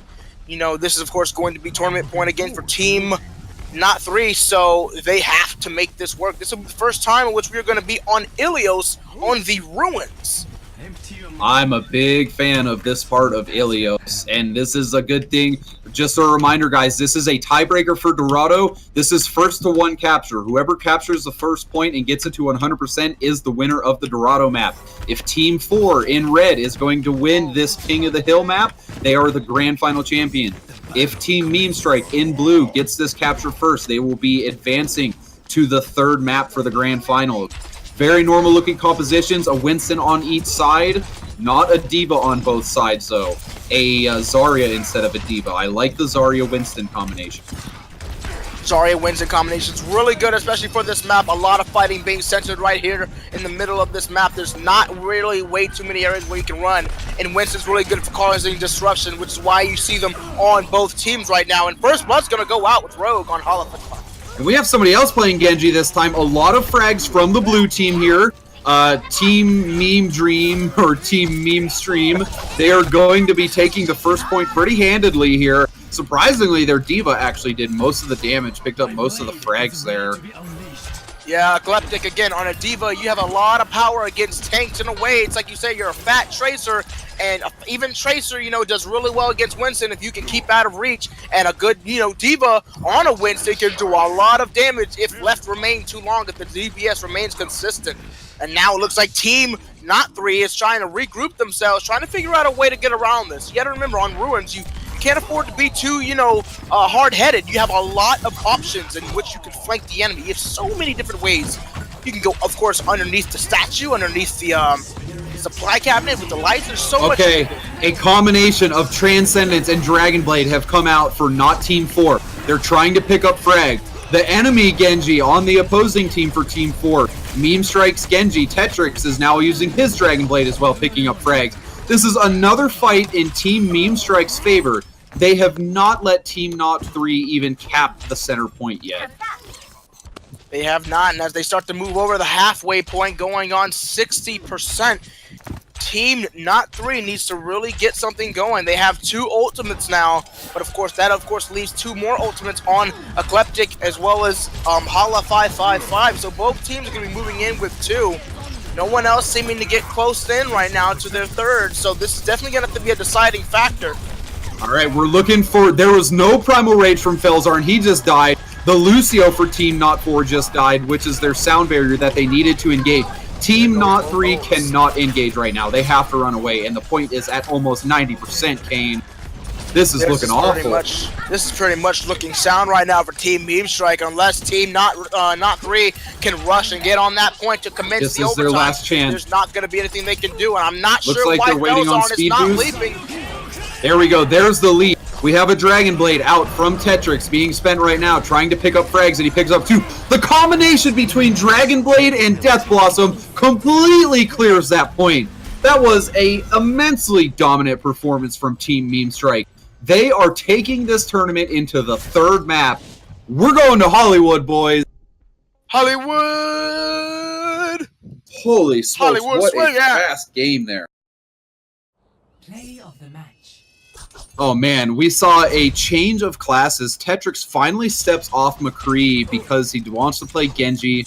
Paula on Reaper as he's been playing these past few maps. And just, I mean, a crazy good performance from Team Memestrike here. Just very good coordination, man. I don't really know what else to say about it. All the team fights literally took, I'm not kidding, I kept track, 10 seconds or less for the whole team fight to flesh out. Epic. And that's where we were talking about that stalwart, being pressed into the back of the wall, last round, final match, here we go, last round fight. Memestrike once again showing why they are here. They are, if not anything, resilient. And they have shown that kind of backup as they have in every single game. They have a faltering moment. They have moments where they fall down. But then when their back's on the wall where it's like, hey, you're either in it or you're out of it, they've always shown backup and they've returned that kind of power that they've needed. And, I really have to give it again to Ecleptic and, of course, the Genji. Really amazing cohesive play and combining their ultimates and really just with precision, just dismantling all of Team Not 3. And this is really pushing now everyone on the back end. This is going to be now match point for both teams. We are on tournament point. All right, Kane, we are spawning in Hollywood. The heroes are being assembled. Everybody has got to be talking in Discord right now. What are we going to run? Who's going to play what? Do we want Hollow 555 on Genji again, or do we want him on Reaper? He's currently selected McCree, but we have time. Guys, I want to remind you that the competitive Overwatch League Discord server is partnered with the Discord developers. This means we get high bandwidth. We have unlimited room like most Discords do. Just a high-quality Discord. You can find a lot of resources in there for you to use, and there's even a pug bot for stuff like that. It's a great place to find scrims as well, and it's also a good place to look for teams. I'd personally recommend you use the Overwatch, the competitive Overwatch subreddit to find a team instead. Generally, it's checked a little bit more often. But either way, the Cow League server, Discord server, has pretty much everything you could want if you want to pay attention to competitive Overwatch. Guys, this is the number 10 Minutemen solo queue tournament. This is the final map for the grand finals. My name's Aaron LOL. I'm joined with That's Gotta Be Kane right now in our final map. Yes, it is the final map on Hollywood. And we are going to be seeing some really aggressive, I would see a lot of aggressive play. Both teams realizing their situations, the pressure is on, and it is around this time my biggest focus that I like to see is how teams perform under pressure. We have seen Team Memestrike perform so well when they are in fact on that pressure, the do or die situations. It will be really interesting to see how it is Team Not 3 performs when they are pushed into the same corner, and now that they're in it, we have to see how their play changes. All right, Team Not 4 is on the attack first. They always look very strong on attack. They are in red. Team Memestrike is on the defense. They are in blue. They are running Genji again. I want to point out the attack path that Team 4 is taking right now. Team 4 is splitting up. I'm waiting for a pincer attack, Kane, because I think they're going to engage very soon. Very soon, like you said, they pulled it off before. They can probably pull it again, though they have to be careful now. Now that it is, of course, Felzarn's shield just went down, but Letsgetweird gets first blood as he takes out an over eager Tetrix. Very aggressive. Genji was literally fighting 1v5, and the red team is all over the blue team right now. The only one doing anything useful is Hollow 555. All of his teammates are pushed into the cafe or already dead. Hollow 555 is trying to make it away with his life, and him and Lucio barely, he doesn't make it out. Lucio barely makes it out. Super convincing first fight from Team Not 4. Canscout doing everything he can to pretty much assure the point being taken. But right now, he's starting to get a little greedy. Maybe he should probably just pull on back, play it a little safe. They have all the time in the world right now. But more likely than not, he's probably even just doing that to gain some meter. Though, of course, gaining charge, of course, doesn't usually last as long, but looks like he's going to finally get some help out now from Letsgetweird, or perhaps not. Maybe there's something going on here, but it looks like they're just trying to keep the team pushed back. It looks a little risky with just one person, but right now the payload is moving. The high ground, however, is held right now by I Memestrike. think that the red team is going to just straight up go to the roof and try to fight them right now. They need a safe way up onto the roof. They don't have that safe way yet, though.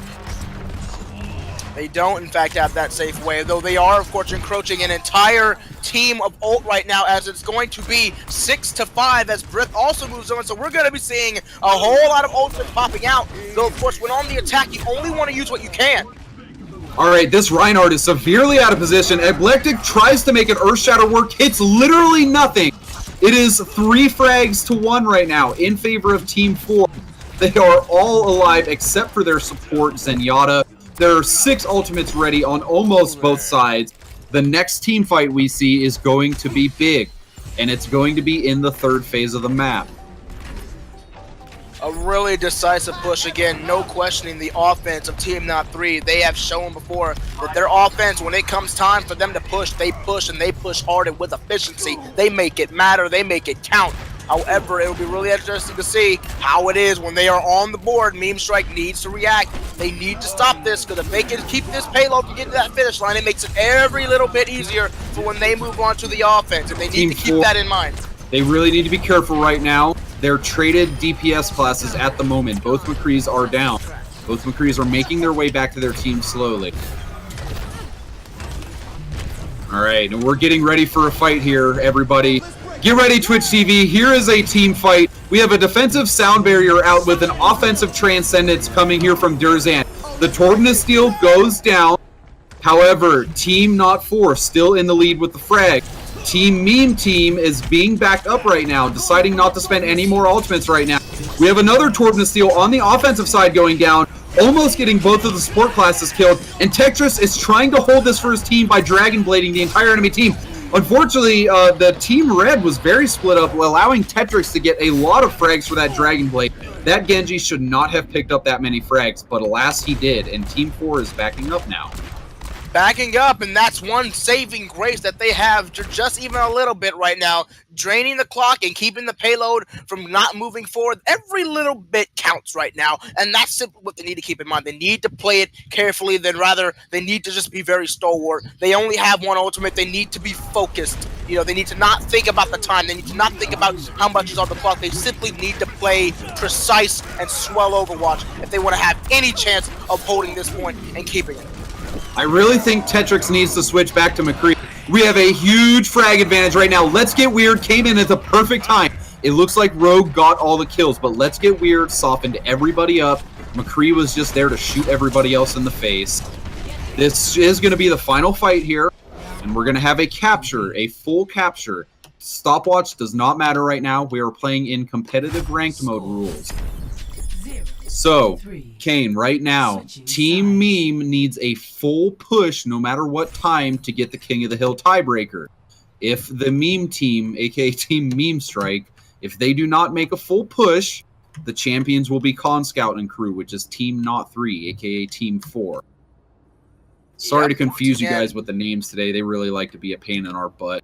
Oh, man, you know, but that's part of the beauty of it. I'm pretty sure in the back of everyone's mind, especially the teams, they're taking some sick, twisted joy and seeing us fumble our words with these team names. But nonetheless, it is, in fact, still match point for Team Not 3. If Team Memestrike cannot get a full clear, if they cannot push this all the way to the end and take this victory, the tournament point does, in fact, go to Team Not 3. They will be your winners. However, if they can move it, it will go back again to a best of 3. It will move on to a King of the Hill map, and from there we will have your decided winner over a one-match deciding factor. But here we go again. 40 seconds remaining.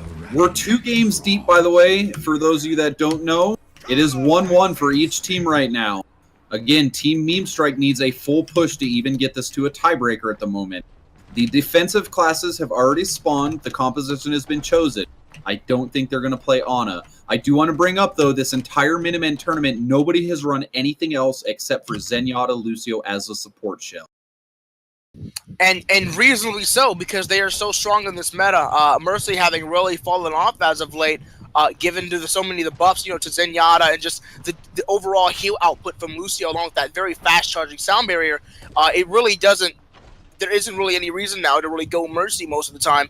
And of course, Ana being really undecided. But wait, it looks like they are in fact gonna go Ana. Wow. It has been decided, ladies and gentlemen, for the first time of this tournament that we are casting in the very grand final. Mrkillboytv will in fact be going Ana. Let me shut my mouth. So you know what that means? They're going to use a nano boost, probably on Tetrix. Use the nano boost when they build it up. Genji. Yeah, it could be Genji, it could be Diva, it could be Reinhardt. Probably won't be the Reaper because they don't have a Zarya shield to shield him. And look at this, Tetrix is engaging right away. He is on the enemy tanks. He's been discorded and he goes down for it. Pays with his life. The enemy team being attacked right now, Team 4 in the red, is successfully pushing back. Trades are 1-for-1 in the frags right now, Kane. This Reaper has to get off the point. is actually going to take out Rogue with that great solo kill right there. And just like that, they're going to even this up. All right, so we're kind of at a stalemate again right now. Team Memestrike is holding that balcony, though, and if you hold that balcony, you have an advantage on the attack. Tetrix, though, needs to be a little careful. He's starting to fall out. He's just been Discord. Ecleptic shield just went down, so they have to recharge. This might be a good time for the team to try to move into some offense. Holding the upper ground is a really good thing, but right now they aren't actually pulling out any attacks as Tetrix once again gets caught out. He needs to be careful. Oh, look at this engagement. Beautiful engagement up the stairs to the balcony. Team Red, Team 4, speed boosted through the stairs and shoved 5 heroes up into the face of Team Memestream, just completely dominating them. Again, really great power coming in right now from Team Not 3. They're actually starting to show that defensive prowess that we were talking about, but I would honestly have to just say right now, Tetrix needs to be a lot more careful. He's discorded again. He needs to move in for some cover right now. He's been caught out twice now, and it's costed a lot of his team. Though we might finally get to see a really hard push as we have the sound barrier. Genji is starting to move in with his ultimate, as well as Ecleptic. Mrkillboytv on the Ana has their ultimate, so we might see a very strong here, and it's going to go on to Ecleptic. Here's a team fight. We almost have 6 ultimates for each team. Deadeye going down in the name of Rogue. Decides not to spend it, and he goes down. That is 3 frags, 4 frags in the way of Team Memestrike. Team Memestrike is going to capture point A right now. That was a full team wipe, mainly caused by Tetrix. Yeah, and I would have to say, the Team Not 3 had a really good response against Ecleptic, who just got nano boosted. First came the Reinhardt charge, followed by the sound barrier, so there was a lot of damage notification coming in. Followed by the counter charge that came in from Felzarn, but Felzarn actually missed his intended target. And you gotta remember, 8 seconds might be a lot, but if you're not getting any offensive power out, that time ticks really fast. And of course, Ecleptic didn't really get a whole lot, as Tetrix, however, was in fact able to capitalize off of the Earth Shatter that was dropped. So we finally see a McCree from Hollow 555. The blue team was running without a McCree this entire time. Very, very... look at Letsgetweird here. He is not responding to this Genji at all. Almost as if he was AFK or drinking too much beer. A Death Blossom comes down to engage a team fight for Team Red. A Earth Shatter on Team Red is going to cause the team fight to continue. Letsgetweird and the Reinhardt shield, both very safe. Nobody dies from the Diva ultimate. Looks like Team Memestrike is going to have to recollect here. They tried to force an engagement, kind of, when the Death Blossom came down. Because sometimes when a Death Blossom comes down, you just try to shoot the Reaper and kill him. It did not work out for him that time, though. No, it did not. And now Letsgetweird, however, it even takes out Hollow, which is going to reset some of that DPS again. Tetrix, Ecleptic, as well as Mrkillboytv having those very key ultimates. Jake as well, so they have all of the tools that they need to make a push happen. But Canscout also having their ultimate along with Derzan, so they have a little bit of nullification no matter who they try to give it to. But Tetrix not needing any ult right now, just getting picks as they're able to take off too, and they're going to allow this payload to keep moving no matter what they dish out. So this is actually really good. They're actually moving on 5 of 6 ultimates as Team Not 3 is actually starting to capitulate a little. They need to regroup and not get a little too wild. They only have 2 ultimates, and they haven't had a really good move-on phase to allow themselves to go. We have an engagement here right by the country jail here. Looks like no frags yet. Finally a frag from Hala. 555. The Reinhardts are bashing each other. Another whiffed Earth Shatter is going to cost them dearly. A Transcendence is forcing the red team to fight against the blue team right now. Rogue also decides to almost spend his Deadeye. Looks like he's going to cancel it instead. He just died. And I cannot believe this. Somehow Memestrike is still on the cart right now. The Reinhardt on Team Red was left completely alone. Letsgetweird was way too far out. He was not supporting his Reinhardt. And now you have a Lucio and a Zarya running for dear life. Running for dear life, and you know, that's exactly what they have to do. They don't want to have that long trek back, so they're likely going to just pull back. But it looks like for the first time in a while, Team Not 3 actually has 3 ultimates up ready. This entire time they haven't had a lot of charge. Oh man, this is a boosted Dragon Blade. On a boosted Dragon Blade coming down right now. Tetrix gets 1 frag. The whole team is trying to focus Tetrix right now. He finally goes down. The supports lived through that. The only person that Tetrix fragged was a DPS class. So that was 2 ultimates for the trade of a McCree. Not very worth it. And that's the risk that you that's the risk that you have, of course, when you start taking in an Ana and you start to combine those ults. You're using 2 for 1, and you have to get a whole lot paid for when you use those 2. And of course, like you were saying, that wasn't really worth it. So now they're definitely at a deficit. You know, when you start seeing the 3 ultimates that now Team Not 3 have moving into this. So the Reaper positioning from Letsgetweird here is really good. He needs to support a Zarya, though. That Zarya needs to live. Very good tracing by Tetrix, almost picking up the Zarya kill. But Letsgetweird really needs to get in this team fight. His team needs him really badly right now. Looks like he's going to go in right now, and he's saving his Death Blossom for after this sound barrier goes down. Red team spends their Transcendence to solidify this fight, and little do I know, they did not need to spend the Death Blossom. Letsgetweird was very patient, let the Transcendence come out, and with the Transcendence come out and the normal mouse one-click shotgun from the Reaper, looks like he didn't need to spend the Death Blossom. So this is a very good position right now for the red team. Really good position, and given the fact that their only damage mitigation that they have is the Lucio now due to Ana, if any Tortoise comes out with a good Reaper plot and a cool Death Blossom, it's going to be all they need, and here they go. Here is another Ana boost. Oh, the Reinhardt is running around. He gets a successful Earth Shatter finally as he is Ana boosted, but the blue team really needs to make something happen to this. Canscout is still alive. He has a ton of health. He's alive with a Reaper and 2 DPS classes right now. The Jake and whoever he was with, that Diva, you can't handle 2 DPSs plus a Zarya, so a little bit overextended. I say there's another 2 pushes coming from the blue team. Another 2, and this gives enough time for both teams to gain some equivalent ultimates, enough to kind of stem, hopefully, the tide from Team Memestrike right now. As Team Not 3 is doing everything they can to posture, hold, and build. Canscout moving out, gaining some charge, doing what she can to get ready for the fight right now. As Canscout goes to move on and gets the third ultimate now, as they now have 3 over to 2. No, 1 moving on 2 right now. The favor, once again, in Team Not 3. Look how aggressive this Diva is playing. A Tortoise still comes out from Canscout, and it looks to be a great one. There are 2 DPS classes right next to the red Zarya. McCree and Reaper are trying to fight Tetrix away right now. Tetrix gets blown up. Unfortunately, the only thing they had to spend there to solidify their team fight was their Transcendent. So we are down. We have 0 support ultimates for right now for the red team.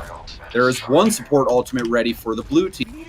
So we're going to see a very counter-offensive push, in my opinion, coming in from Team Not 3, whereas we're going to have a very hard push coming in from Team Memestrike, whereas they have the support, but as Team Not 3 has, they have the offensive push. They have there's the a Tracer shatter, switch. They have the Tracer. The Tracer is going right for the Zenny. There we go. This is actually a really good time to play Tracer, actually, but of course, unless you get picked off. Oh, the boosted Reinhardt ate a charge. That is a lot of time off the Ana boost. This Diva ult needs to get something done, and it gets absolutely nothing done. Just 1 DPS frag. This clearing the area, the Death Blossom from the Reaper on the red team, very well timed. Diva is by herself, and it looks like Team 4 is going to be the champions of tonight. There is a mad scramble on the payload right now. Bryth is the only one left. McCree cannot get there in time. He's going to try to shoot somebody. Not going to make it. He's not going to make it. He doesn't make it. Team Not 3, they do in fact take it, and there you have it. Your Minutemen 10 competitive Overwatch champions. Holy smokes, that was a great game. I honestly thought we were going to King of the Hill for a minute. I wasn't excited about it. I'm hungry. But hey, Team 4 made it happen. They held, and really what was the most impressive, they held 2 good Ana ults. One was the Genji Dragon Blade combo with Ana ult, but they didn't back it up very well. They literally sent Genji in by himself. I kid you not, Kane, I was watching a Genji 4 versus 1 a team. It did not work out for them. And guys, we have your grand champions. Canscout, a very often competitor in the Cow League tournaments, takes his team to victory. The grand final victors are Team 4, aka not Team 3. Guys, we're going to wrap it up here. My name has been Aaron LOL. I have been joined. That's gotta be Kane. I want to thank everybody for coming on out. Aaron, my man, always great to have a great reign with you, man, and just, enjoying your casting. So I want to thank you all for coming on out. And again, hope to see you guys next week. Stay saucy. Yes, stay saucy, Kane. I love it. Thank you so much for joining us. We're going to hand it over to the desk now. Matrim, please help us out here. Oh, thanks, Aaron. Thanks, Kane. Oh, I love that grand final. It was so good. I don't even know. Like, Rogue, Canscout, and Derzan, man, they're always so strong, such good players. It was great to see them all on the same team. I don't even know where to begin with that. What do you got to say on it? Curious as to why Tetrix doing so strong on the McCree and switched over to the Genji at the end. There was a lot of really subtle changes that happened right there towards the end of it. Like we had, what was it? Mr. Killboy switched off of Reinhardt, who he'd been playing almost all night, and switched over to the Ana at the end of it. I could see what they were going for was they were trying to get some ultimates. They were trying to do the combined ult, possibly with Genji or Reinhardt. Every single time that they tried to pull it, it didn't ever quite work right. Like the mindset, I really believe in, but it just didn't ever seem to flow the way that they wanted it to, the outside activity. It worked great on the first point, but after that, it just, there wasn't much. I think one of the issues that they had was just what does Ana really bring you that Zenyatta doesn't? You get a great ult. You get the additional DPS, you get the additional healing, but I don't know. I just feel like Zenyatta's a stronger pick right now than Ana is. I can agree with that, and that's one of the reasons why we saw it for most of the evening. I would think that usually if I've seen it work, it's usually been Zenyatta and Ana, not Lucio and Ana, just because then you could just put the Zenyatta orb onto whoever it is that you're ulting, and then it makes them that much more survivable for whenever they go in super deep, like with the Genji ult or with the Reinhardt charge. But, really it comes down to a whole bunch of phenomenal play from everybody. Unsung hero from those matches, in my opinion, Derzan on Zenyatta. He had so many clutch plays, the kind of heals that he was pulling off. Just a phenomenal set of games tonight. That's all we can say. But now one of the things I do want to mention for everybody is the fact that we actually did hit one of our new breakpoints for our Matcherino. We are now at 125, which means that we've unlocked a new set of things that you can go for. So everybody make sure you keep stacking up those points. Make sure to watch the Open tomorrow, because same time tomorrow we're going to be having our event where we have the amateur teams playing. If you really enjoyed tonight, make sure you check out tomorrow. That's where Matcherino funds are going to go, helping keep these amateur teams, give them a little bit of cash in their pockets, help them get a little bit more of whatever it is that they need. Now, on another topic, more of what we need. Us over here at Cow League want to make sure that we can provide the best that we can for everybody. And one of the things that I want to alert everybody to, make sure you do !Discord, join our Discord, and go to Cow News. Right now, we are taking applications for people to come help us out on events. That use more referees, more people just help in communication as these events that are going on. We have a phenomenal production quality here, and we appreciate anybody that wants to come and give us a hand. Make sure to turn in those applications because we would love to meet you. Absolutely, and if you play your cards right, you might get Matrim's phone number. Oh, is that the route we're going? Yeah, my girlfriend. Yeah, notice how I said you and not mine. Yeah. Thanks. My fiance is going to be watching the stream. I'm already waiting for my phone to go off and be like, "What's he talking about?" It's fine. Yeah, it's fine. As the one teammate, let's get weird. But that's going to put us at closing tonight on an awkward note. Got to make sure we keep it saucy, right, Ken? That's the way we got It's to go. only awkward if you make it that way, Matrim. It's true. But on behalf of everybody over at Cal League, I got to say thank you to all the fans and everybody that watched today. Have a great evening, and hopefully see you guys tomorrow. See everybody tomorrow.